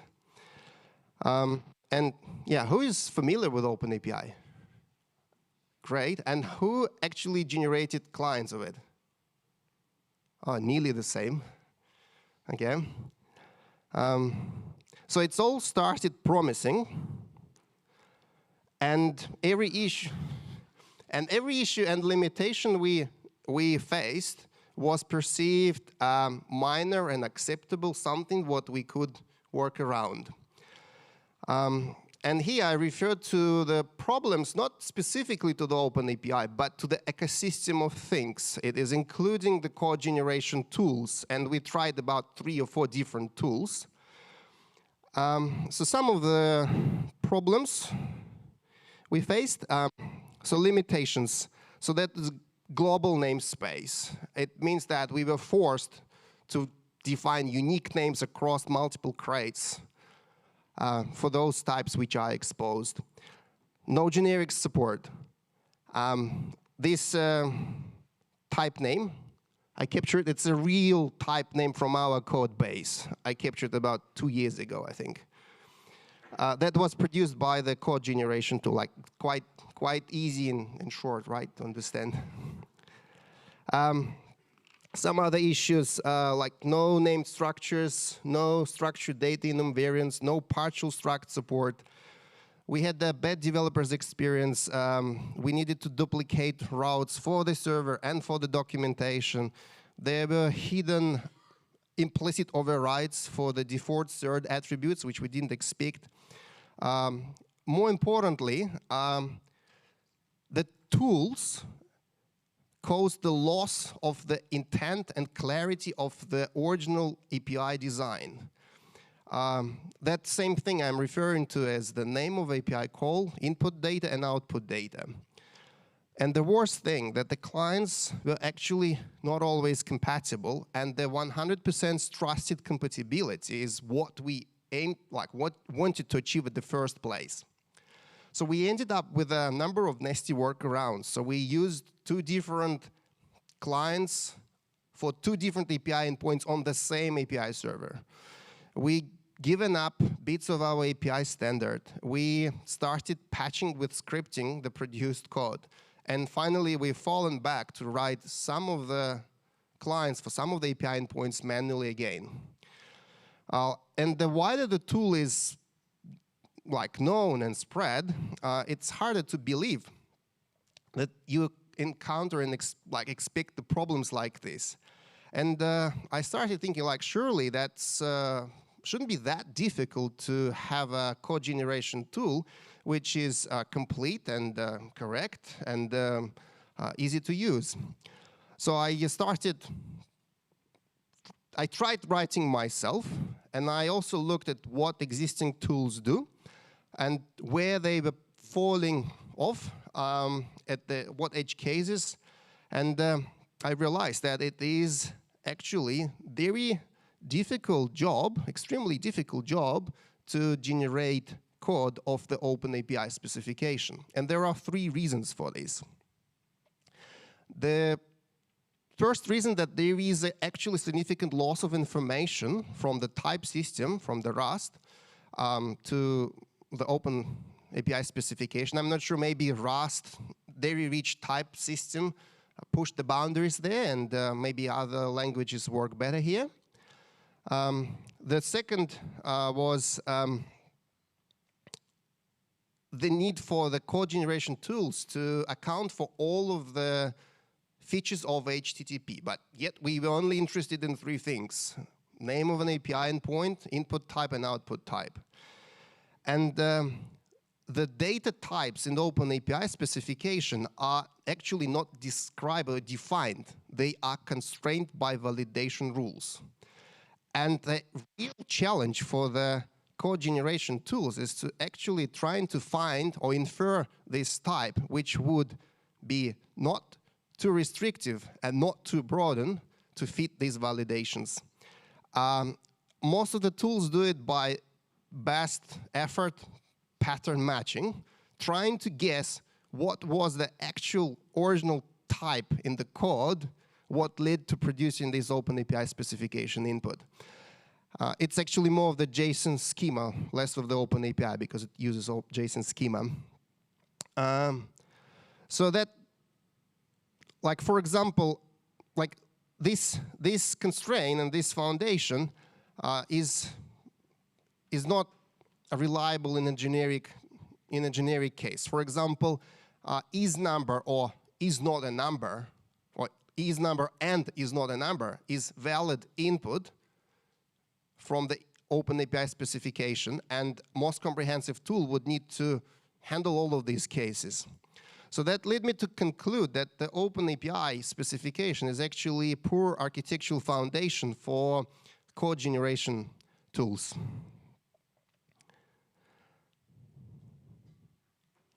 Okay, let's say we assume we are in Rust. We have got our web handler defined in Rust, and it has got input type and output type as serializable and deserializable with serde crate. And can that alone be used as a single source of truth for code generation tools? And that's exactly what Reflect API does. It solves that problem I described earlier. It leverages Rust-derived macros to extract comprehensive type information and delivers it to the code generation tool via Reflect API-specific schema. It offers complete support for all of the features of the Rust type system. It fully respects all shared attributes, and it ensures no loss of type information. It includes support for generics. We cover standard library types, most commonly used crates, and adding support for third-party crates and your custom types is also very straightforward. So the tool replaced OpenAPI at Partly. I started working on this about nearly 2 years ago, but maybe 18, 20 months ago. Now it's being maintained and further extended by the few members of the Partly team. And it's about 1 year in production. Myself, I had a very great experience with Rust macros. It was very smooth, right? And macros and meta programming in Rust are well done. They are superior to comparing with other languages. However, I advise not to exploit the macros. Plain Rust structures and language instruments are always more preferable. I mean, not exploit without strong reason, strong need. Let's have a look at the Reflect API. Not this one. We'll go to source code. So here's, I'll try to, can you hear me? Can you hear me here? Yeah. So here's the example book list from the previous slide. It has got a fairly simple input type. That's just a pagination for the next list. It has got a bit more complex output type, which is a generic, which has got a collection inside. You can see collection. It has got like an object, and here a number of different properties, including the enumerables with the data inside. So it also has got declaration of what request headers it needs, and also the structure definition for error variants, like we used to do in Rust. Turning this function into a reflected API is a matter of adding it to a router. Router here is Reflect API specific. It is agnostic of web frameworks. And having our router done, we can turn it into application. And here we use provided by the Reflect API utility, which converts Reflect API router into the Axum application. Here there is a bit of logic to inject documentation served online by the same server. And once it's running and the code is generated of the saved schema, we can see our documentation. The tool for documentation uses Redocly. Redocly relies on OpenAPI schema, funny that, but that was the fastest way for us to enable online documentation. And for doing this, we made conversion of the Reflect API schema to the OpenAPI schema. That schema is even less suitable for generating compatible clients because we bended it with a single purpose in mind to represent the documentation efficiently using that redoc tool. And you can see here the same types, same collection of items, and same enumerables. Where is it? That one. And you can see various alternatives here, variants, and error cases as well with structured data if there is one. How does it look like on the client side? On the client side, here's an example of same plain function signature, exactly the same intent we wanted to deliver from the web server side. And yeah, you can also see here the matching match utility, like we used to do in Rust. Now it's in TypeScript. And we provide the result in TypeScript like we used to do in Rust with all the unwrap cases. That's not that one. So here is the same types, same array we had with generics, same fields. Oops.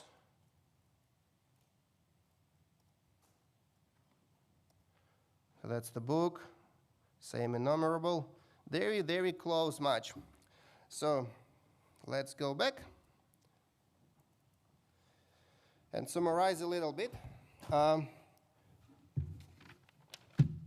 So we, and now the community and you, have got the tool which gives API services written in Rust, precise, complete, extendable, and automatically generated clients for TypeScript, Rust, and Python, delivering great developers' experience on both sides, server side and the client side.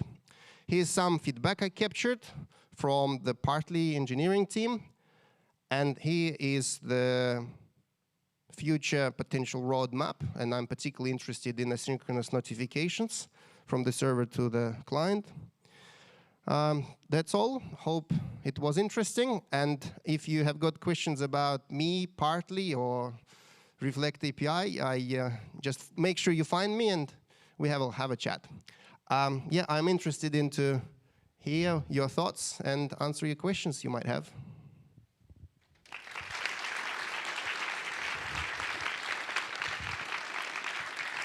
Awesome. We do have time for a couple of questions. If anyone, there's one in here.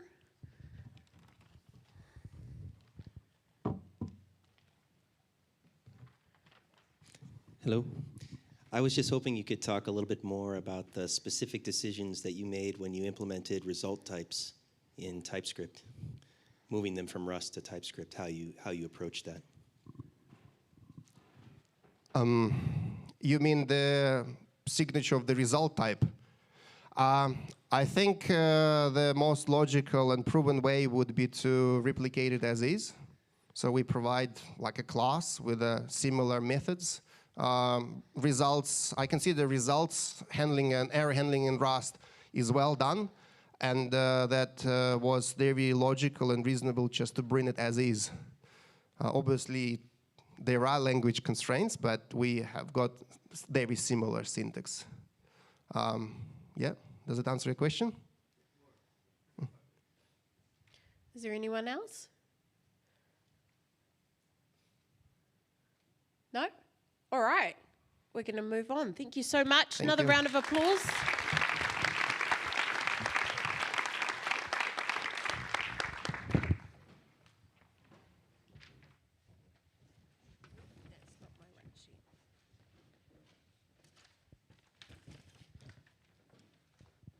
All right, we are going to welcome our next speaker up. Who's going to talk about the development experience is different with Rust. So Azriel, the original, as we've been discussing, has spent plenty of time dabbling with computers. What got him into software development was discovering how to modify a game called Little Fighter 2. And he was wonderstruck at being able to make his game self-overpowered. After working with computers for a substantial period, he began learning to connect and communicate better with people and tried to put the fun back into what we do for work. One way he does this is to look for the people and help the ones who help others. His ever-growing list of hobbies include running, art, creating soft toys, this one here he's created himself, and piano. So let's give a warm welcome to Azriel.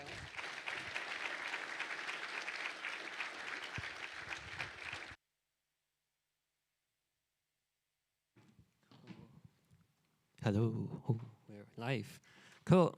Hi everyone, my name's Azriel, and if you have never used Rust before, I'm here to tell you that the development experience is different with Rust. Well, how different?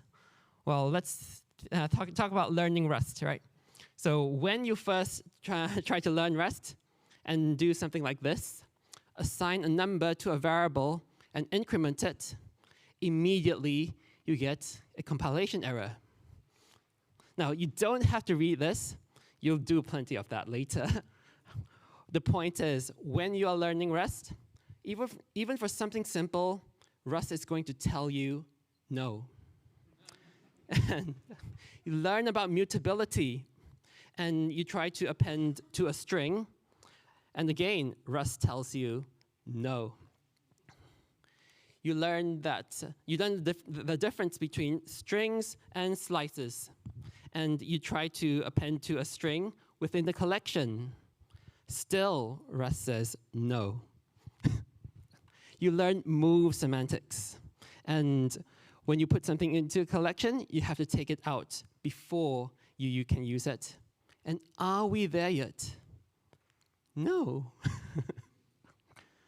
When you are learning Rust, it can seem as though Rust says no to everything I know how to do. But I implore you, keep going and be adamant. You've never lost to a computer before.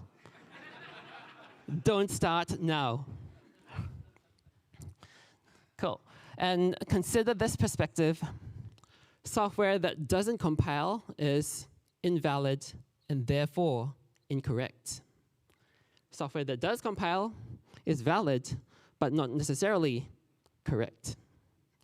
If you can reclassify the incorrect software as invalid, then it follows that when your code does compile, it's more likely to be correct. Now it can seem as though Rust is introducing complexity where there was none before, and you are right. But it also provides clarity. Let me show you.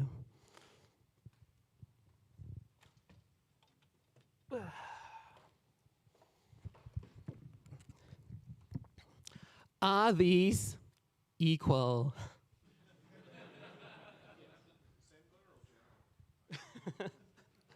They look the same, they feel the same, and you know what else looks and feels the same? Everything on the left and right-hand side of that double equals operator. And are they equal? It depends who you ask. Whether it's, it depends on the type and the language, right? Now, Rust has chosen this definition. Equals, equals, equals, equals. So the meaning of the the meaning of the double equals operator in Rust means value equality, which is what you would have thought it meant before you were clever.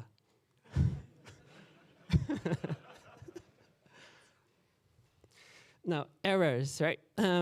So how errors have been represented has evolved.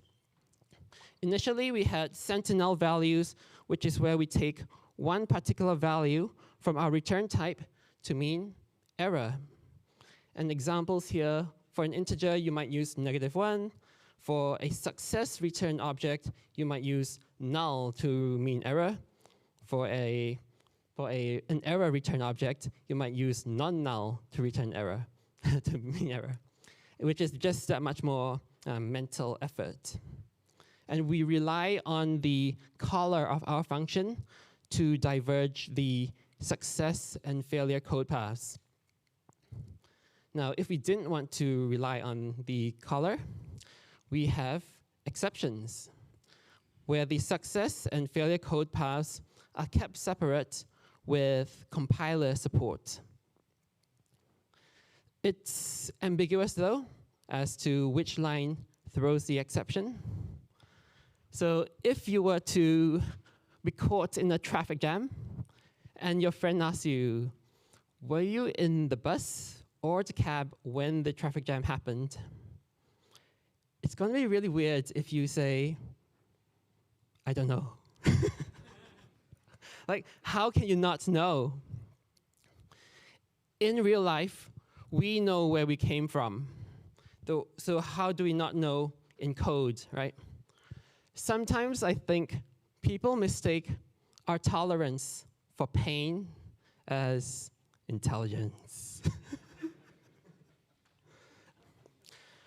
To be unambiguous, we need to give every line that could fail its own error handling block.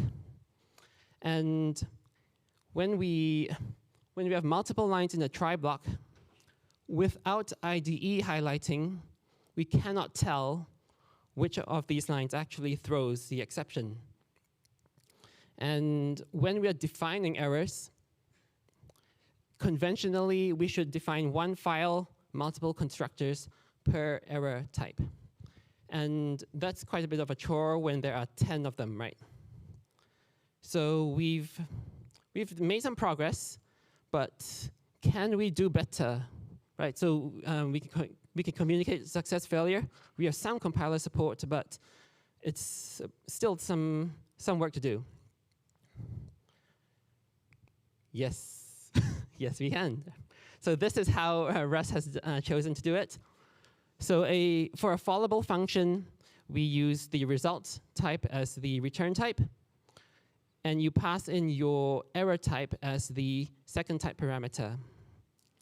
For every error variant that your function can produce, you write an enum variant. And that's far less boilerplate code than, say, one file per error, right? On usage, control flow is unambiguous by default, because every function that could fail is given its own error handling block. And if it makes sense, we can still commonize them. So if you walk and then take the bus, or if that fails, take the cab, whichever fails first, that's the error that will be handled. So point is default to unambiguous. Make it ambiguous if you don't care about the specificity. I cannot do that. When reading code for functions that can fail, function calls are marked by the question mark operator. So when you're reading the code, you can see where errors can happen. And with reduced ambiguity, the pain goes down, the clarity goes up, and you get a better experience. Now, Rust is clear. It is also expressive. And by expressive, I mean you can take an idea and represent it in code without much effort. And the converse as well. You can read code and grasp the idea correctly without much effort. And just take a look at these two snippets. Which do you read more naturally?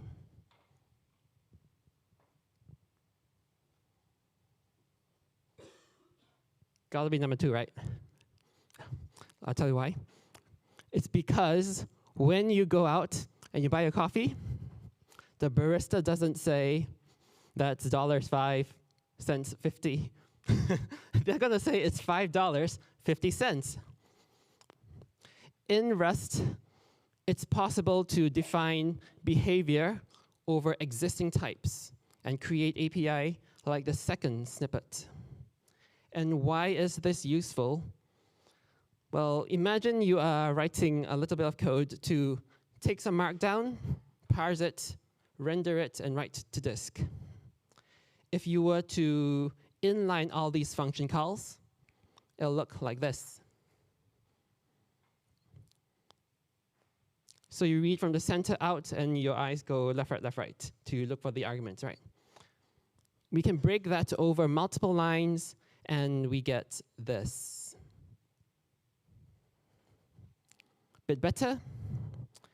And with Rust traits, you can write code like this.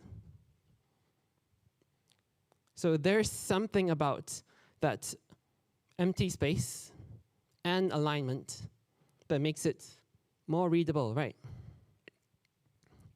And in Rust, many libraries provide astatic APIs because it's possible. which means when you're reading the library example code, it's easier to grasp what the idea is and use it correctly. Cloning. How do you spell clone? C-L-O-N-E or serialize, deserialize? You know, no one says Dolly the sheep was serialized, deserialized. Dolly the sheep was cloned. And we have 24 million sheep in New Zealand, nearly 5 for every human. We didn't get there by serializing our sheep. We farmed them.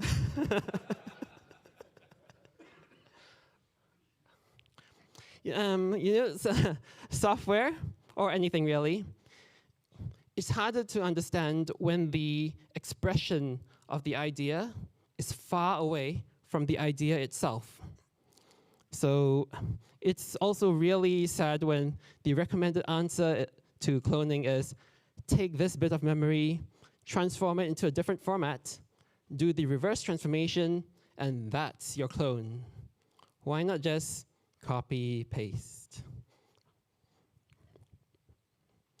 We have made progress though. So JavaScript and C#. How do you spell clone? Structured clone, or clone, right? Makes sense. But it doesn't always do what you want, because sometimes it misses type information, sometimes it shallow clones, and sometimes it fails because I can't clone this logic. And C# is a bit funny. They give you this nice interface, iClonable, and in the docs they tell you, don't use it. So we've gotten halfway, but we just haven't made it the way back. So in Rust, clone is spelt clone, and clone, when you read it, means clone. There's no missed type information, no failures, no surprises. When the representation matches your understanding, the expression is perfect. Because of Rust's clarity and expressiveness, code becomes more comprehensible. You can read code once and not have to go, did it mean this or that? Because there's only one. And for control flow, when your code path diverges, you know where you came from.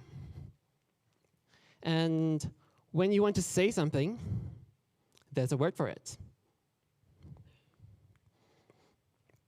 Communicating through software is hard enough, so let's refine our language.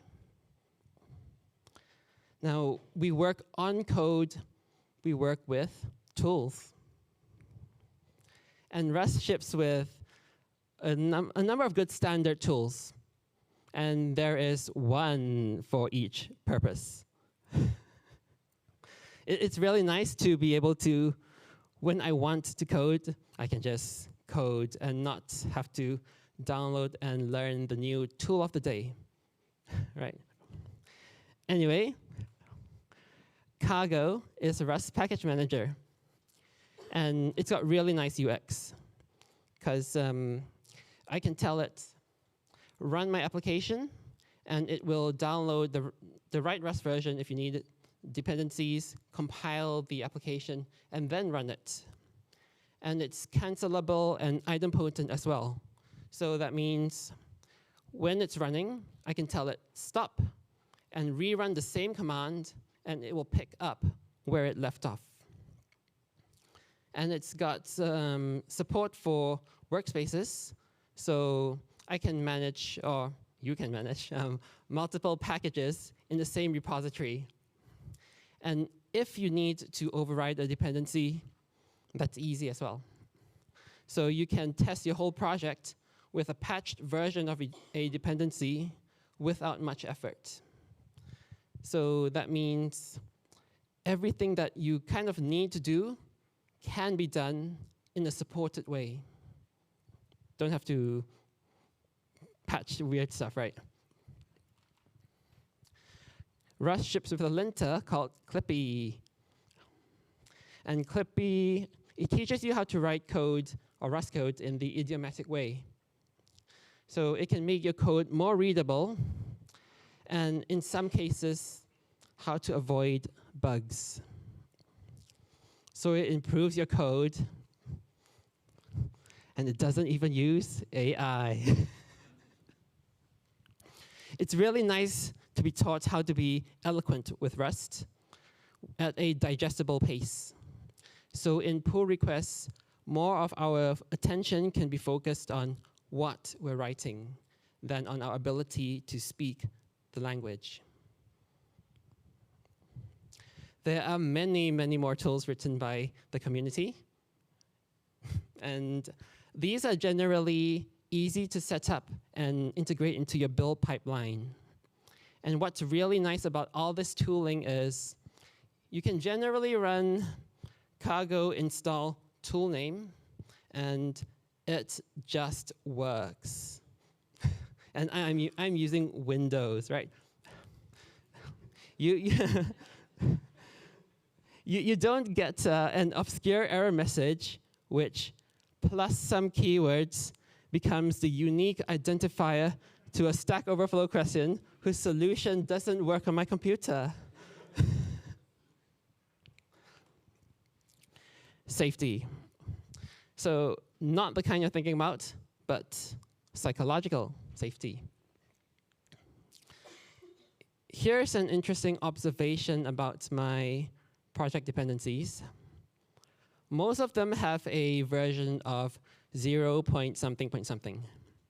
That is, the major version is 0. And this reveals an interesting trait about the Rust community. People are so concerned about making a promise they cannot keep that most would never publish a crate at 1.0. And I share the sentiment. I've never published a 1.0. Because I might change the API in the next 20 years. I'm not going to promise stability now, right? Keeping dependencies up to date in this ecosystem is not a burdensome chore. Periodically, I run cargo upgrade incompatible allow recursive. And again, for me, it just works. So the stress and anxiety for maintenance goes down. Psychological safety goes up. Finally, the experience beyond the code. When you interact with the Rust community, like in person or on the Rust forum, if you're asking a question, no matter how simple or complex it is, someone's going to answer, and the answer with empathy and intellect. So there's no sentiment of don't ask stupid questions, or you must be this tall to ask, right? No, you not only receive the answer, you actually feel helped. So in summary, this talk isn't intended to diminish the value of any other language. There are plenty of learnings and experimentation from so many other languages, right? And not just what worked, but what did not work. Rust has this late starter advantage where it's got this privileged position of supporting the patterns that worked and not supporting the ones that don't. And without the learnings from all the other languages, there would be no Rust. So it's simply a progression of technology and not a pedestal to stand on. I'd like you to imagine never seeing a null pointer exception ever again. imagine upgrading your versions, and it just works. Imagine asking for help and being helped. I have to narrate this. This is my experience with async Rust. So I'm asyncing. Oh, I need a lifetime, right? Move. Move. Right, so that's why we call it the execution pool.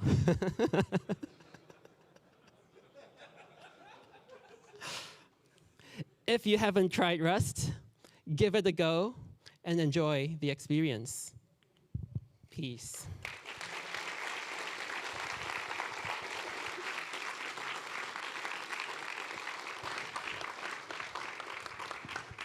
All right, we have some time for questions. I think you get the award for laughing more at your own jokes sometimes. They were hilarious, but yeah. Any questions? No, therefore you have stunned them so much, and they probably have to reflect on some of that. So thank you so much. Another round of applause.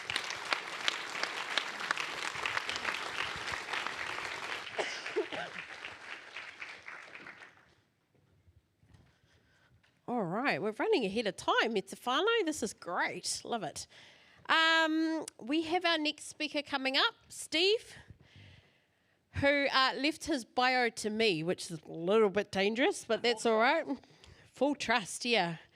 And his talk is called Rust is Much More Than Safety. So full trust.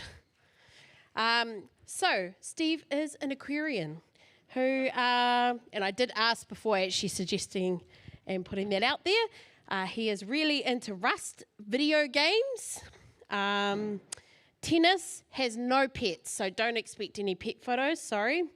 He lives in the US, was born and bred, but we're not going to hold that against him. So we're going to welcome Steve to the stage and take it away.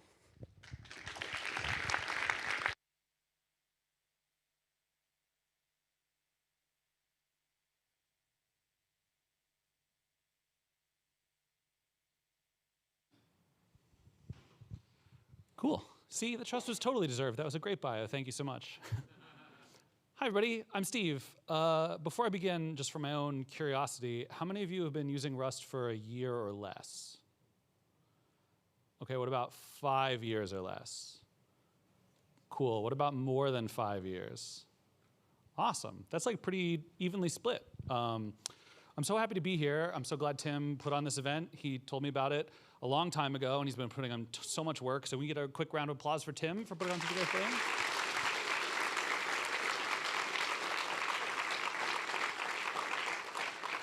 If you think you know how much work goes into doing a conference like this, it's actually more than that, including if you know how much work it is to put on a conference. So it's just a tremendous amount of work, and I'm so glad that he is doing this. I was in the elevator whenever I came over, since I'm traveling from the States. I had a lot of jet lag at first, and I had a funny, awkward interaction with some people in the elevator at my hotel. I was like, sorry, I'm out of my mind because I've been on planes forever. And so a couple days later, I saw the same people, and they asked how are you doing? And I was like, oh, I'm doing pretty good. Thanks for asking. And they said, what are you here for anyway? And I said, a tech conference. And they were like, here? And I was like, yeah. And they're like, why is that? And I was like, because somebody who lives here wanted to do one. And they're like, that's a great idea, actually. And so, it's really important to build community locally where you are. And, this place is very far away from where I'm from. And so I'm glad that, this still happens. We're going to talk a little bit more about how Rust has changed over the years and a whole bunch of other stuff here. So I have some stuff to say about that, but I'm going to save it for a little bit later. Okay, so this talk is kind of like a retrospective on some blog posts I wrote a while ago, but it's also sort of a little bigger than that, because to understand that context, you have to understand even more context. Unfortunately, you need to know history to understand basically anything, and so the problem is then you try to explain something, and you're like, well, to understand that history, you need to understand the history before that, and then the history before that, and then history. So I tried to keep it minimal, but also I got an hour, and we're early, so we'll see what happens. I'm actually a little I'm hoping I don't go under, because normally I make a zillion slides for this talk, but I'm about to say a bunch of crap I don't want written down, and so I made less slides than I do usually. But anyway, okay, so I got involved in Rust very early. We're gonna talk a little more about that specifically in a second, but there's sort of like pre-Rust 1.0, Rust was kind of like many different languages, actually. We did a whole bunch of stuff, and like the language is the same, but it also changed. I did a whole talk on this one time, so you can look that up, the ACM, around the time of Rust 1.0's release. But to sort of like put a little bit of a, some detail, but not give like a whole hour on just that, Rust had the same ideas for what it wanted to be, but the mechanisms changed completely. And so pre 1.0, there was a lot of change and there's a lot of turmoil. There was stuff changing like literally all the time. It was like, imagine what Nightly is now, but if just everything was that way, like things could just change constantly. And then at like 1.0, we decided to make Rust actually stable, and for a bunch of good reasons, including like people can't build programs in your software if it keeps changing constantly. They can a little bit, but like you can't really, you can't build a castle on sand, so like you can't also build big programs in a programming language that's changing constantly, or some people can, but like many people will not. And so at that time in 2015, we were like finally actually, like you made a real thing and like people are gonna use it, and this was sort of this like idea of a stable foundation for the future. We did so much breaking changes before 1.0 because we wanted to make the language a good one, but like at some point you have to sort of say, you know what, okay, we're done. This is like where we're landing, and our decisions are real and they're gonna be that way forever. And there's a lot of positives to that, but there's also a lot of negatives too. And that also means like you've locked in all the mistakes that you've made. And I think, I'm gonna reference the previous talk a couple times because it was very good, but like we did pretty good, all things considered. Like a lot of the stuff that was brought up in the last talk are things that I'm proud of, and I'll talk a little more in my talk about some of the things I'm a little less proud of. But like, you need to sort of do that though. Like there's no getting away from, if you want people to use a thing, at some point you just gotta say, you know what, like it's not perfect, but it is reasonably done, and that's just like where things are. And so at that point, it's time to actually start advocating for people to use the language. At least that's what we wanted to do in Rust, because we wanted people to actually use the thing, which I'll get into more in a second. So much foreshadowing in this, that's how it goes though. But like, a year after 1.0, we'd started telling everybody like, hey, by the way, you can kind of use the thing. And it's so funny because Rust got so much attention before 1.0, it took like multiple years for people to go, hey, isn't it that language that breaks everything like every day? And they're like, no, we changed it. Like it's good now, like that's not happening.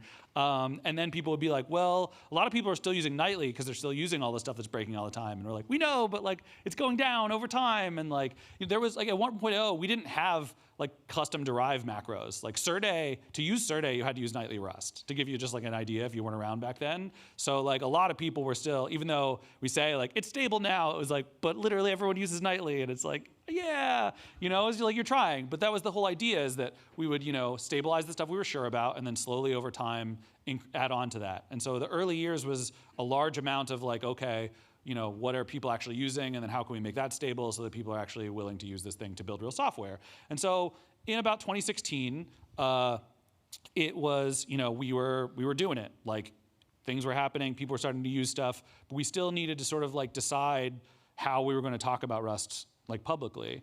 And so if you want to tell people to use a thing, you kind of got to know what the thing is. Apparently, this is a controversial statement to some people.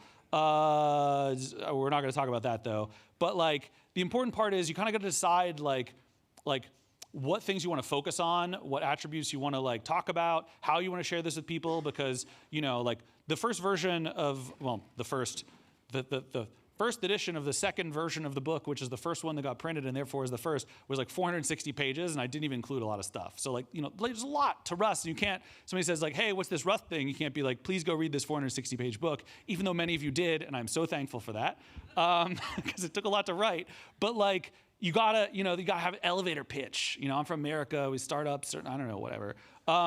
So like, but in a more serious sense, like, when you want to tell people about this thing that you like, and it's such a big thing like a programming language, you kind of got to decide like, what's the deal? What do I tell people? What do I want to focus on? And so we sort of needed to reflect on, or at least I cared a lot about reflecting on, like what is this Rust thing anyway, and why do I like it so much, and what am I going to share with other people to tell them that they should also use it and give it a try, because that's like important. And so doing that is like a very deliberate thing, or at least I think that you should be very deliberate around things like marketing, and that's my deal. That's not everybody's deal, and that's cool. But like this was a big problem, and it's sort of what I brought to the Rust world was sort of the like, how do we do the marketing of this thing? So that's 2016 is like where we were sort of thinking, and we were always thinking about this stuff, but especially in 2016 for various reasons, I was thinking about this question a lot. And to explain sort of why I was thinking about that, we have to go back to 2012 actually. This will probably be the last time we go backwards. Also, I decided to pick a Google Slides. So like my job, Oxide, paid for me to be here. And Oxide's cool. You should buy computers if you like computers. I'm not here to pitch you about the company. But I decided instead of using my Oxide template that I use for all of my normal talks, I'd use this new one on Google Slides, or at least new to me, that's like very corporate and silly. So I have some slides that have graphics like this that are just kind of bad, but anyway, whatever. You make a zillion presentations and eventually you're just like, I want to do the most generic thing possible. So anyway, how I got involved in Rust. So back in 2012, which was apparently a million years ago, everything pre-pandemic feels like a million years ago at this point. Also, I'm like turning 40 soon, so I feel old, so like everything feels like a million years ago. Whatever, 13 years ago, I was back at home for Christmas, and I come from a very small town of like 4,000 people. There are almost as many cows and a lot of fields and stuff. My dad and his dad and his dad were all cattle farmers, and then like I found a computer and was like, I'm not going outside again, sorry. But no, it's great. But I come from the middle of nowhere, so I go back home to see my family for Christmas. Christmas is really important, and the traditions we have around Christmas Eve is really important to my family. And so even when I had conflict with my family, I would still always go home for Christmas. And so I'm sitting in the middle of nowhere with nothing to do. So what am I doing? Reading Hacker News, because I have a particular kind of mental illness, and that is read Hacker News all the time. And so you probably shouldn't do that, but that's what I was doing. And so I was reading it, and I saw this Rust 0.4 has been released, or 0.5 has been released. And I was like, oh, this is kind of interesting. I'd vaguely heard about Rust, and I really like programming languages. I had structured my college classes to get me to compilers as quickly as possible. That's like kind of what I wanted to do. And I really liked all that sort of stuff. But then, when I'm starting to graduate and I need to get a job, turns out that like Ruby and Rails was a thing. And so I went into web development instead. But I'd always really liked programming languages, and I'd like learning about new ones. And so I'd seen this, oh, there's a new Rust thing come out. Like, I should probably look into that. So I loaded up the documentation, and I was like, oh, this seems kind of cool. I'm going to like give it a try. So I installed things, and I wrote hello world, and it didn't work. And back again, this is like everything was changing all the time, right? So the hello world was broken. And so I decided to get on IRC. And again, this slide is kind of just like me making bad choices, I guess, is like, Hacker News and then IRC. At this point, IRC is like even smaller than it used to be, but like if you've never been on IRC, one, good for you. Two, it has a reputation of people just being jerks like all the time, because that's just like the way that culture is. And so I was like, I am a real adult man who is intelligent. I can handle some people being jerks to me. I'm just gonna go on IRC. I'm gonna see like why I can't get this hello world to compile. And they're probably gonna talk a bunch of trash, and like that's fine. I'll just deal with it. And instead, I was like, hey everybody, hello world doesn't work. And they were like, oh my God, a new person. Hello, welcome. Sorry, we changed things yesterday. Here's what you need to do instead. Like if you need anything, just like let us know. And I was like, what just happened? Like, and I haven't tried to dig through the logs. This is how I remember this story, so maybe it didn't happen exactly that way. But the point is that I came across with this like, who are these people and why are they so nice on the internet? And that was like really important to me actually. And so, that was kind of like my introduction to Rust. And so that's how I decided, you know what, I'm here for a while. Like I don't got to work until the new year. So let's like learn some Rust stuff. And what ended up coming out of that was this tutorial called Rust for Rubyists, which was like a 50-page thing, which was sort of the first tutorial outside of Mozilla on Rust, because I like alliteration, so Rust and Ruby, so Rust for Rubbyists, this whole thing. And so that was kind of neat, and I really liked it and had a good time with all these newfound friends that I had. So then I was like kind of thinking about, programming languages and like, I had been using the D language in college, and like D is really cool, but it was also a systems language that was supposed to replace C, and then it never did for various reasons. Like there was a whole split at one point in time where there were two different standard libraries competing with each other. that was a whole thing. That's like 20 years ago at this point, but they had problems and challenges, and D's still around and it's still very interesting, but like it had not done what I thought it could maybe do, which was be a new systems language. And so when I thought about Rust, I was like, cool, I like this stuff, but like, is this gonna be a thing that I should spend my time on or not? And so what I realized was there hasn't really been a challenger in the low-level space for a long time. And there had been languages like D, but they hadn't really like broken through it all. But most of them, like part of the reason why D had not is because it included a garbage collector. And the attitude was like, those low-level people will come to understand that GCs are okay. And all of the systems people were like, no. And so that was like the problem, was that like a lot of these sort of systems-y challenging languages had sort of not really understood that like, you can't have a GC and people are just not gonna let you have a GC. And it doesn't really even matter if it's right or wrong. It's just, if you have a GC, it's dead in the water to a lot of systems people. And so, I thought about like, well, C and C++ are still being developed, but like also sort of kind of not really. C++ has gotten a lot better, and so has C lately, but back in sort of this time frame, of then, like C++ 11 had just happened after 03 had been a thing. And so that took a very long time for the next version, and it was like, things were a little different back in the old days. God, my back. So like, there was an opportunity here. Like, like new languages come about because there's new opportunities for things, and it was like the low-level space hadn't had anything happen in a long time. And then Mozilla was backing it, and so like one of the hardest things to do is to get anyone to care about the things that you build. You can build the best programming language in the world, but if nobody wants to use it, like, like that's fun, but that's like different than trying to make it into a thing. And so I realized like if Mozilla is committing to use this thing, there's at least gonna be one user. And so that's like cool. And people have feelings about Mozilla, hopefully positive then, now, I don't know, but like whatever, it was, early days and in that stuff. And so I was like, okay, there's some like built-in, credibility here and some users already. And like kind of most importantly, the people weren't jerks to me. And that was like also cool. And so I was like, okay, I think there's something that's like, good here.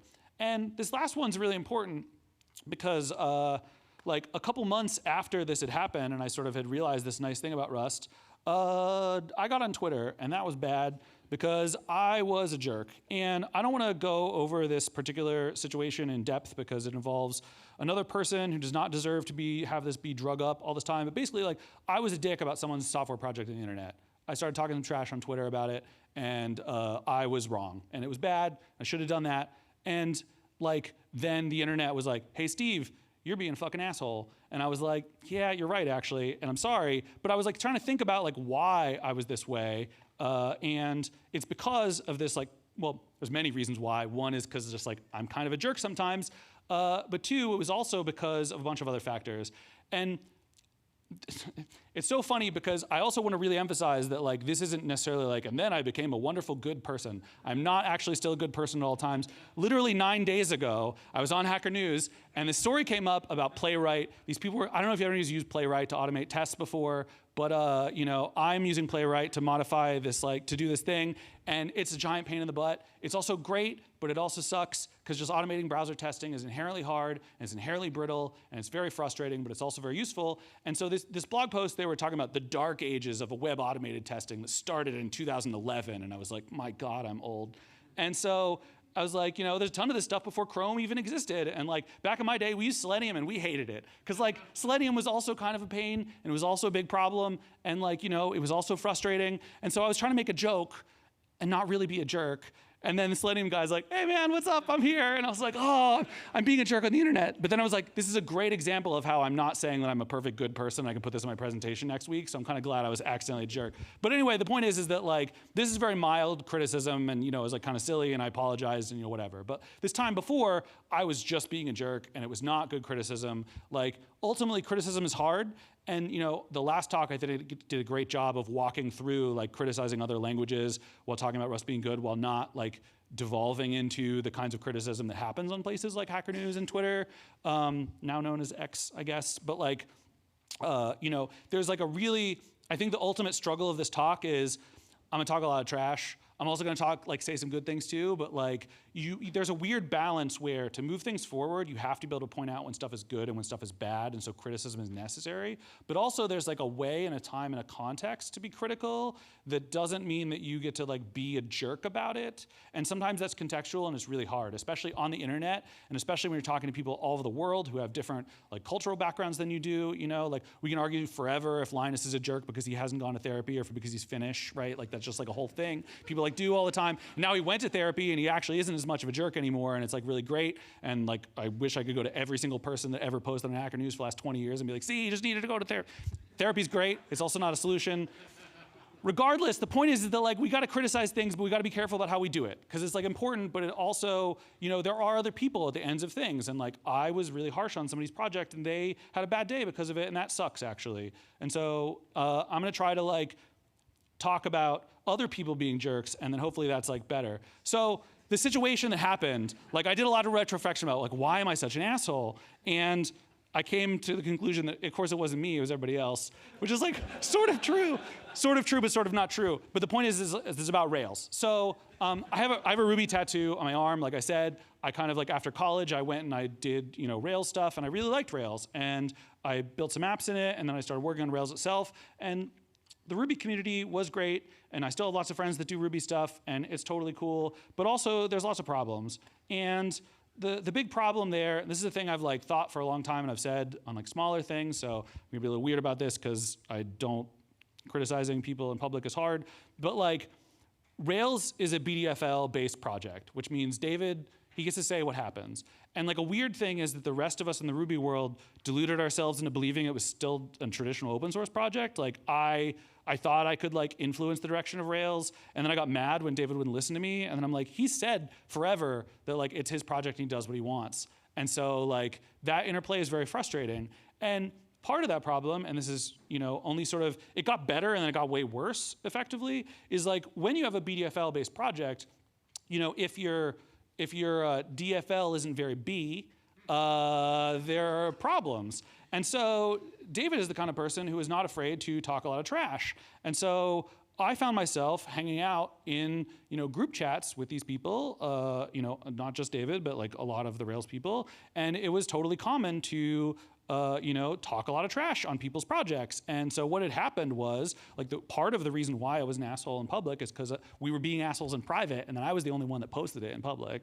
And like, I realized, like, you know, you're the sum of the people that you hang out around, and I was hanging out with a bunch of assholes, and so it was turning me into an asshole. And that doesn't mean it's their fault. I'm still responsible for my own actions. I'm an adult person.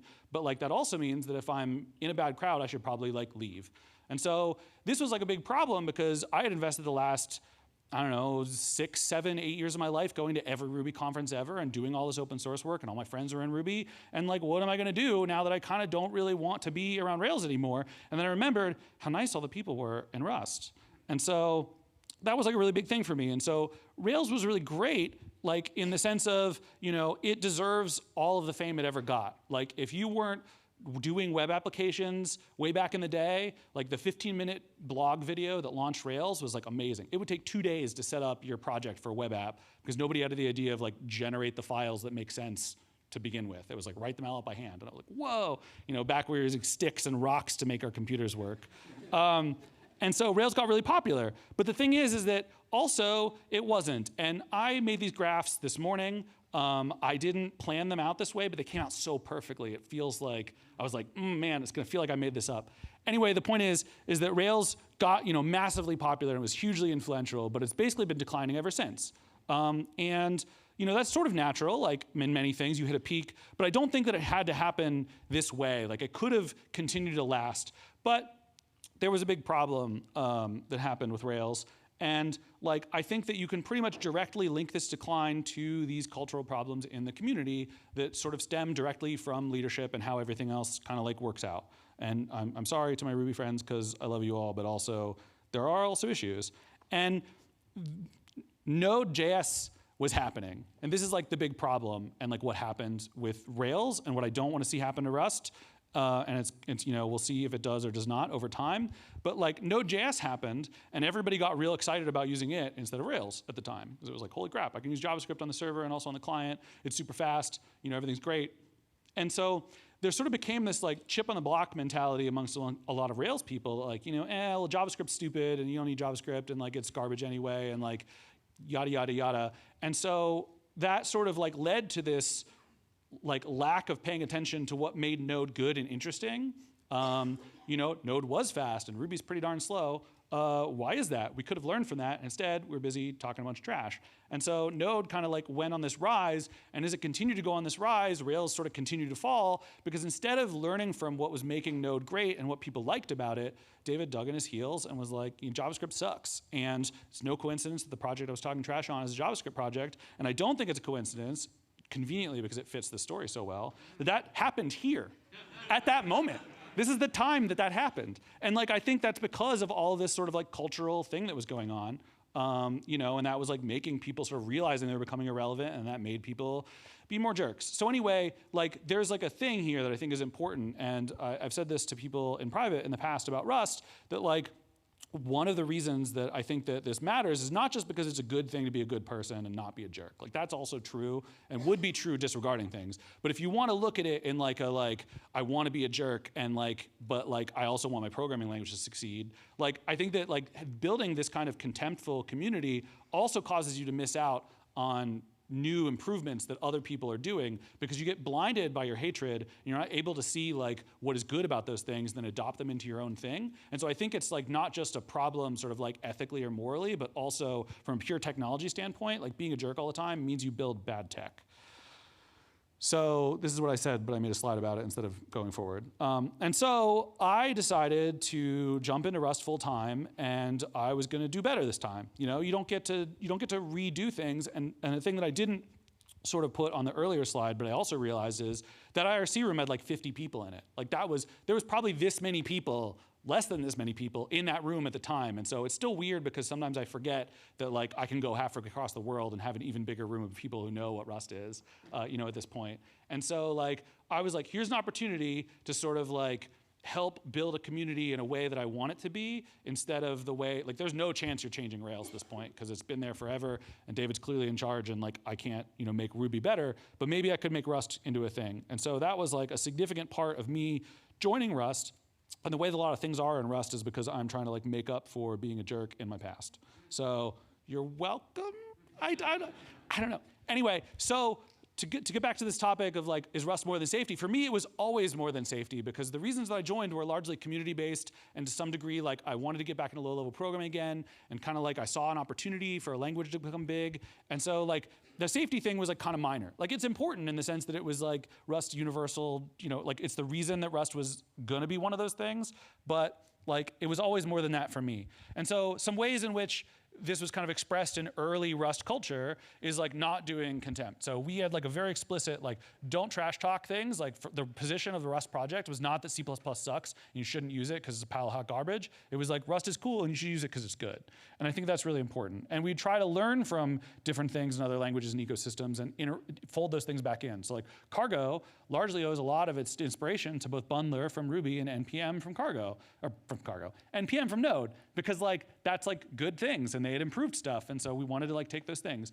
Being beginner friendly was really important because we want to include everybody. This is part of the don't be a jerk thing, but it's also just like if you want people to use your stuff, you got to like teach people to use your stuff because everybody's new to it. So that like makes sense. But so many places are just like, no, we don't want beginners, and they're like, that's how you kill a community because it can't even begin in the first place because everyone starts somewhere. So by being beginner friendly, that's the basis of how you form good communities. And then also another really interesting thing about the Rust team, we had very big like product thinking. This is a little too startup brained, but like instead of just being like, we write the language specification and then some other people build compilers, like in some other ecosystems, or we write the web framework, but we don't write the language, and the language people don't write the web framework, and then the package manager is some totally separate people set of things. We were like, we're gonna do all of it. And so the Rust project is much more like, as a governance thing, is much more maximally inclusive of other parts of you writing in Rust. Like most of the tools you get are first party from the Rust project and aren't like cobbled together. Like NPM and Node were built by different organizations, run by different people, which is like kind of, it worked, but like it's also, it's like we decided not to go that path, and that I think matters a lot because it led to quality, hopefully, because like, well, I guess you saw a whole talk about how sometimes this is quality, so like it's good. But like, that's what we were trying to do. So these were goals that sometimes weren't lived up to, and so I kind of want to like talk a little bit about those goals, but also if we lived up to them and how. I was worried I was going to go under, and now I'm like, oh man, I got to hurry up. So back to the actual blog post. That's sort of the whole reason why this talk exists, kind of. I wrote this thing called Rust is More Than Safety because we were talking about Rust as being like memory safety, like garbage collection, and then that was like a lot of people were like, why would I care about that? And so there was sort of this idea of like Fire Flowers and Fire Mario that came from someone whose name I'm totally forgetting right now, and I feel terrible about that because she's a wonderful marketing blogger. You can go look it up. But like the idea is this, is that like you don't, when you're trying to sell something to somebody, you don't sell them on the Fire Flower, you sell them on being Fire Mario. And what I mean by that is the attributes of the thing aren't what matter, it's what the thing lets you do, right? You don't want to tell people like, this is cool because of X. You want to say, this is cool because it lets you do Y. And that's way more compelling and interesting to people, because if you're not a programming language nerd like me, memory safety without garbage collection is like, okay, why do I care about that at all? And so, you know, you want to be like, well, that helps you do these different things. And so this was like this attitude I was trying to get people to care about, and then it sort of blew up. We'll go back to what this picture is from in a minute too, but yeah, I said this already. So like, what is Rust if it's not that? And so this was the question that I posed in that blog post, is like, so if Rust is not these things, like what is Rust instead? What should we be talking about, and how's that stuff go? And then it kind of, everybody blogged about a bunch of stuff. But before we talk about those blogs, I want to talk a little bit about what Graydon originally put in his very initial like pitch of Rust inside of Mozilla. So this is some screenshots from that presentation. It was called Project Servo: Technology from the Past Come to Save the Future from Itself, which is a thing I've always really loved when talking about Rust. I think this is a cool way of phrasing it. It's still very much the Fire Flower, not the Fire Mario, but like just a little teeny bit of history here because I think it's kind of neat. So Graydon says, I've been writing a compiled, concurrent, safe systems programming language for the past 4.5 years. Spare time kind of thing. Yeah, I got problems. It just happens. That's the like programming languages. You build a thing and it becomes a thing. So this is like the pitch, right? And this is why we focus so long on memory safety without garbage collection. Is, I mean, Rust had garbage collection at this point, to be clear. So like, but like compiled, concurrent, safe systems language. Like that was the pitch, and that was sort of the case for, this was in 2010, so by 2016 there was like 6 years of this as kind of being the attitude and sort of what we were doing, and that's like why that kind of mattered. And then last thing from Graydon's presentation, Rust is a language mostly cribs from the past, nothing new. We sort of tweaked on this a little bit, but I've gotten like weirdly conservative about what goes into Rust, and because I feel like we're now talking about adding things that are new, and like that's not really the way Rust always used stuff that was already proven and then made it good. But anyway, so still like statically typed, structured, concurrent, large systems programming, and we're trying to do known ways of doing things. So it was kind of like learning from the past and bringing stuff into the present. I think is a really interesting way of doing stuff, because programming language theory is like way ahead of like programming language practice. Like enums are from like the 70s. But everybody's like, I can't believe Rust has enums and they're great. And it's like, they are great. Rust didn't invent them, but like no programming language picked them up. Other ones did before Rust, to be clear. Like it's not just Rust, but what I mean is that like that was a thing that has been known for a long time that most industrial popular languages had not picked yet. And so it's kind of interesting. Anyway, so in my post, I'd mentioned these couple things that we were saying at the time that are not really compelling to people. So Rust is safer than C or C++, to which a lot of people from C and C++ would say, I never have problems with my C++ code. And so, you know, that's like not a compelling thing to them. And like being like, well, that's just because your project is small and no one cares about it is also not compelling when you say that to people. But like the more serious version of that was like, well, in Firefox, which is being attacked by nation state actors, like, you know, then we need to care about this kind of stuff. And they're like, well, I'm not doing that. And you're like, okay, like you're not really, like this did not speak to people in that niche, I think for good reasons. And then also, Rust is low-level programming language is C, which a lot of people were like, I don't write C, so cool, I can ignore Rust. And I think many of you are not necessarily, there's definitely some people that are doing cool embedded stuff, but like, you know, we've had talks about web development and tons of other high-level stuff that you would never really choose to write in C now, but you do write Rust in it, or write it in Rust. And so, you know, Rust is like a little more than just these kinds of things, and we were really focused on these sort of things because they were what was unique about Rust from that perspective, but not like more generally and broadly than that. And so, you know, so that picture earlier was from this compilation that Brian Anderson, early Rust contributor and somebody who did a lot of work on Rust, especially in the early days, put together called Fire Flowers. So if you Google Fire Flowers Rust, you'll get this sort of beautiful web page that sort of collates all this. Because basically, I wrote that blog post, and then Graydon, who initially made Rust, and then Dave Herman, who was the director at Mozilla, who all of Rust were under, both basically wrote blog posts saying, I think Steve is wrong, which is fine, because I think I agreed with them more than they didn't disagree with me, but it's also fine they disagreed with me. But then everybody decided to write blog posts, and there was tons of Hacker News comments and tons of Reddit comments. And so Brian put together this great website that just sort of laid out this community discussion about what Rust is and all these things. You can go and see all the stuff that people said, and all their opinions, but I'm the one on stage right now, so we're gonna talk about my opinions. So some ways in which Rust is more than safety that I think that are important that we didn't really talk about in those days as much, or we didn't really appreciate then, and now that it's been a longer, we can kind of get into some of these things. Like for correctness, ownership is a really great property for correctness, and a lot of people are like, I use Rust even though I wish it had a GC because ownership makes me write programs that are better and more correct, and so that's great. And things like enums and match are also really awesome for correctness. There's a lot of people who are just like, if there was a GC language that have enums, I would use it. And then you say, why are you not using OCaml? And they go, what's OCaml? And then you're like, you should try it. It's pretty cool, actually. But these things are not directly related to these safety things, but people really love Rust for them and sometimes use Rust just for themselves. Tooling, Cargo is pretty great. I actually just moved a project away from Cargo and into Buck instead because Cargo was not enough. But for 99.99% of things, Cargo is wonderful and awesome, and it's really great that we have it. And same thing with crates.io. It's kind of a pain in the butt sometimes, but it also works really well, and it gives us all our packages, and it's a good thing. And RustDoc and Rust Format and all these other tools like Clippy and all the other projects that people make, and Rust semver checks, all these things are very cool and good, and a lot of people like using Rust just purely because of these things. They're like, I would write C, but I don't want to decide how to write a makefile again, is a thing that people sometimes go to Rust for. And then refactoring, which this one's kind of a little controversial. Some people really think Rust has great refactoring, and some people think Rust has terrible refactoring. And I think this really comes back to the correctness thing. I love refactoring in Rust because I can change one letter, and then there's here's the 600 errors that you have. And I'm like, cool, this is a step-by-step list of all the things I need to fix for it to be broken. And I think that's a great way that makes refactoring really nice. Other people go, oh my God, I changed one letter and then 600 things break and Rust sucks for refactoring because I don't care about all those other things right now. And that's not my perspective, but I think it's really great to refactor in Rust. I really love, when I try to go back to Ruby now, I feel like I'm just wandering in the darkness because I'm just what did I break? I don't know, So I really like this aspect of Rust. And these are some examples of things that I think are pretty clearly not directly safety related that are really important about Rust, and things that we've gotten better about talking about why Rust is cool. But back then, sort of trying to say these things matter more than the memory safety.gc thing was a little more controversial because we hadn't had those experiences yet. And these aren't things that are unique to Rust. Lots of programming languages do have good tooling. Lots of programmers help you refactor.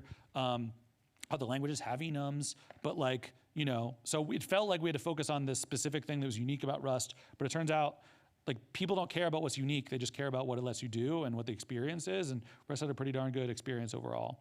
So how have we done compared to some more of these goals? And this is I have a bunch of slides with just titles on them, and I'm gonna say some words about those things. So memory safety.gc, this, even though I'm sort of saying this is not a good slogan, I do think we've done a really good job of delivering on this promise overall. This is a thing where now Rust is being able to be used in spaces in cars that wouldn't have been used if it didn't provide both of these things. And as we saw from the very first talk about all the stuff that governments are doing where they're starting to care about memory safety now all of a sudden, Rust is now positioned as a thing that made that even possible, because traditionally before Rust came along, it was well, you either get low-level stuff or you get safety, and the Rust was you can have both. And then people were oh my God, we can have both actually, and that's been really cool and I think helpful, and hopefully going to improve things in the world. One of the reasons why I thought Rust had the ability to do good in the world and why I cared about using it and wanted to start using it is because I was man, if we could make all these low-level things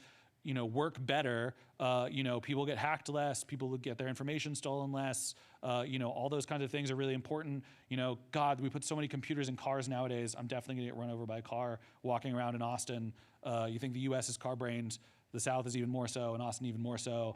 I've already been hit by a car once. Luckily, I did not get killed, I think. But that's, Small side effect, we keep putting Rust in cars and computers in cars. There's a Wikipedia page called like people that got killed by their own inventions. And I wonder if, I didn't invent Rust, but like if a car that has Rust firmware hits and kills me, do I get to be on the Wikipedia page? I don't know. It's a thing I think about. Anyway, important part is I do think we delivered on this. Even if I think it's a bad slogan, I do think it's important to recognize this is an important part of Rust. And so like while it's not what I want to focus on from a marketing thing, it is a thing that we did and are continuing to do, and it's good. Fearless concurrency. Way back in the day, we talked a lot about fearless concurrency, and those were in the days before async. And that is not to talk trash on async. I will defend async forever. I did laugh at the jokes at the last presentation about async stuff. I don't think that's wrong. And I do think that's like basically where it comes from, is like we did a good job with threads, and then async is much harder. And we got part way there, but not the whole way there. Rust's async system is like a unique, one-of-a-kind, best-in-class implementation of what it does. It is amazing that it even got handled. But the problem is that its development further past that MVP has been plagued by people not liking each other and therefore not be willing to work with each other and therefore not receiving the kind of like forward progress that it could have if everybody could have just gotten along. I'm not going to bring up a whole bunch of really petty beefs, but if you wonder why async is weird, it's because it's been like years of people who secretly hate each other who don't want to talk about it. So hopefully it gets better. And I think it will, but it's kind of gotten better in weird, slow ways instead of like ways that if people could have worked together, I think it would have gotten a lot better even faster. But async Rust is still great. I use it for work every day, and I will defend it forever, even though it also has flaws. Compile times. Compile times are fine, but they're also not fine. So the thing is that like, we've always said that we care about compile times, and that is true. I have left many comments on the internet saying that the Rust project cares about compile times, because they do, but they care about saying about compile times more than they actually care about compile times, which is like fine. I don't want to take, especially Nicholas Nethercoat, is my understanding, looking for a job right now, and he's done more to speed up the Rust compiler than anybody. So if you want to make Rust compile times faster, you could literally hand this guy some money and it will continue to happen, so please do so. There are people who have tried. What I mean by this is, I don't think there was ever an RFC that said, what impact does this have on Rust compile times? When we made decisions about the language, we never took this into account. And so we made people like Nicholas's job harder by introducing some features without thinking about this. And there's a bunch of different ways in which the language maybe could have been made a little bit differently that would have made compile times much faster. The borrow checker is not actually slow. A lot of people assume like, oh, Rust compile times are slow. The borrow checker's new. It must be because of the borrow checker. The borrow checker is not the slow part. It's things like LLVM, and it's things like other ways the compiler is structured that had to be structured that way because of language decisions that we made without thinking about compile times. And I think that we could have, maybe done a better job of that. Or maybe we just never would have shipped Rust because we would have been worried about compile times instead of other things, right? You can always go back and say what if, but like I think that there is a language very similar to Rust that has crazy good compile times that may be able to exist. I don't know, we'll see if that ever happens actually. But like at the time we were doing all that stuff, I didn't really appreciate how some of the decisions that we made would affect compile times negatively. And now a lot of people have to do a lot of heroic work to undo that when like maybe we could have thought about it in addition to all the other things we were thinking about. God, if you told me like 10 years ago, hey, think about even more things, I would have been like, fuck off. But now I get to tell past me, hey, think about those things. The RFC process. The RFC process is kind of great, but it's also kind of terrible. It turns out that getting lots of input from everyone on the internet is really good for getting lots of ideas, but also a lot of those ideas are bad. And that's the struggle, and you burn people out because of this. And so now, like, it's not even clear to me that the Rust project really uses the RFC process anymore. Like, they've sort of made up, like, there's now, like, compiler proposal processes, and there's like 17 different sub RFCs that they're just not in the RFC repo, so they don't get as much attention. So that way, but like stuff's gotten weird. So it was really good and really instrumental, but like also I don't think that the social side was managed very well. And instead of fixing that, people have just kind of run away into their own corners, and it feels very vestigial at this point. I don't know. And that brings me back to governance in general. And this is kind of my fault because I was on the core team for like 10 years. And so I helped build the system that I'm now criticizing about how Rust governance is run. But like Rust governance used to be really open, and we try to be transparent, and we try to work and talk with people. And I feel like everybody moved to Zulip and doesn't get out in the world anymore. There's a couple people in Rust governance who are still around, like Esteban Cooper is always posting things, and I see Josh Triplett around occasionally. But like I feel like the governance of Rust now is much more interior looking and doesn't really do as much explaining to you what thought process they're doing and the status of proposals. And like, there's so many ways in which this could be way better, and just unfortunately kind of is what it is. And so, you know, I tried my best. Everybody else also tried their best, but like, it just has gone kind of poorly, but also kind of great because we did get things over the line, and you know, we did make this all happen, and like I can come to this conference on the other side of the world to talk about the thing that we built, but like also there's a lot of failures here that maybe whoever builds the next language after Rust can make better somehow, I don't know. And that kind of goes back to the community side of things too. I think that we did a lot of great work to like build a community that we wanted to see. You know, people are not jerks in Rust the way that they were jerks in Rails, and I'm very thankful for all of you people being much better humans than me, and that's great. But like, also Rust did a lot of tooting its horn about inclusivity, but if you look at the numbers, it's good, but like their bar was really low. And so like we jumped over the low bar, like great, and that is great, and that's how progress happens. But I think that like the friendliness aspect of the Rust community is maybe a little overstated sometimes. And like also, you know, at this point, Rust is so large, even describing a Rust community is kind of a non sequitur. You could sort of argue this is always the case, but like especially 15 years down the line when it's not 50 people in an IRC room and it's, you know, all these people all over the world, like I think the Rust community is almost not even a thing you can talk about anymore. And that's fine and good actually, and there should be multiples and different spaces for people. So there's that, but like I think there's maybe a little bit too much cheerleading and not enough like result-oriented thinking around some of this stuff, but it's fine. And another thing I think Rust did a great job on though, to sort of like get away, I complained a lot the last couple slides, I have some like more positive ones here. Rust did a really good job of like also introducing things like,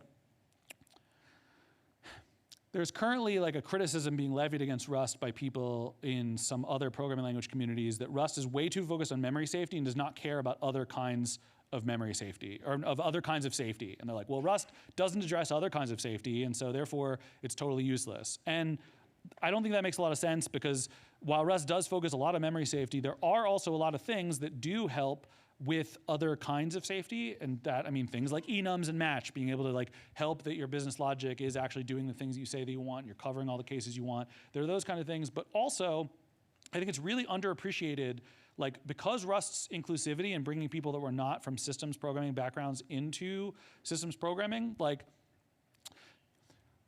Ferrocene.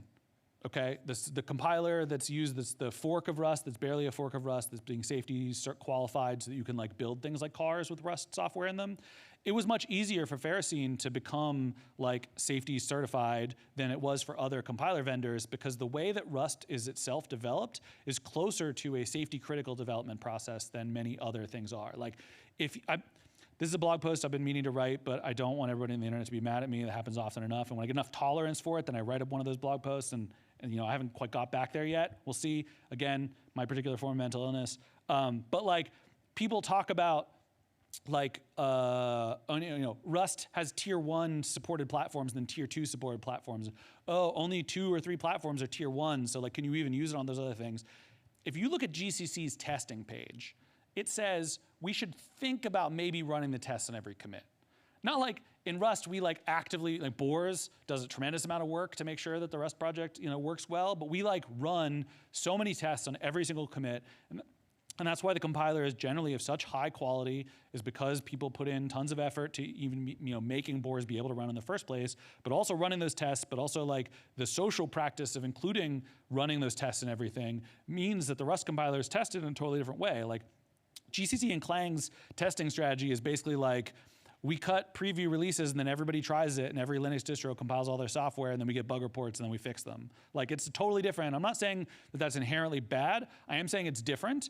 And like the way in which safety critical software is written is closer to the way Rust does, where we care more about the safety up front and like verifying the behavior as the behavior we want up front than in a lot of other like ecosystems. And I think that's really cool and interesting, and something I don't think is like truly appreciated by a lot of people, because, you know, like it's weird that like in many ways web apps are better tested than GCC. Like basically you could like make that argument in many ways. So anyway, I think that Rust has kind of brought a lot of these sort of like standards of how software is developed and because of all this tooling that's really good too, like we care a lot about checks at compile time and checks before anything gets released and doing all this stuff, like all the semver stuff, for example, is like a great example of like people caring about these things and building tooling to make it better. And so I think we brought attention to these kinds of things in a way that's also pretty significant, but Rust weirdly gets like negative credit for from broader people. I don't know, whatever. Okay, this is one that I think is complicated, but I would like y'all to think about because I don't know how to split the difference. So like, is Rust a hard programming language to learn? Is like a very interesting question to me. Because traditionally, due to the beginner friendliness and the fact that Rust was weird, the Rust community's position is like, Rust is really hard, but that's okay, we're here to help. And I think that was like really good in the early days. But also like, we get into this weird situation where like, Rust is easier than I think a lot of Rust programmers give it credit for. Like there are people who learn Rust as a first programming language, and that is possible, and it's totally fine and doable actually. There's a lot of people who are like, you should never use Rust if you can afford a GC because Rust is so hard because there's no GC that like, you should only use it for low level stuff. But like, and like I used to say this back in the day too, like you could find old comments of mine that are like, I will never write a web app in Rust. And like my day job is writing a web app in Rust actually. Like Rust on the back end and TypeScript on the front end and OpenAPI in the middle. But like, and that's because I think that like a lot of programmers don't really think about learning programming languages. I used to teach programming languages to people as a job. And like, for example, a lot of programmers think you should learn a programming language that's a dynamically typed one, not a statically typed one, because they think it's easier. And like when I would talk to new people who are just new programmers, they would kind of like, they want types. The children desire types in their code. Like, they're like, what kind of thing is that variable? And I'm like, that's the neat part. You don't know. And they're like, what the fuck are you talking about? Like, and so I think that happens too, where people think Rust is hard because they learned in GC languages and they learned they could just kind of throw mutable state around everywhere. And so therefore moving to Rust became difficult for them. But I think that like in the same way that, the stuff that we think is normal that our kids will think is like old and antiquated, like I think that there are people who find Rust easier to learn for the same reason that we find it difficult, because they learn those things just like by default, because that's like the way they learn things at the start. And so I think it's like weird. You want to acknowledge that when people have difficulty programming Rust, that it's true that it can be hard and that's okay. But you also want to scare people away because like, I don't know, I'm probably faster at writing Rust code than Ruby code at this point. And maybe that's because you need to be on the core team for 10 years or whatever. But like, I would like to think I'm not that special is what I'm saying. Like I'm kind of stupid. Like so like if I can do it, so can other people. And that's like the thing, I think that we kind of oversell Rust difficulty to our own detriment. And like a lot of people are more capable than we give them credit for. And it's because we're trying to be empathetic. It comes from a good place, but it's like, it's a little weird. So anyway, think about that. Come back to me someday. Okay, so that's kind of like how we've gone on some of these things and like what Rust is and how it's sort of developed over the time and all these things. But like what is Rust? Like the whole topic is like, what is Rust anyway? And so what do I think? I really like the slogan that we argued forever, and no one should cry over discussions about programming language descriptions, but like I did. This is what we eventually came to after arguing forever with everybody about things, which is a language empowering everyone to build reliable and efficient software. And I think this is a good slogan. I don't think anyone knows it, even though it's on the front page of the website. Like, it's fine, but I do think it gets to the heart of what I think about Rust, which is, first of all, it's a programming language. Like, that's important. And its goal is to empower everyone. Whether or not we succeed at that goal, I think it's important that is the goal, and I think it's a good goal to have, that Rust is for everybody, and that we're trying to help you do things you couldn't do before. There's so many people that have said, like, I would have never gotten to embedded programming, but Rust made it feel like I could do so and gave me the confidence to be able to do so and the tools to be able to do so. And I think that's a really important and good thing for the world. And like, in terms of what the language does, I think building reliable and efficient software is like true enough without getting into the details of like why. Like we care about things like static typing because it's reliability, and we care about no GC because it's efficient. And it's like a way of talking about that, but focused on the like things that people care about, which is that my software works. Most of the time people care about that. A lot of times they don't, and I think for good reasons. But like these are sort of like focused on the like what it lets you do version instead of what it is. Like this is not about how Rust lets you do these things, it's about what Rust lets you do. And so at least focus of this kind I think is important when we talk about Rust to people, is like what does it let you do? Not like what is it? So I do like this. Maybe we'll come up with a better one. No one's ever gonna change the website ever again, probably, so like it's stuck there, but like that's a whole separate kerfluffle. I don't have time for. But I think the bigger thing is that like, I'm old, I don't work on Rust anymore, so what I care doesn't really matter that much. What Rust is actually up to all of you.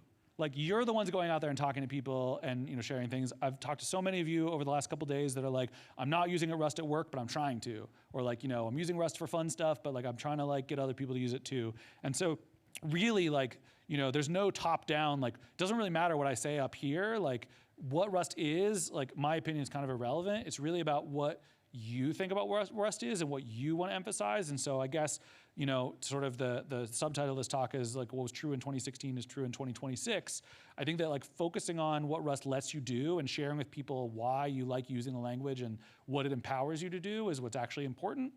And so I'd encourage you that when you want to talk about Rust to other people, that you focus on that aspect of it and share those things rather than the programming language nerd stuff, which I admittedly love. But most people are not programming language nerds, and they don't want to use a programming language because it has cool programming language features. They want to use it because it lets them do something cool that they weren't able to do before. So like the details, it's your job now. I'm old, I'm going to fade into a ghost like Yoda or whatever, you know.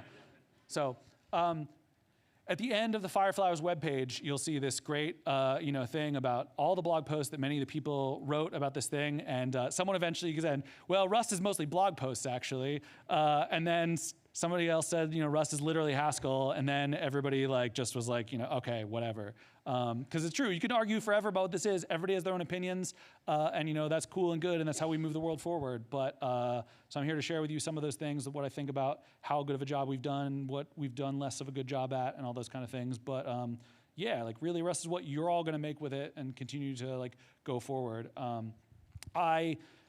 When I got into Rails originally, I was working in PHP building web stuff, and then I got into building my own app in Rails, and then eventually, you know, with a startup, you run out of other people's money, and you got to like do something else productive with your life. So I built my app in Rails, and then I was like, I want to work on Rails because if I work on Rails, I can help everybody's Rails app get better, and that seemed cool. And then I was like, if I work on Ruby, I can make everything, pretending they're non-Rails Ruby programs. I can make every Ruby program better if I work on Ruby. And then it was like, if I work on OSs or like, so like kind of why I've been moving down the stack is because to me, like, I want to have impact on the world.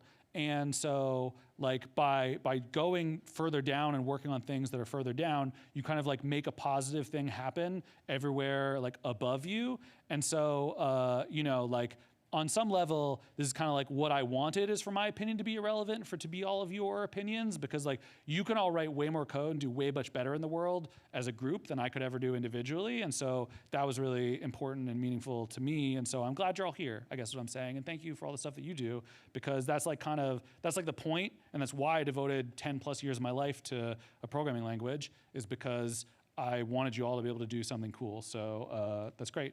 So anyway, as much as I've been complaining, I still love Rust. I'm still using it. I have a Ruby tattoo. I also have a Perl camel tattoo. People always ask me, when are you getting a Rust tattoo? And I say, I only get tattoos of languages that I don't use anymore. So although I have been thinking like, you know, Rust does fit across knuckles. My girlfriend is watching via the live stream, so I have to say, that's a joke. I'm not gonna get knuckle tattoos of Rust, but maybe, I don't know, we'll see. But no, I don't know how I'm gonna get a Rust tattoo eventually, so like we'll figure it out. But like I still love Rust and use it every day, even though I do, you know, wonder what could have been if I had made different decisions way back when, or if I did something else. Like we did good. Rust is pretty cool, and it's nice, and I like using it, and that's great, even if I do wish that maybe the module system worked a little bit differently. And so like, you know, I think it's really important that this is sort of the attitude, is like every community and every project has its own problems. Rust has its own problems, so does everybody else.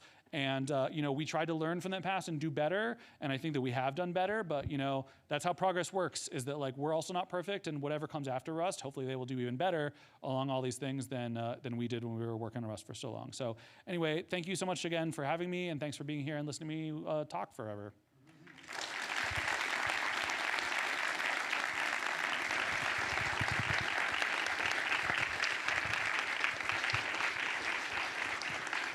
All right. Do we have any questions? Got some time for questions? There's one right there. Yep. Hi, Steve. Hi. I was just wondering, you talked about the difficulty of Rust, and like you asked the question, like, is Rust difficult? Yeah. I just wanted to posit, like, do you think all of the perceived kind of guardrails that Rust puts up, like all the requirements and things that it puts in place to try and make code better, do you think that maybe forces people into a narrower pipe of solutions when they're learning? Like it forces them in a shorter path towards the better solution rather than like bouncing around to all kinds of weird places that maybe aren't as optimal? So I want to say yes, but then when I think about one of my personal projects where I'm flailing around trying a bunch of different things, I also know that's not always the truth, but I do think that you're onto something there, which is like constraints help give guidance. Esteban, who works on error message on the compiler, has joked that like compilers are actually really about error messages because you see the error messages far more than you get a working binary on the other side. So like compiler is really like a learning tool that just like happens to produce code sometimes. And so I'm probably slightly butchering. He said it in a much more clever way than I'm like recalling. So, you know, whatever. But like, I think he's right. So I think there's something there that it's like the willingness to invest in error messages was a really positive thing because of those constraints like you're talking about help guide people into places. And if you're able to then like help people that way. Like a weird thing about writing a book and teaching is that like you don't get, the student is not present. It's like we can have this conversation back and forth, but when I write a book and you read it, like you have a question, I can't answer it. And it's a really weird thing. It's different about writing a book than teaching in class. When I think about like learning stuff, and it's the same sort of thing with this like compiler thing. So anyway, I do think that that helps. I just don't want to over-rotate and say that's definitely true all the time because Rust does also let you make a mess if you try hard enough. So, but like, yes, I think that on the basics, it does at least, like shared mutable state is bad, and Rust guides you away from that overall, and the fact that it does it in the shared way as opposed to the mutable way is like a little different than other languages, but I still think it does guide you to what's hopefully a better path. Yeah, absolutely. All right, we've got our second question over here. You mentioned future after Rust. Do you think we need future after Rust? And if yes, what would you imagine it will be? Okay, so yeah, I always think there will be more programming languages. Like programming languages are good and we should make more of them, and there will, you know, Rust is not perfect and like hopefully it'll be a while. Like I don't think we need a new thing to replace Rust now because like we're just getting to the Linux kernel. You know, like we've gotten to Windows for a while, you know, no shade on Linux, but you're behind at this point. Windows is doing better, but like there will always be languages, and I think that's an important thing to take. I don't know exactly what that looks like. Those of you who look at my GitHub may notice I'm working on a programming language, but it's not a real thing. I'm just messing around, so please don't look at it. The code is horrible. It's mostly written by Claude. But like, I do think that someone will like come up with something better than Rust someday. I don't exactly know what that is, and that's part of why I'm not making this a serious thing, is because I don't know what that the actual situation is. But I do know that like, suggesting that there's like, say, a 100-year programming language, not to call out a certain Paul Graham or anything, but like, I don't think that's ever possible. There will always be new languages and they will always improve on other things. But you know, sort of by nature of building Rust, I think I have less good of a chance to have a fresh perspective on what would need to come afterwards. So I don't know what that is, but I would bet money that it happens someday. I just don't know what that would be specifically. Any other questions? One here. Right here. This one. Oh, yep. Okay, we'll go up the back first and then we'll come down. That actually segues nicely with my question, because you did mention a few points throughout the talk that there's some decisions made early on that are baked in now and kind of hold back, say, compilation times, for example, and alluded to potential future better programming languages. Yeah. Rust 2.0? Maybe. I mean, you should just name it something else is the thing. Like a 2.0 is like the same as something else, but then you get confusion about which thing you're talking about. And so I was always on the no Rust 2.0 camp, and I still think that's true. I think that someone should just take the opportunity. Like if you're going to break things, you should break things, and you should just like remove from the past and be your own separate thing. So, you know, whether or not it's called Rust 2.0 or something else, like I kind of hope that it's something else, but having some sort of thing that like is like Rust but is improved in ways would be cool for sure. Yeah. Cool. Next question down here. What is your opinion on kind of, I guess, the way that Rust can evolve with respect to like things like GCC RS or bringing like train lift into the compiler backend? Like, where do you think that will affect how Rust continues to evolve? Yeah, I think it's really cool. As I said, I love compilers. I love alternate stuff. I think that like having stuff in GCC is pretty great. I love both of the strategies of the GCC things. Like I think a lot of Rust people were very critical about GCC RS and not Rust C CodeGen GCC. Because of bad reasons, but it seems like the tide has turned and now everything is like going well. So I definitely think those things help. I think that like a lot of people over-index on like formal specifications, for example. So a lot of people are like, well, the reference isn't really a spec, and that's true, but like they talk about like, well, they don't have a formal specification like C and C++ do, and like those are just words. They're not actually formalized, and there's tons of errata, and there's tons of contradictions and like problems in those specs. Because it turns out writing specs is very hard, and the the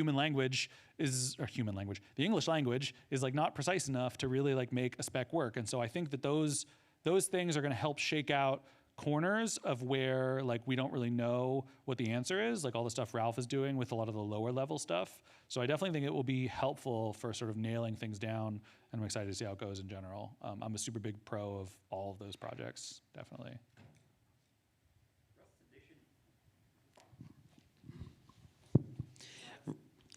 Rust edition system is fascinating and relatively unique in programming languages. I'm curious to hear more about how it came to be and how you see it as different than a Rust 2.0 every 3 years. Yeah. So for those of you that don't know the details, Rust edition system is kind of interesting and weird because instead of being, so like in the things we looked at, we tried to look at every other language's systems is the first way this came to be. So the first thing was like, what does C and C++ do? And the answer is a new specification every 3 years. And so that's kind of like a whole new language. And they managed to implement it by having enough of a common subset, and they sort of don't break enough things that it's easy enough to sort of mash that into the same thing. And they have this like -- std equals foo, flag for which version of the standard you want to do. And so that was like kind of like an idea we had like seen floating around. We also looked at like language feature flags and Haskells. There was like a world in which you would like specify which feature flags you want, but we were worried about combinatorial explosion and all those other kind of things. And so it sort of came out of, I don't remember who like really cracked the nut specifically on this, but the idea is that in additions, you can only change the front end of the compiler. And so like mir, the middle end, is like stable across all versions of Rust. And so sort of like every edition of Rust compiles into this sort of intermediate representation that works across all editions. And that's why you're able to have one crate in Rust 2015 and one in Rust 2024, and they both work well together. And so it sort of came out of just working through like, okay, how can we possibly make these things work and also make it maintainable? And that's really like the driving forces of how the design like got arrived to. I would like to see other languages pick it up. The C++ committee basically said like no, so that's not going to happen. But like, so we'll see if any other languages do. But I do think it's a very strong point. I think the difference between a Rust 2.0 is just the fact that you can't break very fundamental things, and some of those things like could or should be broken in a way that you just can't really do. Whereas, let's put it this way, like for example, we already have the module system changes from Rust 2015 to 2018. We could totally change that again, but like it was already a big enough of a pain the first time that like also having a completely separate one is like a thing. So it puts a pressure on making the breaking changes limited in a way that I think if you wanted a real Rust 2.0, you would want to make bigger changes that the edition system either can't handle or like could handle in theory, but would be annoying enough in practice that you wouldn't want to actually do it. One more? Down here. There's one question, eh? Yeah, cool. Yeah. Just checking. In your opinion, what are some languages that have sort of good governance structures that not only Rust should look to, but we should look to in general beyond Rust? I don't know. Like they're all, like basically like I think that like different languages. So part of it too, though, is like certain time. Governance is supposed to serve the project in the way the project wants to be served. And so like, for example, like I don't like the BDFL style of languages, but I do think that like Andrew Kelly and Zig, like it makes sense because of like the project that Zig wants to be is like Andrew's project. And so he makes it go the way that he wants to go, and that's fine. So like, I think there's some sort of elements of taste. So when I say no, I guess what I'm really saying is like, I don't think there's ones that have really solved the problem to my personal satisfaction, but I do think there's ones that have worked. Like for all of the decline, I can show whatever graphs of Rails going down, like DHH still gets to race Porsches in his spare time. So like, it's working out. Like, I guess, and like Ruby, like Mats makes decisions and like that's all working totally fine. And like C#, they're doing a good job. But like, I don't think anyone's really like truly cracked the like not BDFL space. I think that Rust has done a decent job of it. And I think some other projects have too.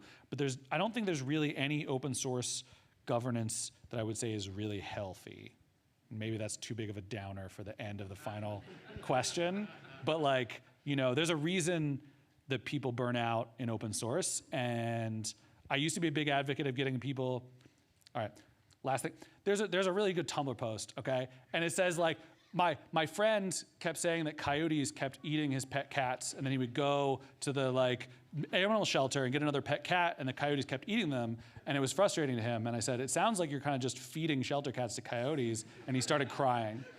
And like, I was like, everyone should get into open source, and then simultaneously like, my God, I'm so burned out, and all my friends are burned out, and we're all quitting and going out and doing something else. And at some point I was like, So that's the thing. The problem is I don't think anyone has solved governance in open source in general yet, and I think some projects are healthier than others, but I haven't found any that I think are like truly healthy and good yet, really. We'll see. Maybe it's just a totally flawed endeavor. Or maybe not. Who knows? And on that happy note, yeah. Can we give a round of applause, please?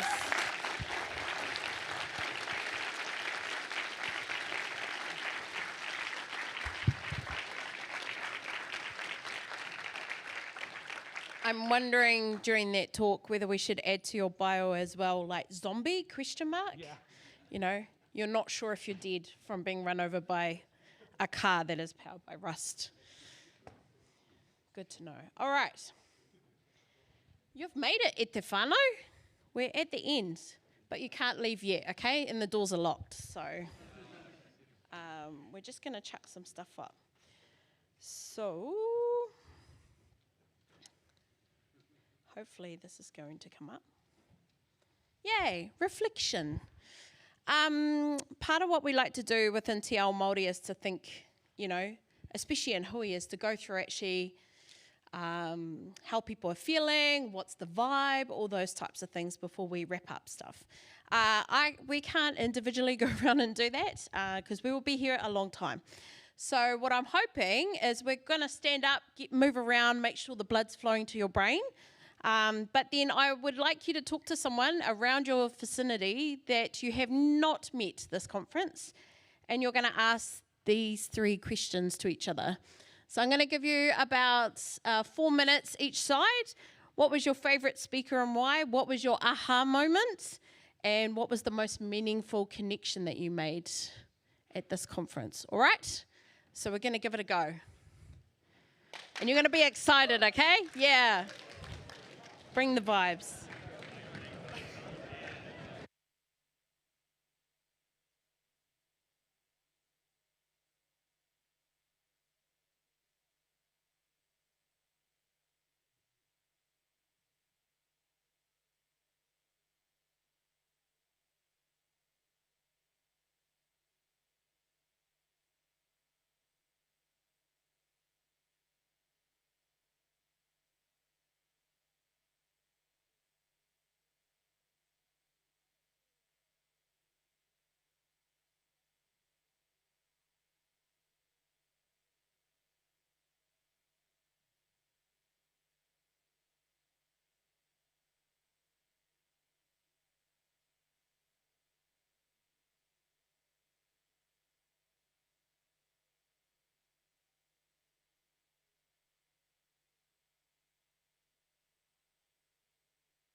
All right, now swap over if you haven't talked to the other person hasn't spoken yet.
Couple of minutes left.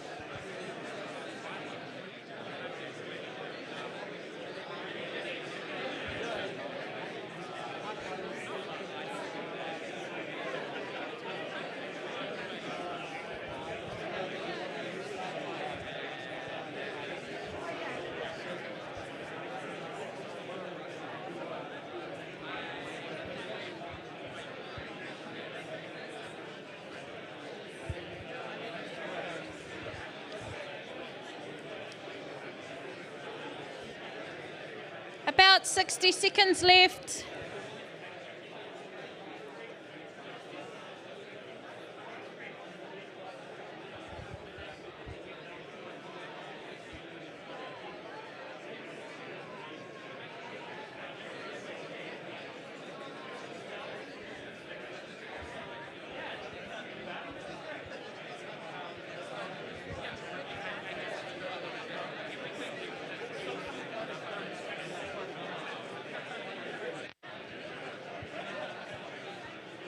Start to wrap up your ideas.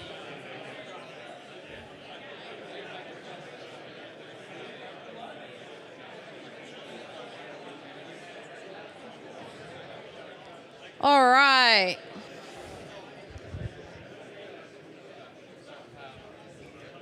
Who wants to share their aha moment? Oh, yep, we've got a couple down here. That's good, because if no one didn't, it was going to be awkward.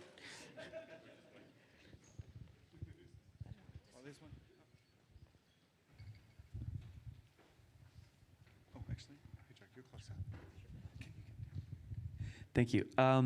My aha moment, I think, came in the talk on Wild by David, where I had never thought about, just doing a completely safe transmute, but just clearing a vector first and then sticking unreachable in the map function, which clearly works, but it's just one of those, I will never unsee this moments. Cool. We have another one in here. Oh.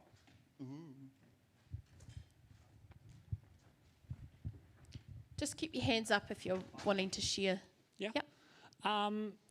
I guess for me, it's been really cool to meet all of you. I'm quite young to the scene and quite young to programming, and it's been really nice meeting other Kiwis who are getting into this language that I'm really loving. So my aha moment's been just all the community and bonding with all of you, and that's been amazing for me. Cool. I am 40, and life doesn't end at 40, so I'm just much to popular belief from the last talk. Does anyone else have any aha moments? Oh, one up there.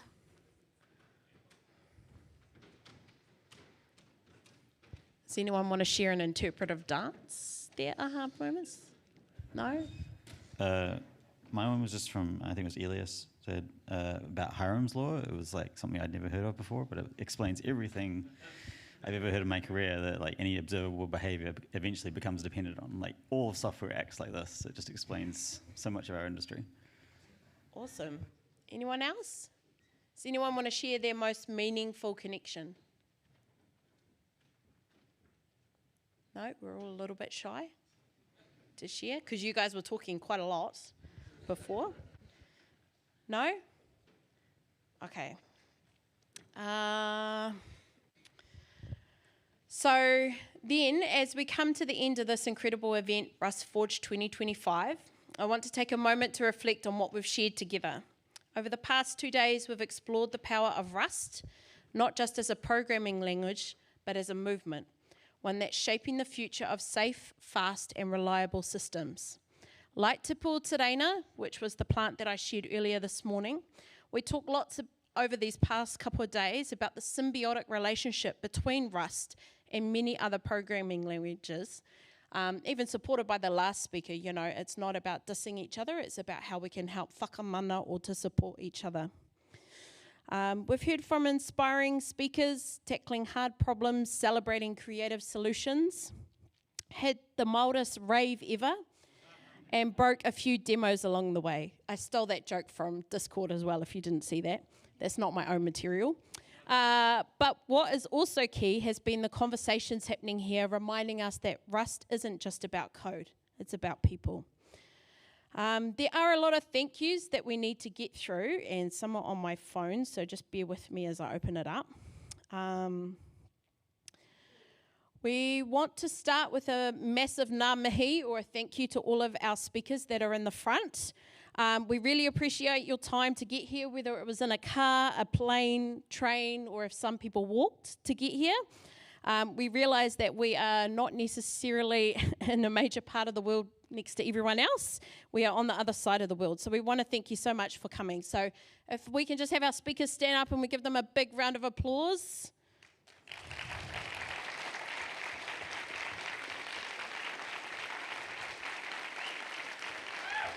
Whoop, whoop.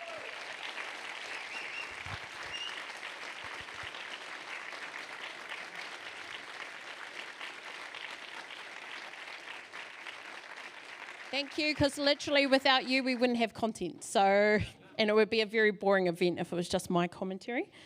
The next people we want to thank are our sponsors. So we have LexisNexis, the Linux Foundation, Residio, JetBrains, Zoo, OpenStar, and Oxide. So can we just give them a round of applause, because without them we wouldn't be here either.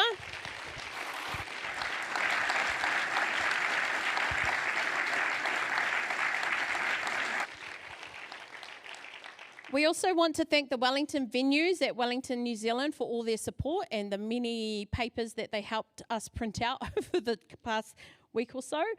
So thank you to them. And as part of that as well is the Nosh, who did the yummy kai, all the food that they served us over the past week as well. So let's give them a big round of applause.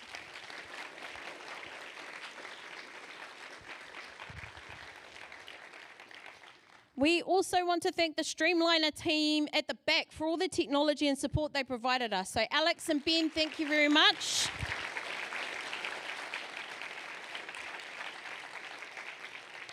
And for also turning a blind eye when we plugged in the LED lights. So kapai.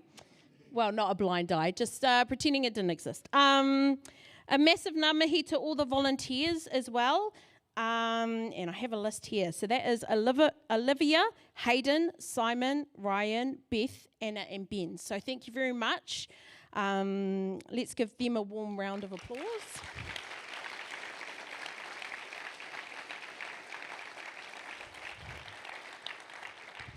We also want to do a big ngā mihi, or a big thanks to Tim as well, and to Katie for helping to lead this out as well. So can we just give Tim and Katie and their whole family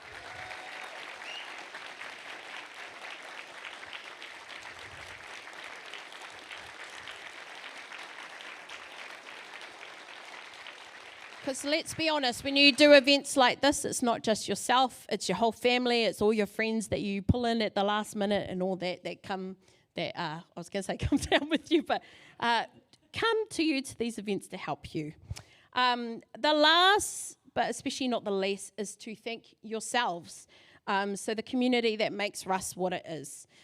Your questions, your projects, your curiosity, your willingness to share knowledge are the reasons this language continues to grow and to thrive. Thank you for listening to me as well and turning up on time, and for respecting each other and actively engaging in the kaupapa that I asked you to do, especially our interim little yoga sessions that I would be doing in between.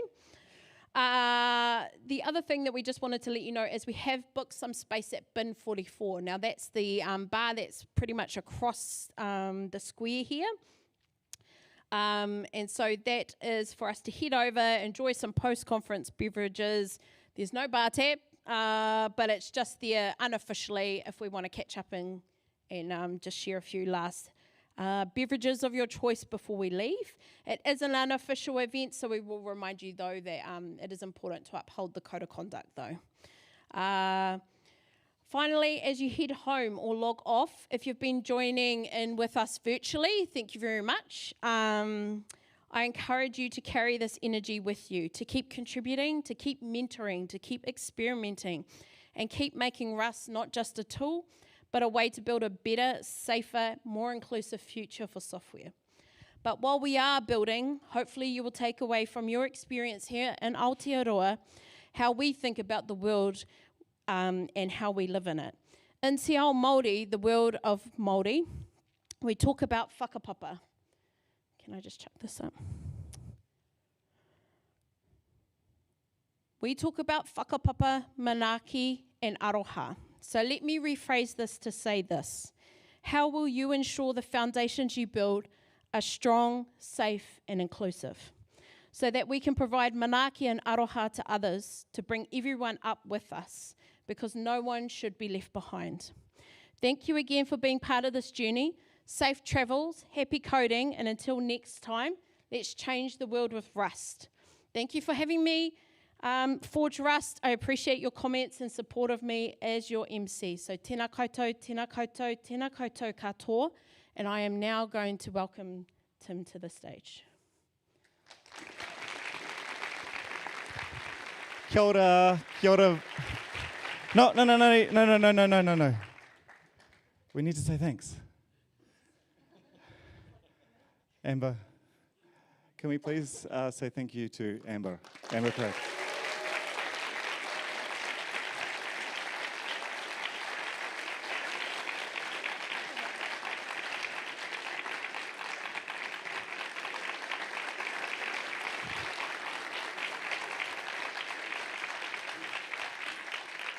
And I have one other thank you who I think everyone else will also be very happy to clap, and that's Tash, who's been at the front desk and also been...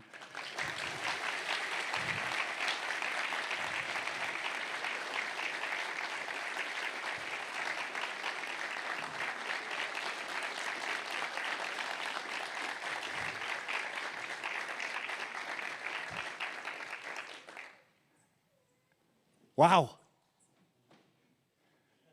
Well done. Just a very, very, very quick shout out to Steve's button-down shirt. Rustforge exclusive, there we go. That was pretty well done. I think we've nailed a first there, which is quite cool. And congratulations to everyone for sort of making it through. Well done. Many of you have been here for multiple days and had to decide to come weeks or months ago, plus travel, that's time away from work, time away from family, time away from housekeeping, and all of the emails that continue to come in. So thank you. I know we are exhausted, and that's a really positive feeling because it means that you've been giving everything. And I appreciate it very, very much. Many of the speakers have actually already recorded podcast interviews where they talk about their topics in further depth, and they'll be released as the videos come through. And so feel free to continue to absorb some of these wonderful, wonderful speakers who have been able to come to New Zealand or even just to Wellington. And but I also have a couple of other just tiny thank yous, and I know that I'm wasting your time. I actually wish to acknowledge those speakers who had to withdraw at the very last minute. You probably noticed there were some gaps in the program and so forth, and for family reasons or for health reasons or visa reasons or life reasons, they had to step down. And I think that we should acknowledge that it's very scary to submit to a talk, to a conference. It's very, very scary to submit to think about the audience and put all that effort in. And in one case, spend months and months of their life essentially to have something, a trip to New Zealand sort of taken away by a really unfortunate event. So thanks to all of the people who submitted, even though they weren't able to join us. I also wish to thank the people who considered submitting, but who didn't. Because there's always, oh no, I better not say that. I was gonna because I hope that your positivity through this event is going to mean that you're just that little bit more likely to submit again if we are able to carry this forward. And thanks also to those speakers and other people who have already had to leave. We've had people flying in literally from the other side of the world who have joined us to share. And so thank you. In terms of traveling, can I just do one more quick annoying team building exercise? Which is, I would like everyone to stand up. If it took you less than 30 minutes to get here, please sit down. 1 hour.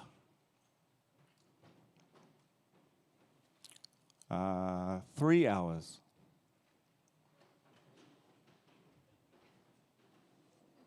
6 hours. 12 hours. 18.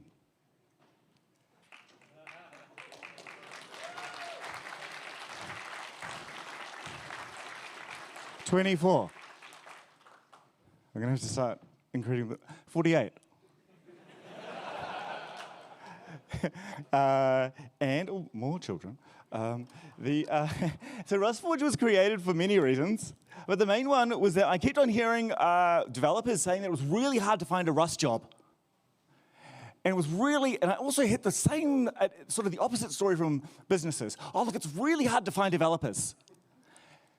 So this event's sort of a catalyst for just basically showing everyone that those are both false. We have highly skilled, highly energized individuals, and we have passionate, exciting, dynamic companies who want to hire. And so I'm really delighted that this has happened.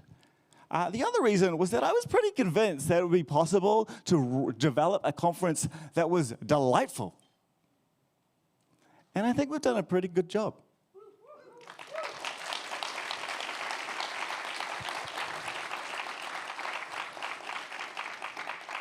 There are people who have already secured job interviews by just participating. There are already people who are inspired to try embedded programming for the first time. There are people who are willing to use the Rust compiler for the first time. And that's pretty cool. There was another reason, though, that I kept thinking that this was a good idea to spend over a year organizing this thing. And that was because Dad always kept traveling around the world, up to 10 weeks of a year. And a lot of that time was spent going to these conferences. And I had my children and Katie really upset a lot of the time. So the sensible thing is obviously, well, wouldn't it be great if people could come here? and so thank you to all of my friends who have traveled so far to be here. I appreciate it a great deal. Thank you so much. And then there's this question around a future event. So the question that I've been asked at least 50 times is well, when's the next one? This is awesome. I can't guarantee that will happen. And that's because it needs to be more commercially viable. Essentially, I really need to use this event to bring in more sponsors. And I've got some very concrete actions for everyone in the room. Firstly, be excited. Just embrace that excitement and enthusiasm that you've gathered from these couple of days, as weary as you are. And use it. because you should write the write-up. And don't submit it to whichever filing system your team uses and kind of like send it to some inbox. You should write that write-up for yourself. It's really positive to think of all the things that you liked about an event and what you learned. It's really helpful. And that becomes a sort of a portfolio of evidence, which we can make it much simpler case for teams to spend a couple of days doing a planning session or like a co-working who are remote teams, such as Residio came in and thought, you know what, we're going to pull people in from the States, we're going to pull people from Australia, we're going to pull people from New Zealand, and that's what happened. And others can do so as well. I also think that you should think about that horrible side project. And think, maybe that's something that I could share?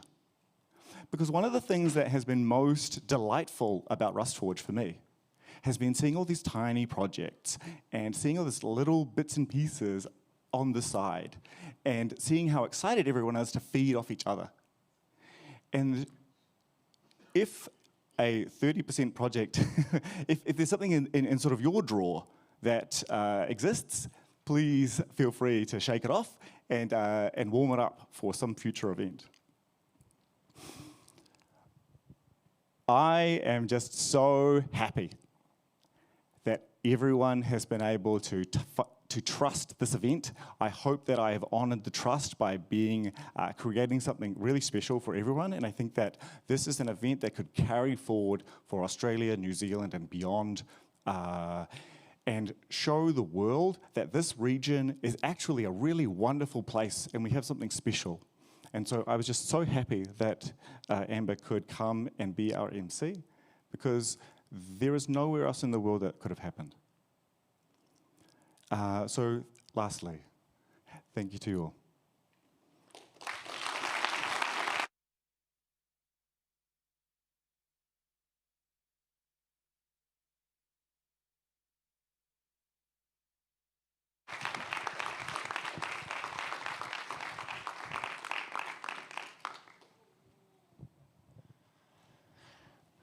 All right, we're just going to close out with a karakia, and then we'll meet you for a beer across the way.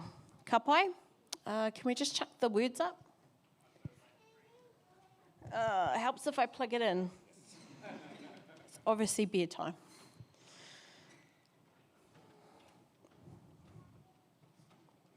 All right, this is a karakia. There have been some people that have had rumours that this was created in the Wairarapa, so I'm just going to claim it.